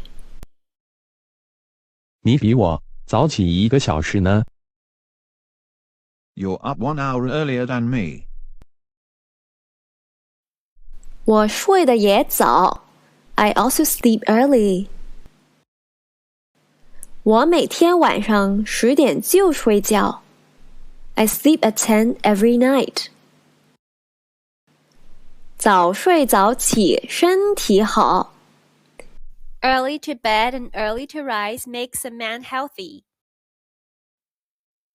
Very nice. Let's have a talk of the dialogues that we just covered.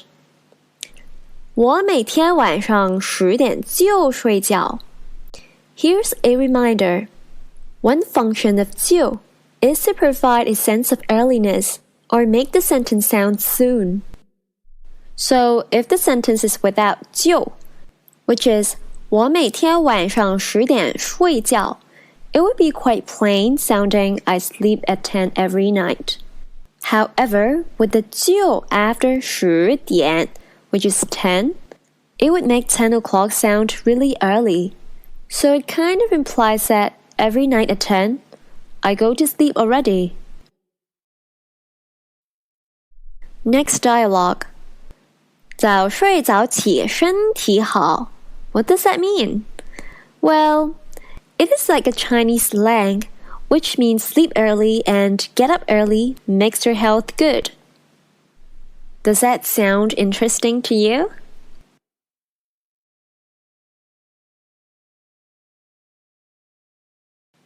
再来点面条吧 Have some more noodles. 你吃的太少了。You ate too little. 不少了。It's not little already. 我今天吃的太多了。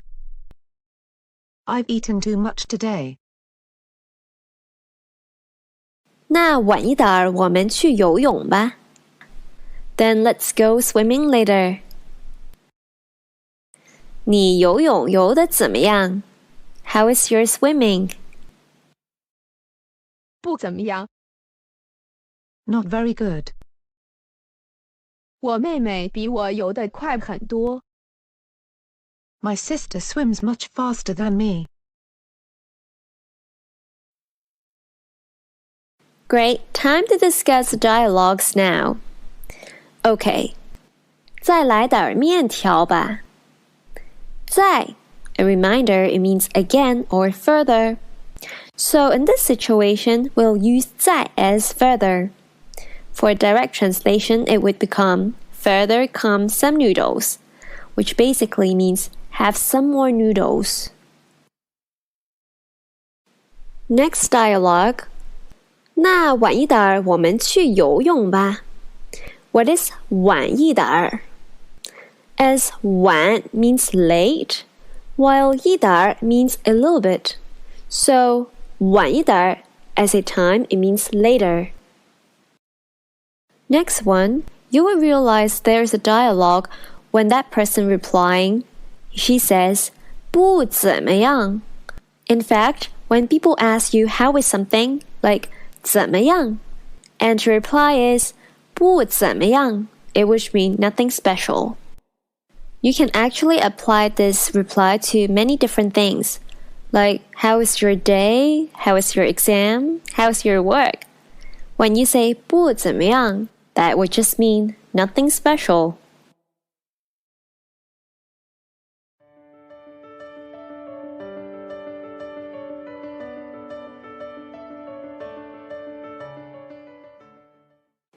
Good morning, 上午好. Let's start our new lesson. The topic is minus 10 degrees. What's our new word for today? Snow, which is a verb, and we say 下雪. Does that recall you of 下雨, which is rain? 下 would be down, which is the verb, and 雪 would be the snow, but it's a noun. 下雪，下雪。Next word, degrees, which is a measure word for temperature. 度，度，度。Final word, wear. This wear is a verb, but it's not used for accessories. So you can say you wear clothes, a pair of socks, jeans, skirts, etc., but not for hat, or watches, or scarves, or any kind of accessories. We call it 穿，穿，穿。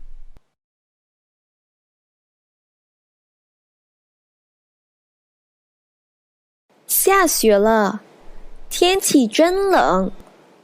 It's snowing. The weather is so cold. 是啊，有零下10度吧。Yes, it's got minus 10 degrees, right? 我觉得有。I think it has. 你穿的这么少。You're wearing this little. 我们快进房子吧。Let's quickly go inside the house. 好吧。Sure. Great. Do you understand all the dialogues? For now, let's have a short discussion of a couple of lines. First one. 是啊，有零下10度吧。So what does it mean by 零下10度? Directly translated, it means below zero, 10 degrees. So it means 10 degrees below zero, therefore minus 10 degrees. Now have a thought. How would you say minus 5 degrees? The answer is 零下5度. I bet you got it right. Moving on, next dialogue. 好吧. It means sure. Here's the reminder. How to use it? Usually you use it when replying to a suggestion. And remember, it has a neutral tone. Therefore, it sounds less enthusiastic than 好啊, which provides an exclamation feeling.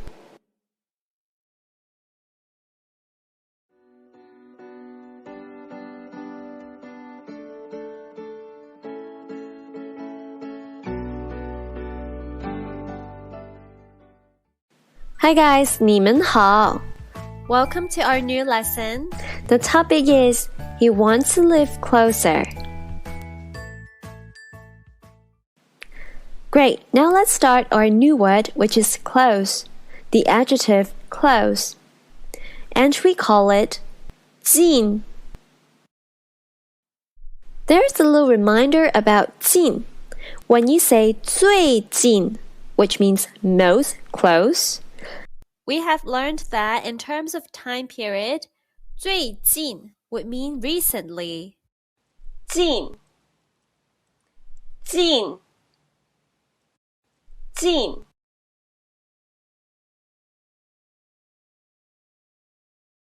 你最近在忙什么？ What are you busy with recently? 我弟弟让我帮他找个房子。My younger brother asked me to help him look for a house. 现在他家离公司有点远。Currently, his home is a bit far from the company. 住得远，真的会很累。 It'd be really tired living far. 是啊，他也希望能住得近些。Yes, he also hopes to live closer.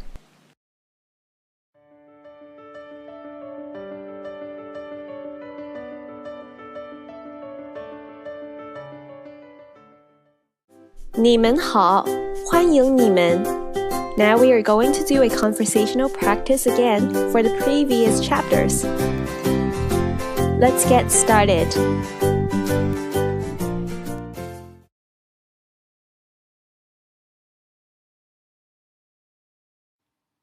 这些西瓜怎么卖？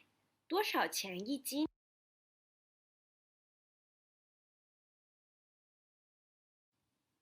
对不起，你可以再说一次吗？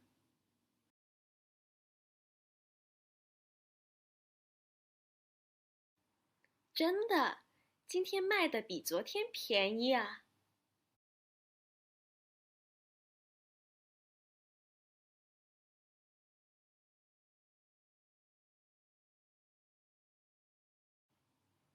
你的房间漂亮一点儿，还是你妹妹的房间漂亮一点儿？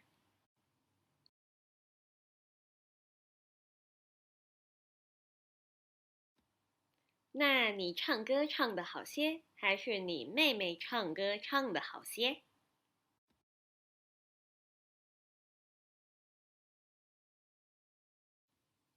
你游泳游得快，还是你妹妹游泳游得快？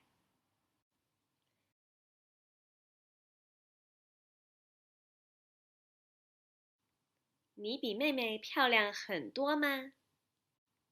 你比妹妹漂亮很多吗？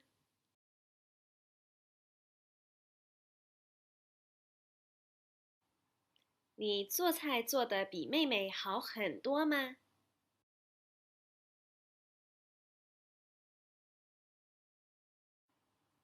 你妹妹有没有你高？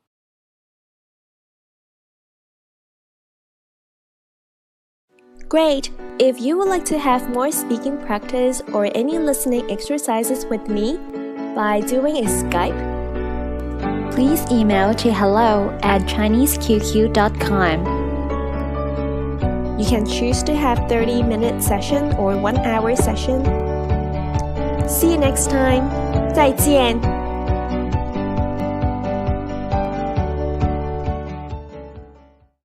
欢迎, welcome. The topic for today is verb and then followed by a new character which is 这. We will learn about what is 这 and how to use it in the lesson. Great, let's learn the character. It is pronounced as 这 with no tone. Because it's a supporting word, and the function for it is to express a state. 这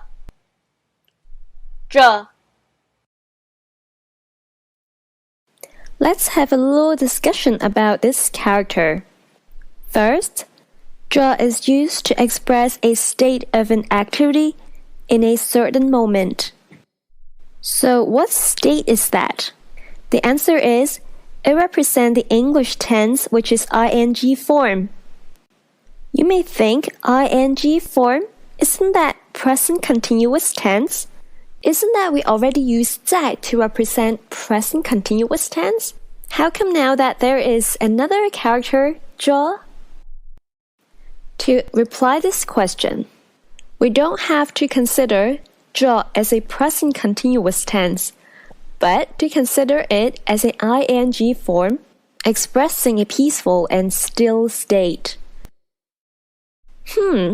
This might sound abstract. So what does that really mean?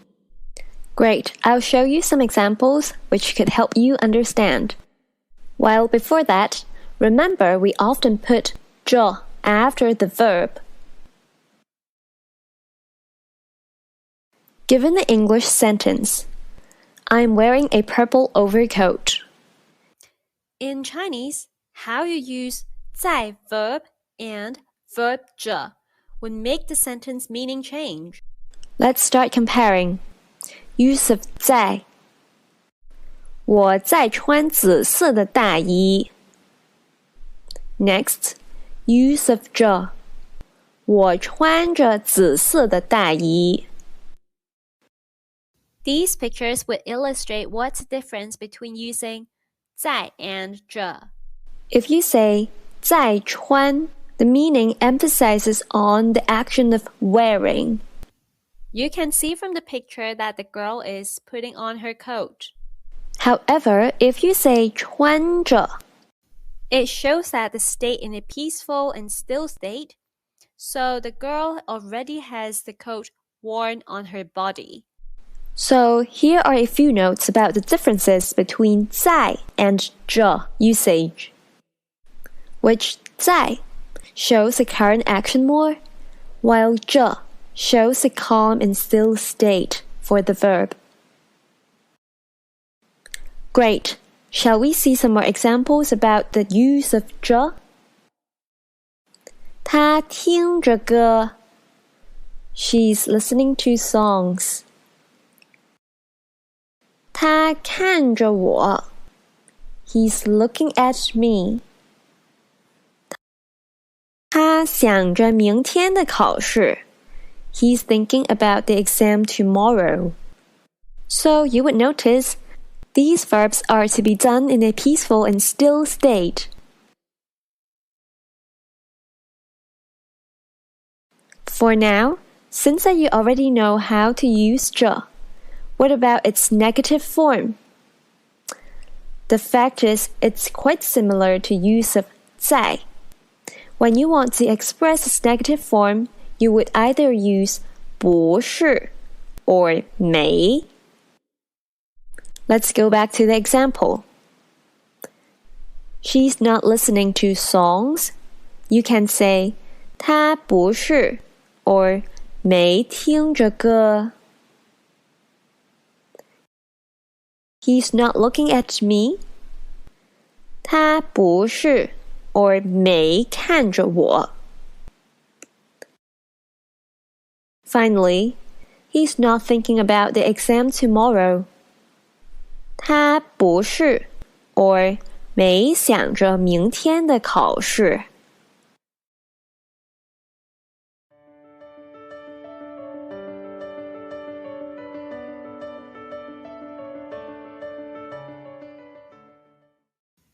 Hi guys, good morning. 早上好。Today we're going to look into more applications about 这。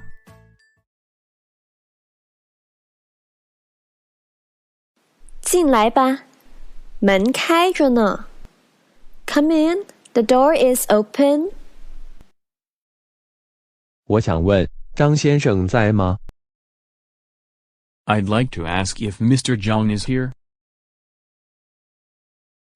他已经出去了。He's out already. 你下午再来吧。Come again in the afternoon. 好的，没问题。Sure, no problem. Great. Here's a little bit explanation about the dialogues. For 门开着, as 门 means door, while 开着 means opening. But as we are using 着, so the meaning would be door is in an open state. That's because the door is open in a peaceful and still state. And because of the use of 这, the door is not actively opening. "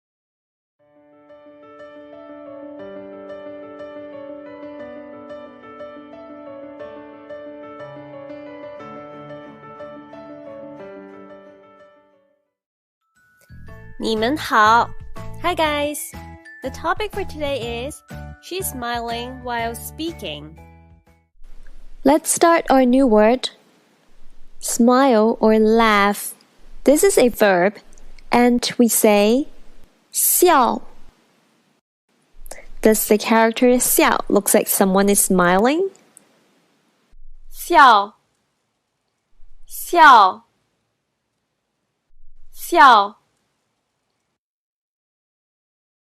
Next word, it means hold or take. We say 拿.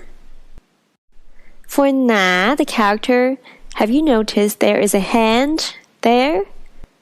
Exactly, it's because hold or take relates to hand. 拿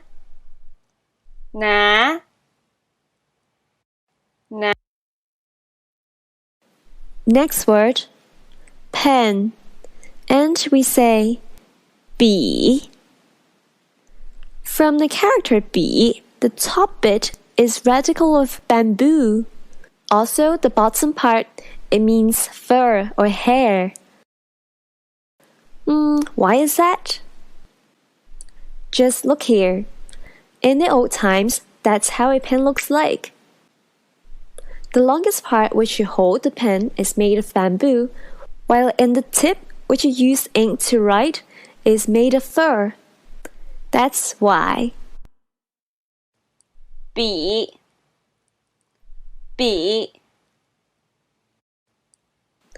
Next word, it means pencil. We say 铅笔 for 铅 because it means lead. So 铅笔铅笔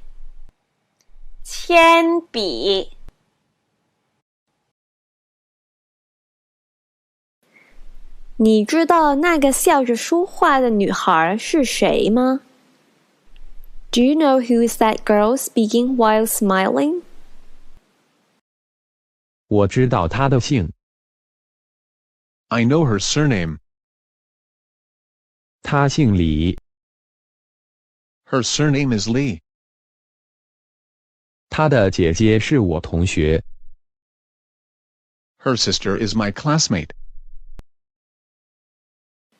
那个手里拿着铅笔的男孩子呢？ So what about that guy holding a pencil in his hand? 我不认识。I don't know him. Great.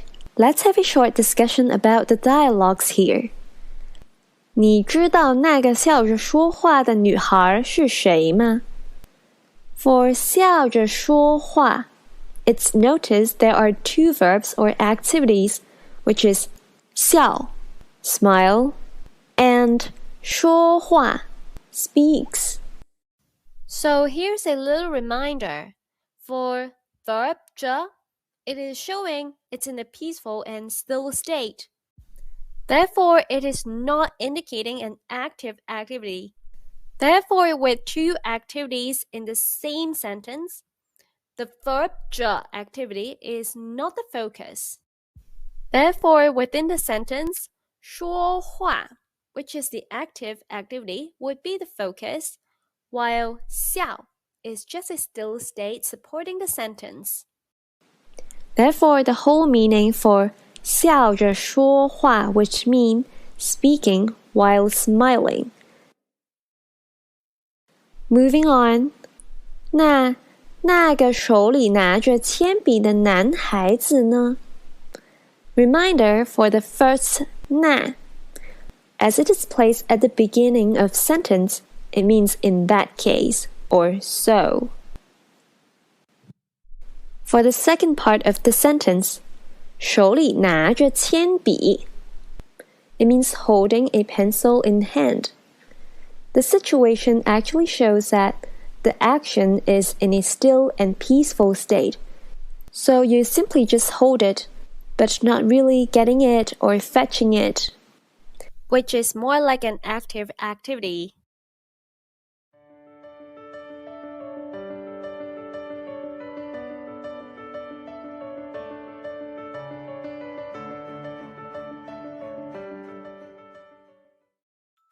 Ni men hao. Hi guys. Today we're going to look into the use of 长. Great. Let's start with our first word, 班, which is a character from 上班. But used alone, the meaning would become class. 班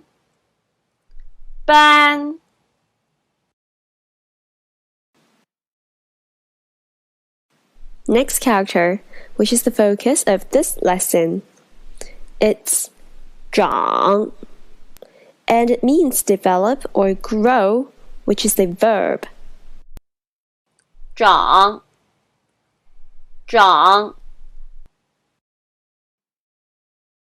If you're familiar with the characters enough, you would definitely ask me this question.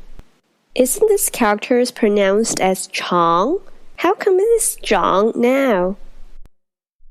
The answer is it has two ways to say it, which also refers to two different meanings. For 长, we know it means long, which is the adjective. While for 长, this time it means develop or grow, which is a verb usually referring to your body growth. Let's see some examples to learn how to use 长. You can say, 这个男同学长得很高, which directly means this boy grows so tall. So it simply just means this boy is so tall. Additional information. What is 男同学? As 男 means male, and 同学 means classmate. So 男同学 equals to schoolboy, or male classmate, or male fellow student. Next, 我的儿子已经长大了. So, my son has already grown. For 长大, please note that it is a term which means grown or grown up. Next, 张太太的女儿长得好好看. Mrs. Zhang's daughter looks very pretty. As we know, 长 means grow or develop. When describing look as pretty, you can also consider it actually means grow to be pretty. That's why in such situation, we can use 长. "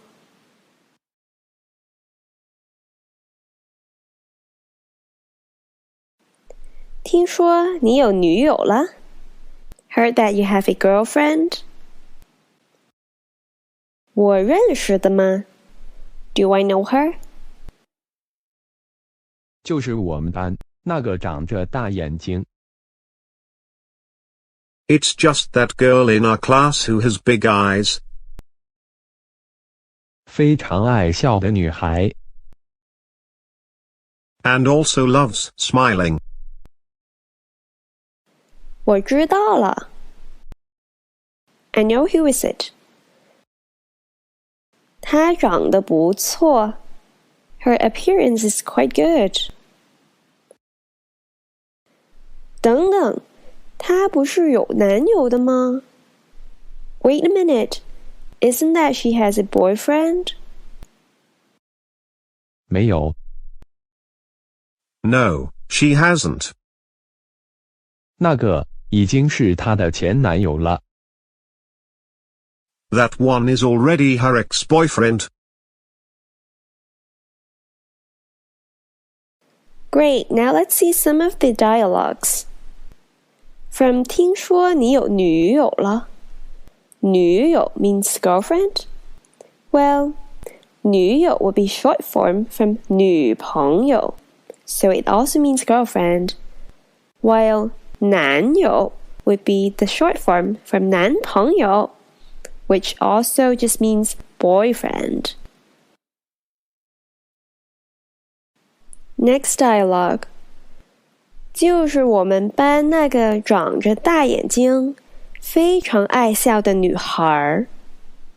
For 长着大眼睛，长 means grow, therefore it's growing on her body. 这 would show a still state, therefore it is 长着. It doesn't mean the action of growing, but it's grown there as a still state.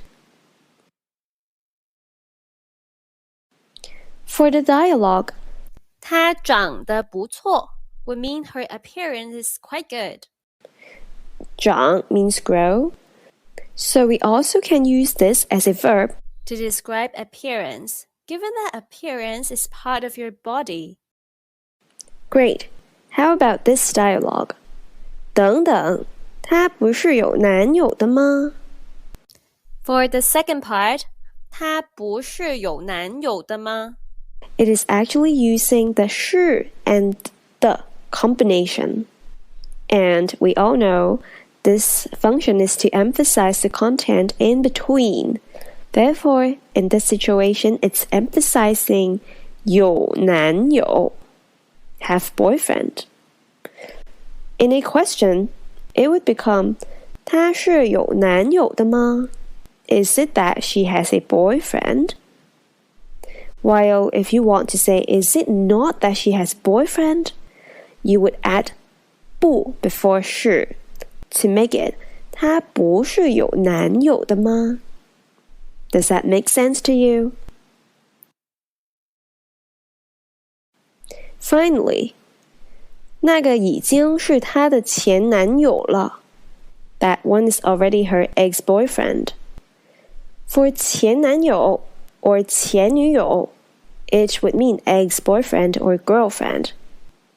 This use can also be applied to ex-husband or ex-wife, which we would say 前夫 or 前妻.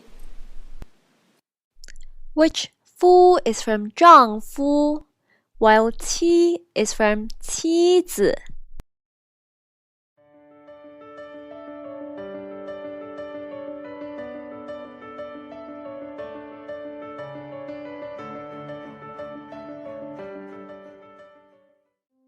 同学们，你们好。Hello, students. Today we are going to learn two new words. That's 一直 and 往. Let's start with 一直. It means all along, the whole time, all the way. As 直 for your information, it means straight. 一直，一直。Great. Now let's see another new word. 往 It means turn or towards, but usually just used for directions only. 往，往。So how are we going to apply these two words? Let's see some examples of them. Starting with 一直他今天一直不说话。He hasn't been speaking the whole time today. 我一直希望能进这个大学。I've always hoped to get into this university. So you can consider 一直 as all along, all the way. So the sentence also means I have all the way, all along, non-stop, hoping to get into this university. 一直走，你就会看到学校。Go straight, and you would see the school. So the use of 一直 is pretty straightforward this time, because 一直 is like go straight ahead, go straight on, etc. There's also another reminder about the character 就, which makes a sentence sound like early or soon. Therefore, it implies that soon you'll see the school. Also, we have mentioned 看到 means successfully see. Great. Now how about the use of 往? Let's start with some examples. 你再往前走10分钟就到了。Further, go straight for 10 minutes, you would be there.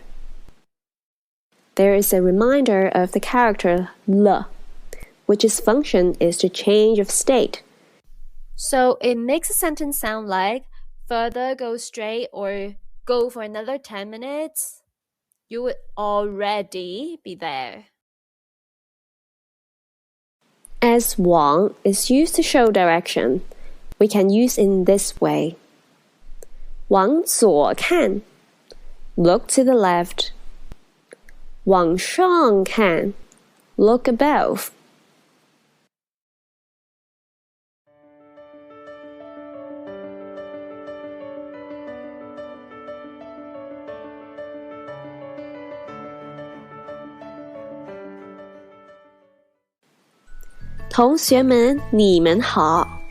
Hello, fellow students.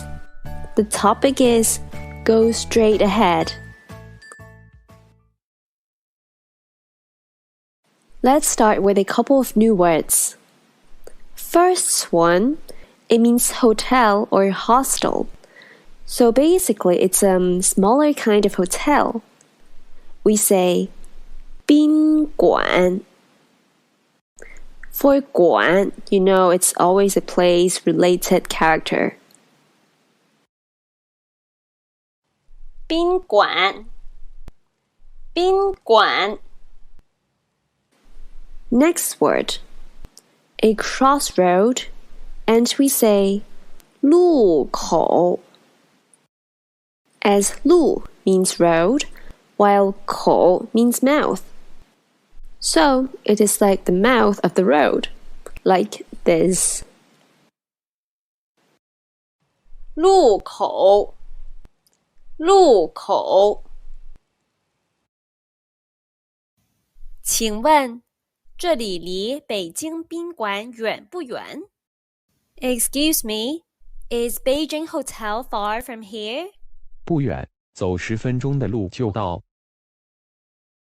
No, it's only 10 minutes walk. 你能告诉我怎么走吗？ Can you tell me how to go? 从这儿开始，一直往前走。Walk straight ahead starting from here. 到了前面的路口，再往右走。When arrive the crossroad at the front, further walk to the right. 好的，谢谢。Sure, thank you.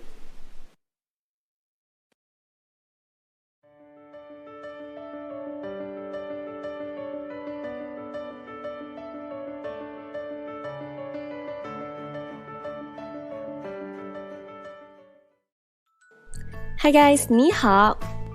The topic is, but I've watched it. Let's see our first word, although. 虽然虽然虽然 Next one, but. 但是但是但是虽然 and 但是 are really important words because they are a combination. Normally you would start with saying although, then but. 虽然但是 Let's see a couple of examples. 虽然他是中国人，但是不会写汉字。Although he's a Chinese, he can't write Chinese characters. 虽然我不爱读书，但我很喜欢上学。Although I don't like to study, I like to go to school very much. You may have noticed the sentence used 但 instead of 但是. What happened here? In fact, 但 is a short form of 但是. So in future, if you hear anybody using 但, don't think it's a new word. It just means 但是, but. Next one. 虽然我长得不好看，但我长得高。Although I'm not good looking, I am tall.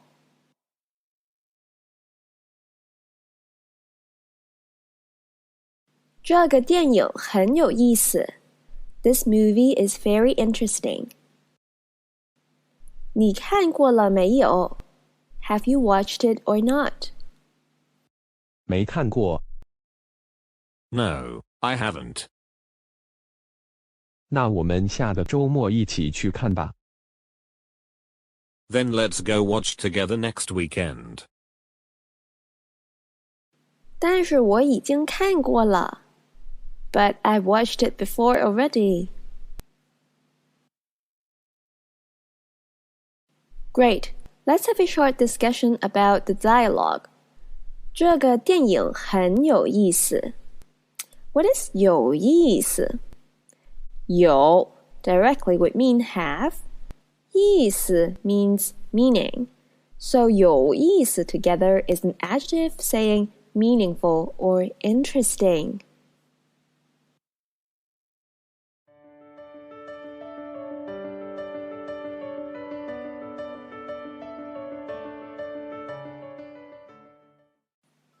Hi guys, 你们好. Welcome, 欢迎. And today's topic is I have been to China for a good few times. Let's start with our first word. Play. It's 玩. In northern China, people often say 玩 instead of 玩. Do you notice there's a R sound after 玩? In that case, it may be easier to help distinguish between finish 玩 and play 玩, because often Northern Chinese would say 玩 instead of 玩 for play. 玩玩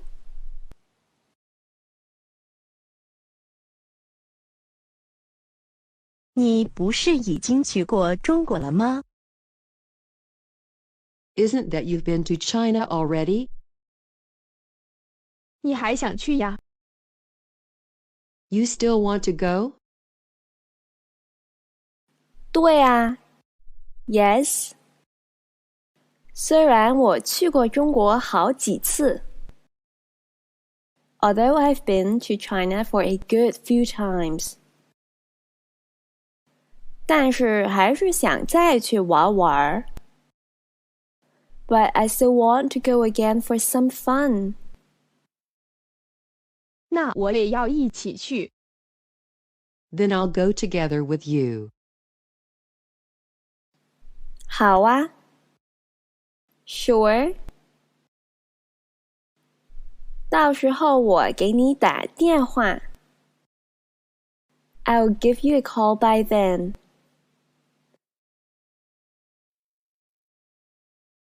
Very nice. Let's have a talk about some dialogues. 虽然我去过中国好几次 For 好几次，好 means good. 几次 means few times. So, it means good few times. In fact, we can use this structure for 好几 and followed by a measure term. Example, 好几个人 a good few people. 好几个月 a good few months. 好几个星期 a good few weeks, etc. Next dialogue. 但是还想再去玩玩。For 玩， we know 玩 means play. 玩， play. What does it exactly mean? Do you still remember we said verb, which the verb doubles each other? It means do that verb quickly or do that verb for a short while. In that case, 玩 would mean have some fun. Finally, 到时候我给你打电话。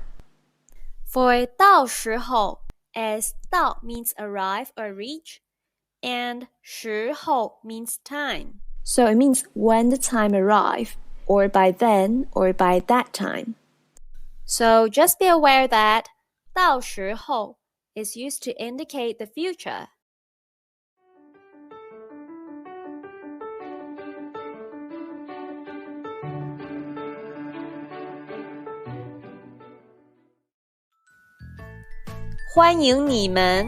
Welcome guys. Our focus for today is 次, which is the measure word for times.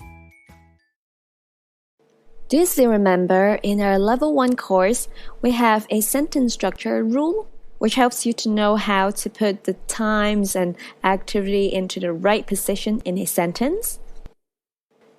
We start with the subject, time, How 1, how you get to the place. Duration 1, the time needed to get to the place. Place, followed by how 2, as in how you do the activity. Action, as in the activity itself. And finally, duration 2, as in how long the activity lasts.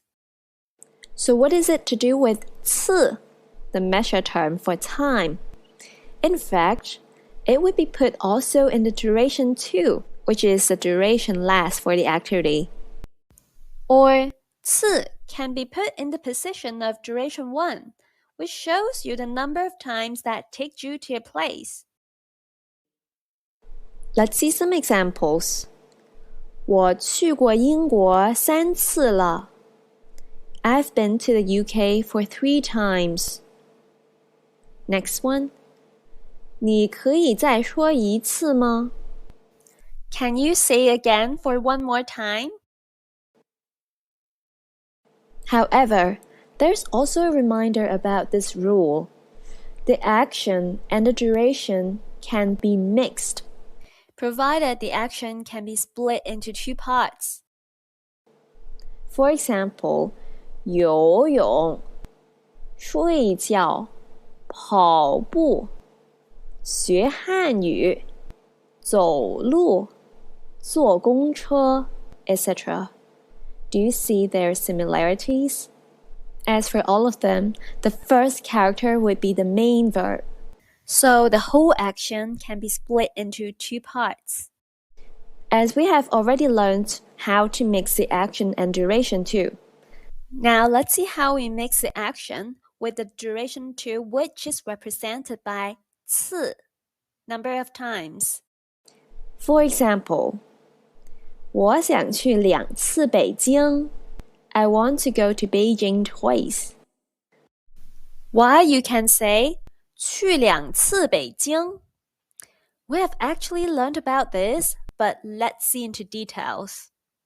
去北京, go to Beijing, is the whole action. 去, meaning to go, is actually the main verb, while 2次, twice, is actually the duration too. Which, according to sentence structure rule, the conventional form is 我想去北京2次. I want to go to Beijing twice. However, if we want to use an alternative way and mix the action and duration too together, we can do 我想去2次北京, just like stated here, which would mean I want to go twice of Beijing. Our last example. 我今天坐了2次公车了. I've taken the bus twice today. "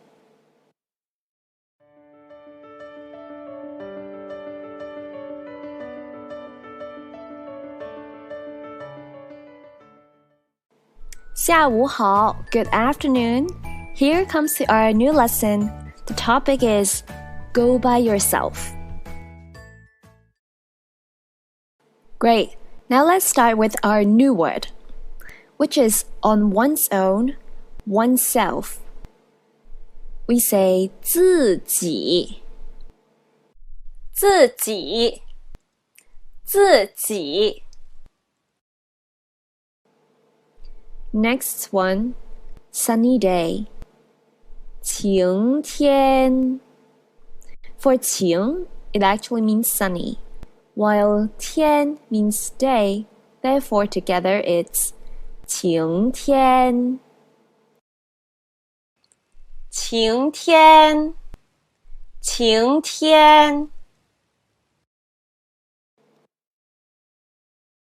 So how do we use 自己? In fact, when you use it, remember to put before the activity, and it has to be after the subjects. Let's see some examples. 妹妹现在会自己穿衣服了. My little sister can now wear the clothes by herself. 我昨天自己一个在家. I was home alone yesterday. Why there is 一个 after 自己? Actually, 一个 means one, but it has a function here to emphasize 自己, to focus I was self, alone, self, one person, on my own. So people often like to use 自己一个 to emphasize that you're so alone. But of course, if you don't use 一个, using 自己, it's still alright. Therefore, the sentence can make it 我昨天自己在家, and just that. Next example. 你自己一个看电影啊? You watching the movie alone? Well, this time we use 一个 again to emphasize that you do this alone, self-alone, on your own watching movie.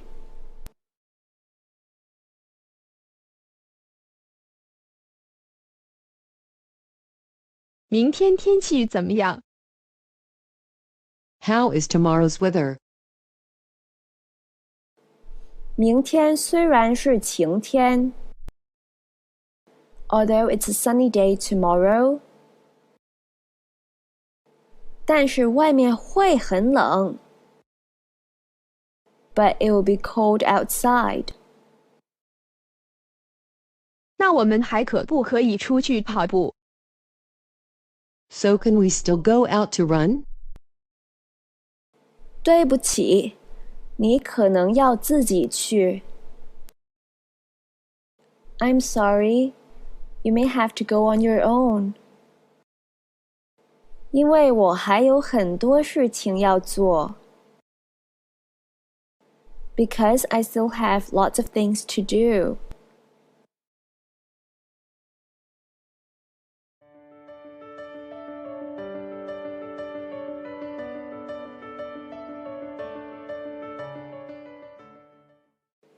Hi guys, good evening. 晚上好。The topic is I've bought once from here.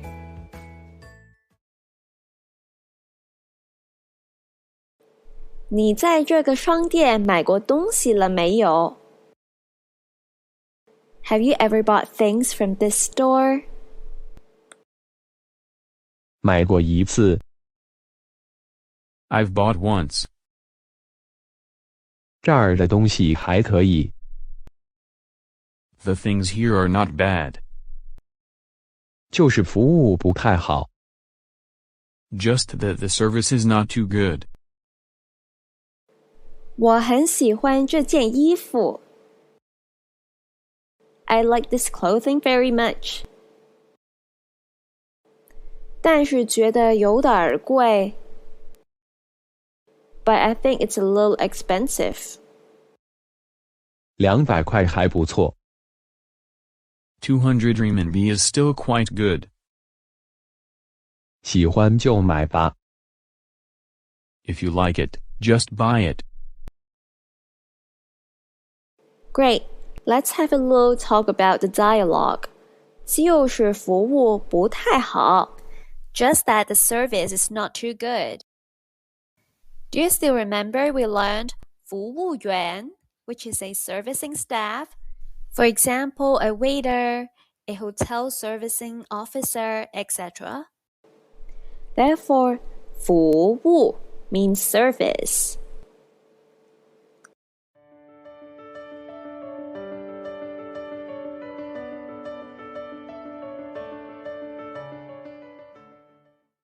你们好，欢迎你们。Now we are going to do a conversational practice again for the previous chapters. Let's get started.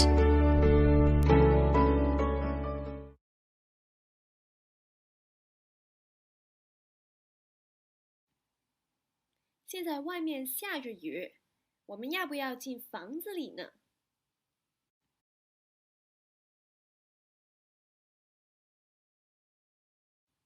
你穿着那么少衣服，多穿几件吧。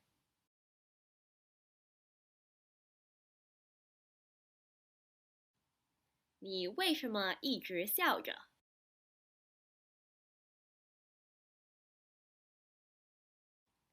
你可以帮我拿着笔吗？我想拿杯茶。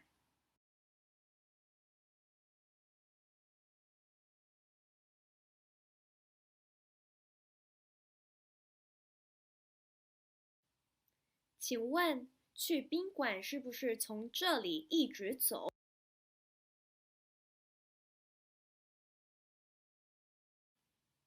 好的，谢谢。到了前面的路口，我再怎么走？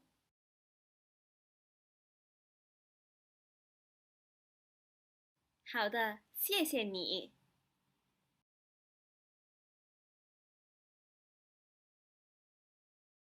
Great! If you would like to have more speaking practice or any listening exercises with me by doing a Skype, please email to hello@chineseqq.com. You can choose to have 30-minute session or 1-hour session. See you next time. 再见。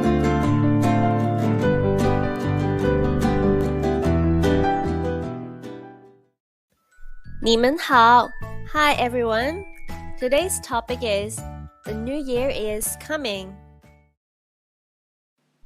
Let's first start with our new word, which means fire. We say 火. Does the character 火 looks like it's on fire? 火火 Great. Let's see our new word. Train. The transport, train. And we say 火车. We know 火 means fire and 车 means vehicle. But 火车 together is train. That's because probably in the old times, you used fire and coal to operate a train. 火车火车 Next one, it has a couple of meanings. First, as a verb, it means to stand. Second, as a noun, it means a station, a stop, or a stand. And that's 站. For example, we will call train station as 火车站 and bus stop or bus station as 公车站站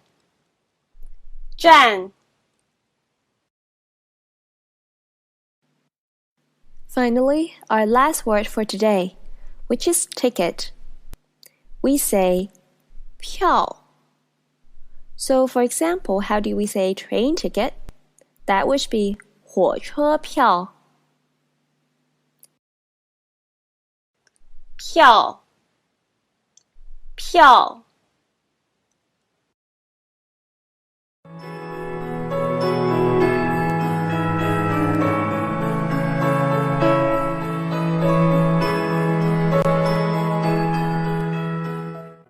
12月已经过了一半了 Half of December has gone by already. 新年就要到了 The new year is soon coming. 新年你准备做什么呢？ What do you plan to do during the new year? 我希望去法国过新年 I hope to spend the new year in France.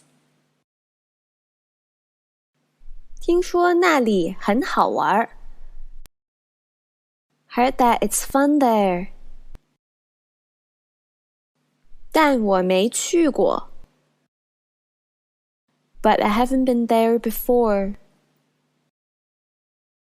你买好票了吗？ Have you bought a ticket yet? 还没有呢 No, I still haven't. 我明天就去火车站买票 I'll go to buy the ticket at train station tomorrow. Great. Now let's have a look of some dialogues. 12月已经过了一半了 For 一半 it means a half. While 过 we know it means pass through, so the direct translation would mean December has already passed a half. Therefore, it simply means half of December has gone by already. Next, 新年就要到了 The new year is soon coming. For 就, we know its function is to make the sentence sound early or soon. And 要, it basically means have to. So the whole sentence would mean the new year soon has to come. Great. Let's see next one. 我希望去法国过新年。过 we know it means pass through. Therefore, we also have said you can use it as spend because you pass through a day or a season or a festival. So, 我希望去法国过新年 would make it I hope to spend the new year in France. Great. Let's see next one. 听说那里很好玩 What is 好玩好 is good. 玩 is play. So 好玩 would make it good to play, which is an adjective, while we also can interpret it as fun. Next one, 你买好票了吗? For 买好, do you remember the verb plus a 好 at the end structure? It basically means well finished doing that thing. So 买好 is well bought. Therefore, he's actually asking, have you finished or have you already bought the ticket yet? Finally, our last dialogue. 我明天就去火车站买票。就 Again, this time, the function is to make sentence sound early or soon. So with 我明天就去火车站买票, it would make 明天 tomorrow sound early. Therefore, the sentence is actually saying, soon by tomorrow, I'll go to buy a ticket at the train station.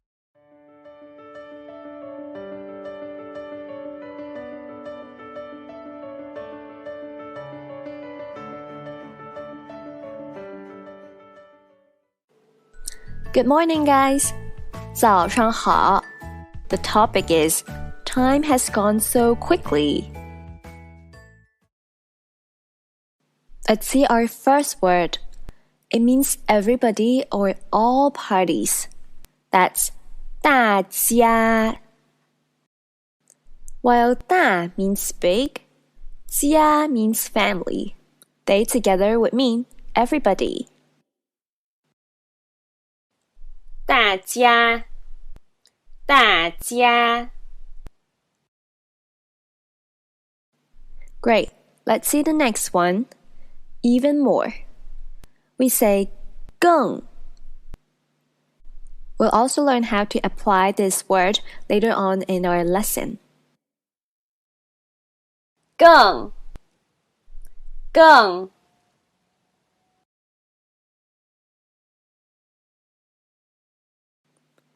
时间过得真快. Time has gone so quickly. 新的一年快要到了. The new year is soon coming. 非常谢谢大家这一年对我的帮助. Thanks all for the help in the past year. 希望我们的公司明年会做得更好. Hope our company will do even better next year. Great. Let's have a look at the dialogues. 新的一年快要到了. Why do we use 新的一年 instead of 新年? What's the difference? For 一年, it would have the implication for the whole year. While for 新年, it means New Year.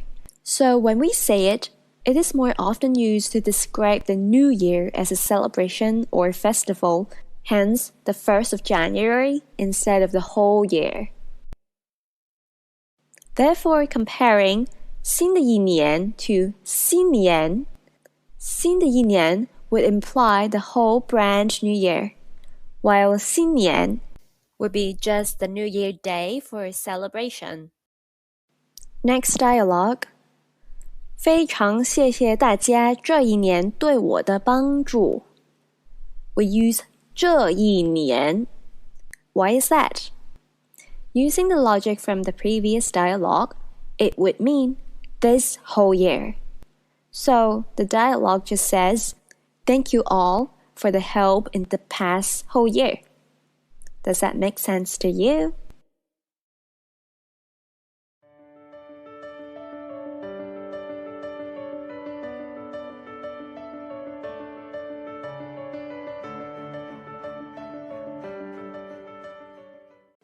Hello everybody, 大家好. And the topic is, it's already 8:45.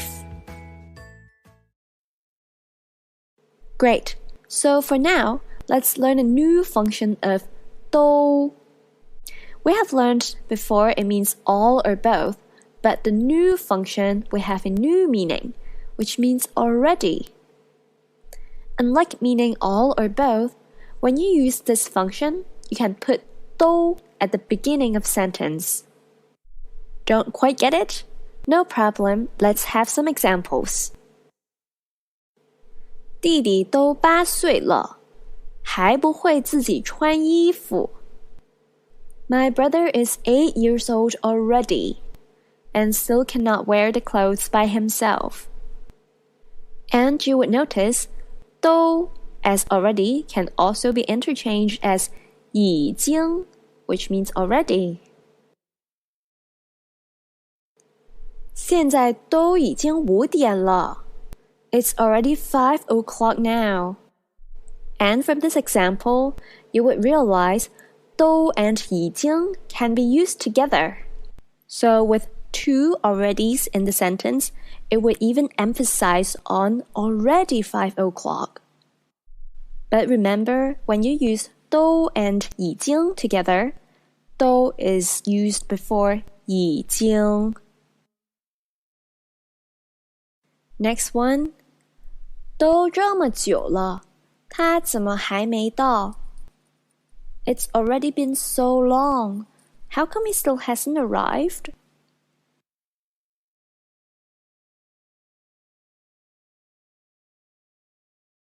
都8点45了。It's already 8:45. 你朋友怎么还没到啊？ How come your friend still hasn't arrived? 我们再等他几分钟吧。Let's wait for a few more minutes. 都已经等他15分钟了。We have already waited for 15 minutes. 我们不是说好了8点半见的吗？ Didn't we agree to meet at 8:30? 好吧， Fine. 让我给他打个电话。Let me give him a call. 等等，他来了。Wait a sec. He has come. 我听见他说话。I can hear him talking. Great. Now let's have a look of the dialogues. 都8点45了。It's already 8:45. For 8点45, now that you're at level 2, I would like to let you know 8点45 would be the short form for 8点45分. So basically you can just omit the 分, but can still make sense for expressing the time. Moving on, 我们不是说好了8点半见的吗? How do we dissect this sentence? For 我们不是, it means isn't that we? While 说好了, it means well said, suggesting that we have well confirmed that. Therefore, it means agreed. For 8点半见, it simply says meet at 8:30. While for the at the end of sentence, it's just a supporting word used in a combination of 是 and 的. In total, the whole question would be, isn't that we have well said, well confirmed that we are going to meet at 8:30?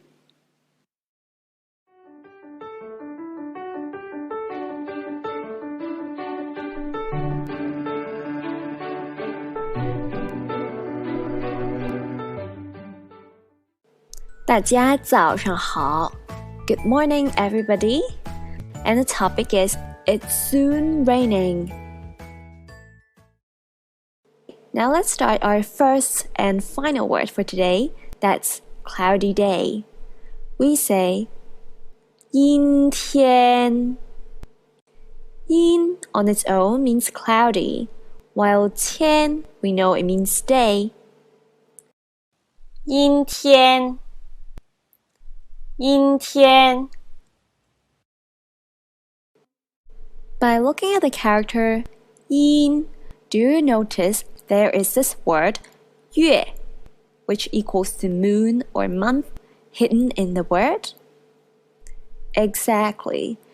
You can relate in a cloudy day, the sky would turn darker and the moon would be coming out.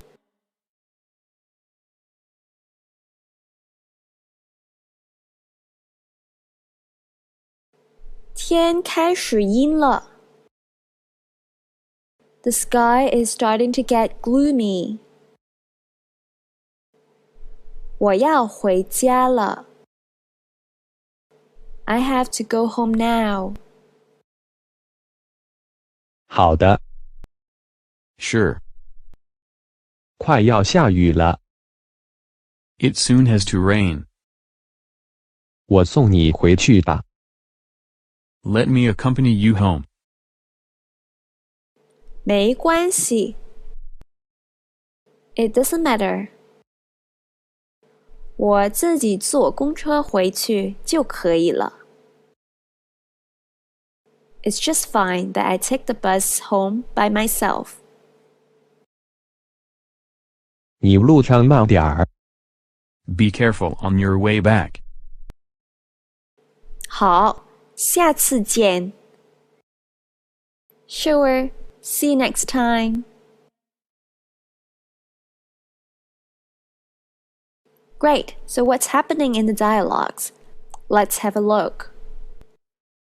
天开始阴了.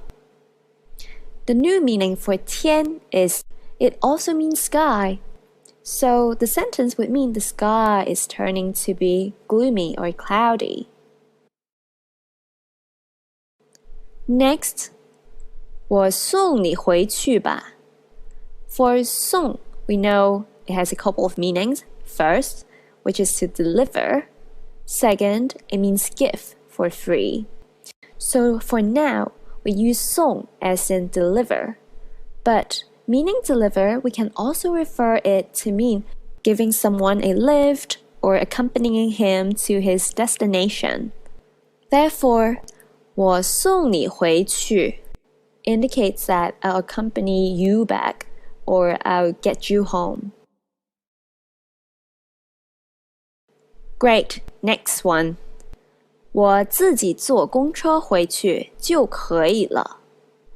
For 我自己坐公车回去, it means I take the bus back by myself.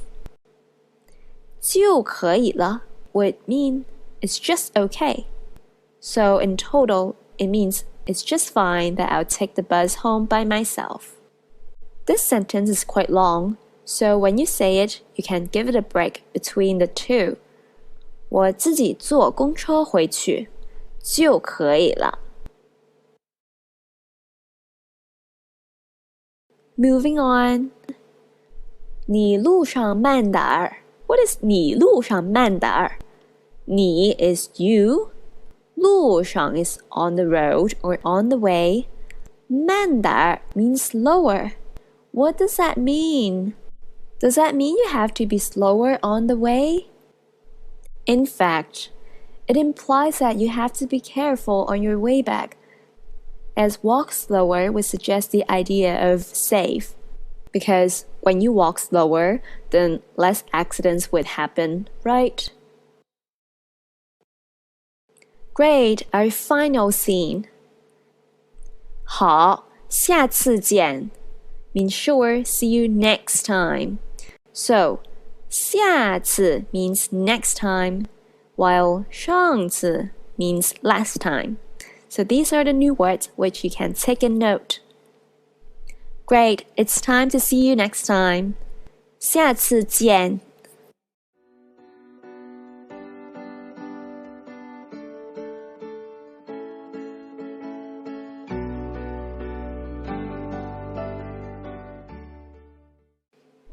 Hi guys, this will be our last session covering our last chapter in HSK 2 book. I hope you enjoyed the previous lesson and learned something useful. If you feel like you would like to do some speaking or listening with me via Skype lessons, you can totally email me. Also, I would highly recommend you to get an HSK2 workbook, which helps you to practice listening and the grammar, as well as reading. Great, let's start our lesson. We are going to learn a new term to say in a short while or later. 一会儿 But in reality, we won't speak that slow, so we would just do 一会儿一会儿一会儿 Great. Now let's see how to use it then, and see some examples now. 我一会儿想去朋友家. I'd like to go to my friend's house later. Next one. 你可以等我一会儿吗? Can you wait me for a while? 我坐了一会儿公车就到你家了 I have taken only for a while of bus before arriving to your place. Okay, so now we can go back to the sentences. Let's see how 一会儿 can act differently in the sentences. But before we start, do you still remember the sentence structure rule that we learned in level 1? Great. For the first example, 我一会儿想去朋友家. 一会儿 in this case would be in the times position, as that would make I later want to go to my friend's home. But for the second example, 一会儿 would become duration 2, which means the time that an activity lasts. As 你可以等我一会儿吗 would mean, can you wait for me for a while? While for the third example, 一会儿 would become the duration 1 because it is the time that needs to take you to a place. Next part, we are going to see some examples about 更, which is even more. So usually when you use it in a sentence, 更 is followed by some information that allows you to compare on things. 我比你更喜欢打篮球. I like playing basketball even more than you. 你做的菜很好吃，但他做的菜更好吃。The food that you cook is tasty, but the food that he cooks is even more tasty. 弟弟比以前更爱上学。Compared to the past, my brother likes to go to school even more now. 谢谢大家。I hope you enjoy the course and hope to see you in Chinese Intermediate 1 course. 再见。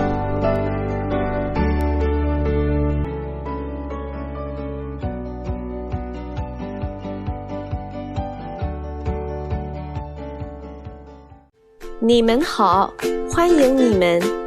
Now we are going to do a conversational practice again for the previous chapters. Let's get started.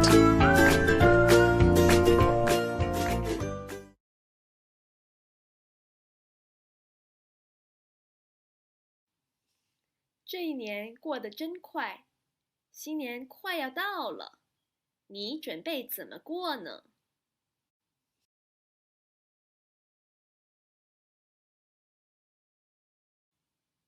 那很好啊，你跟家人一起过吗？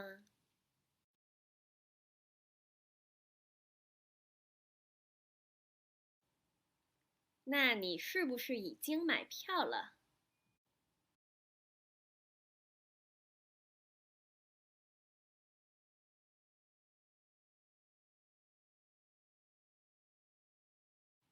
虽然今天的天很阴，但我还是想出去玩。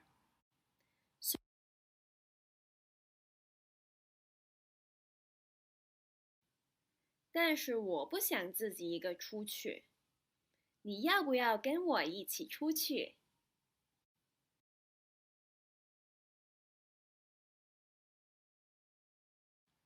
那太好了，你等一等我，我去拿件大衣。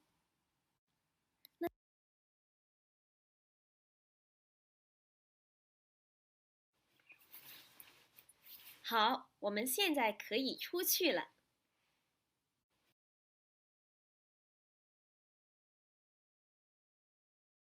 Great! If you would like to have more speaking practice or any listening exercises with me by doing a Skype, please email to hello@chineseqq.com.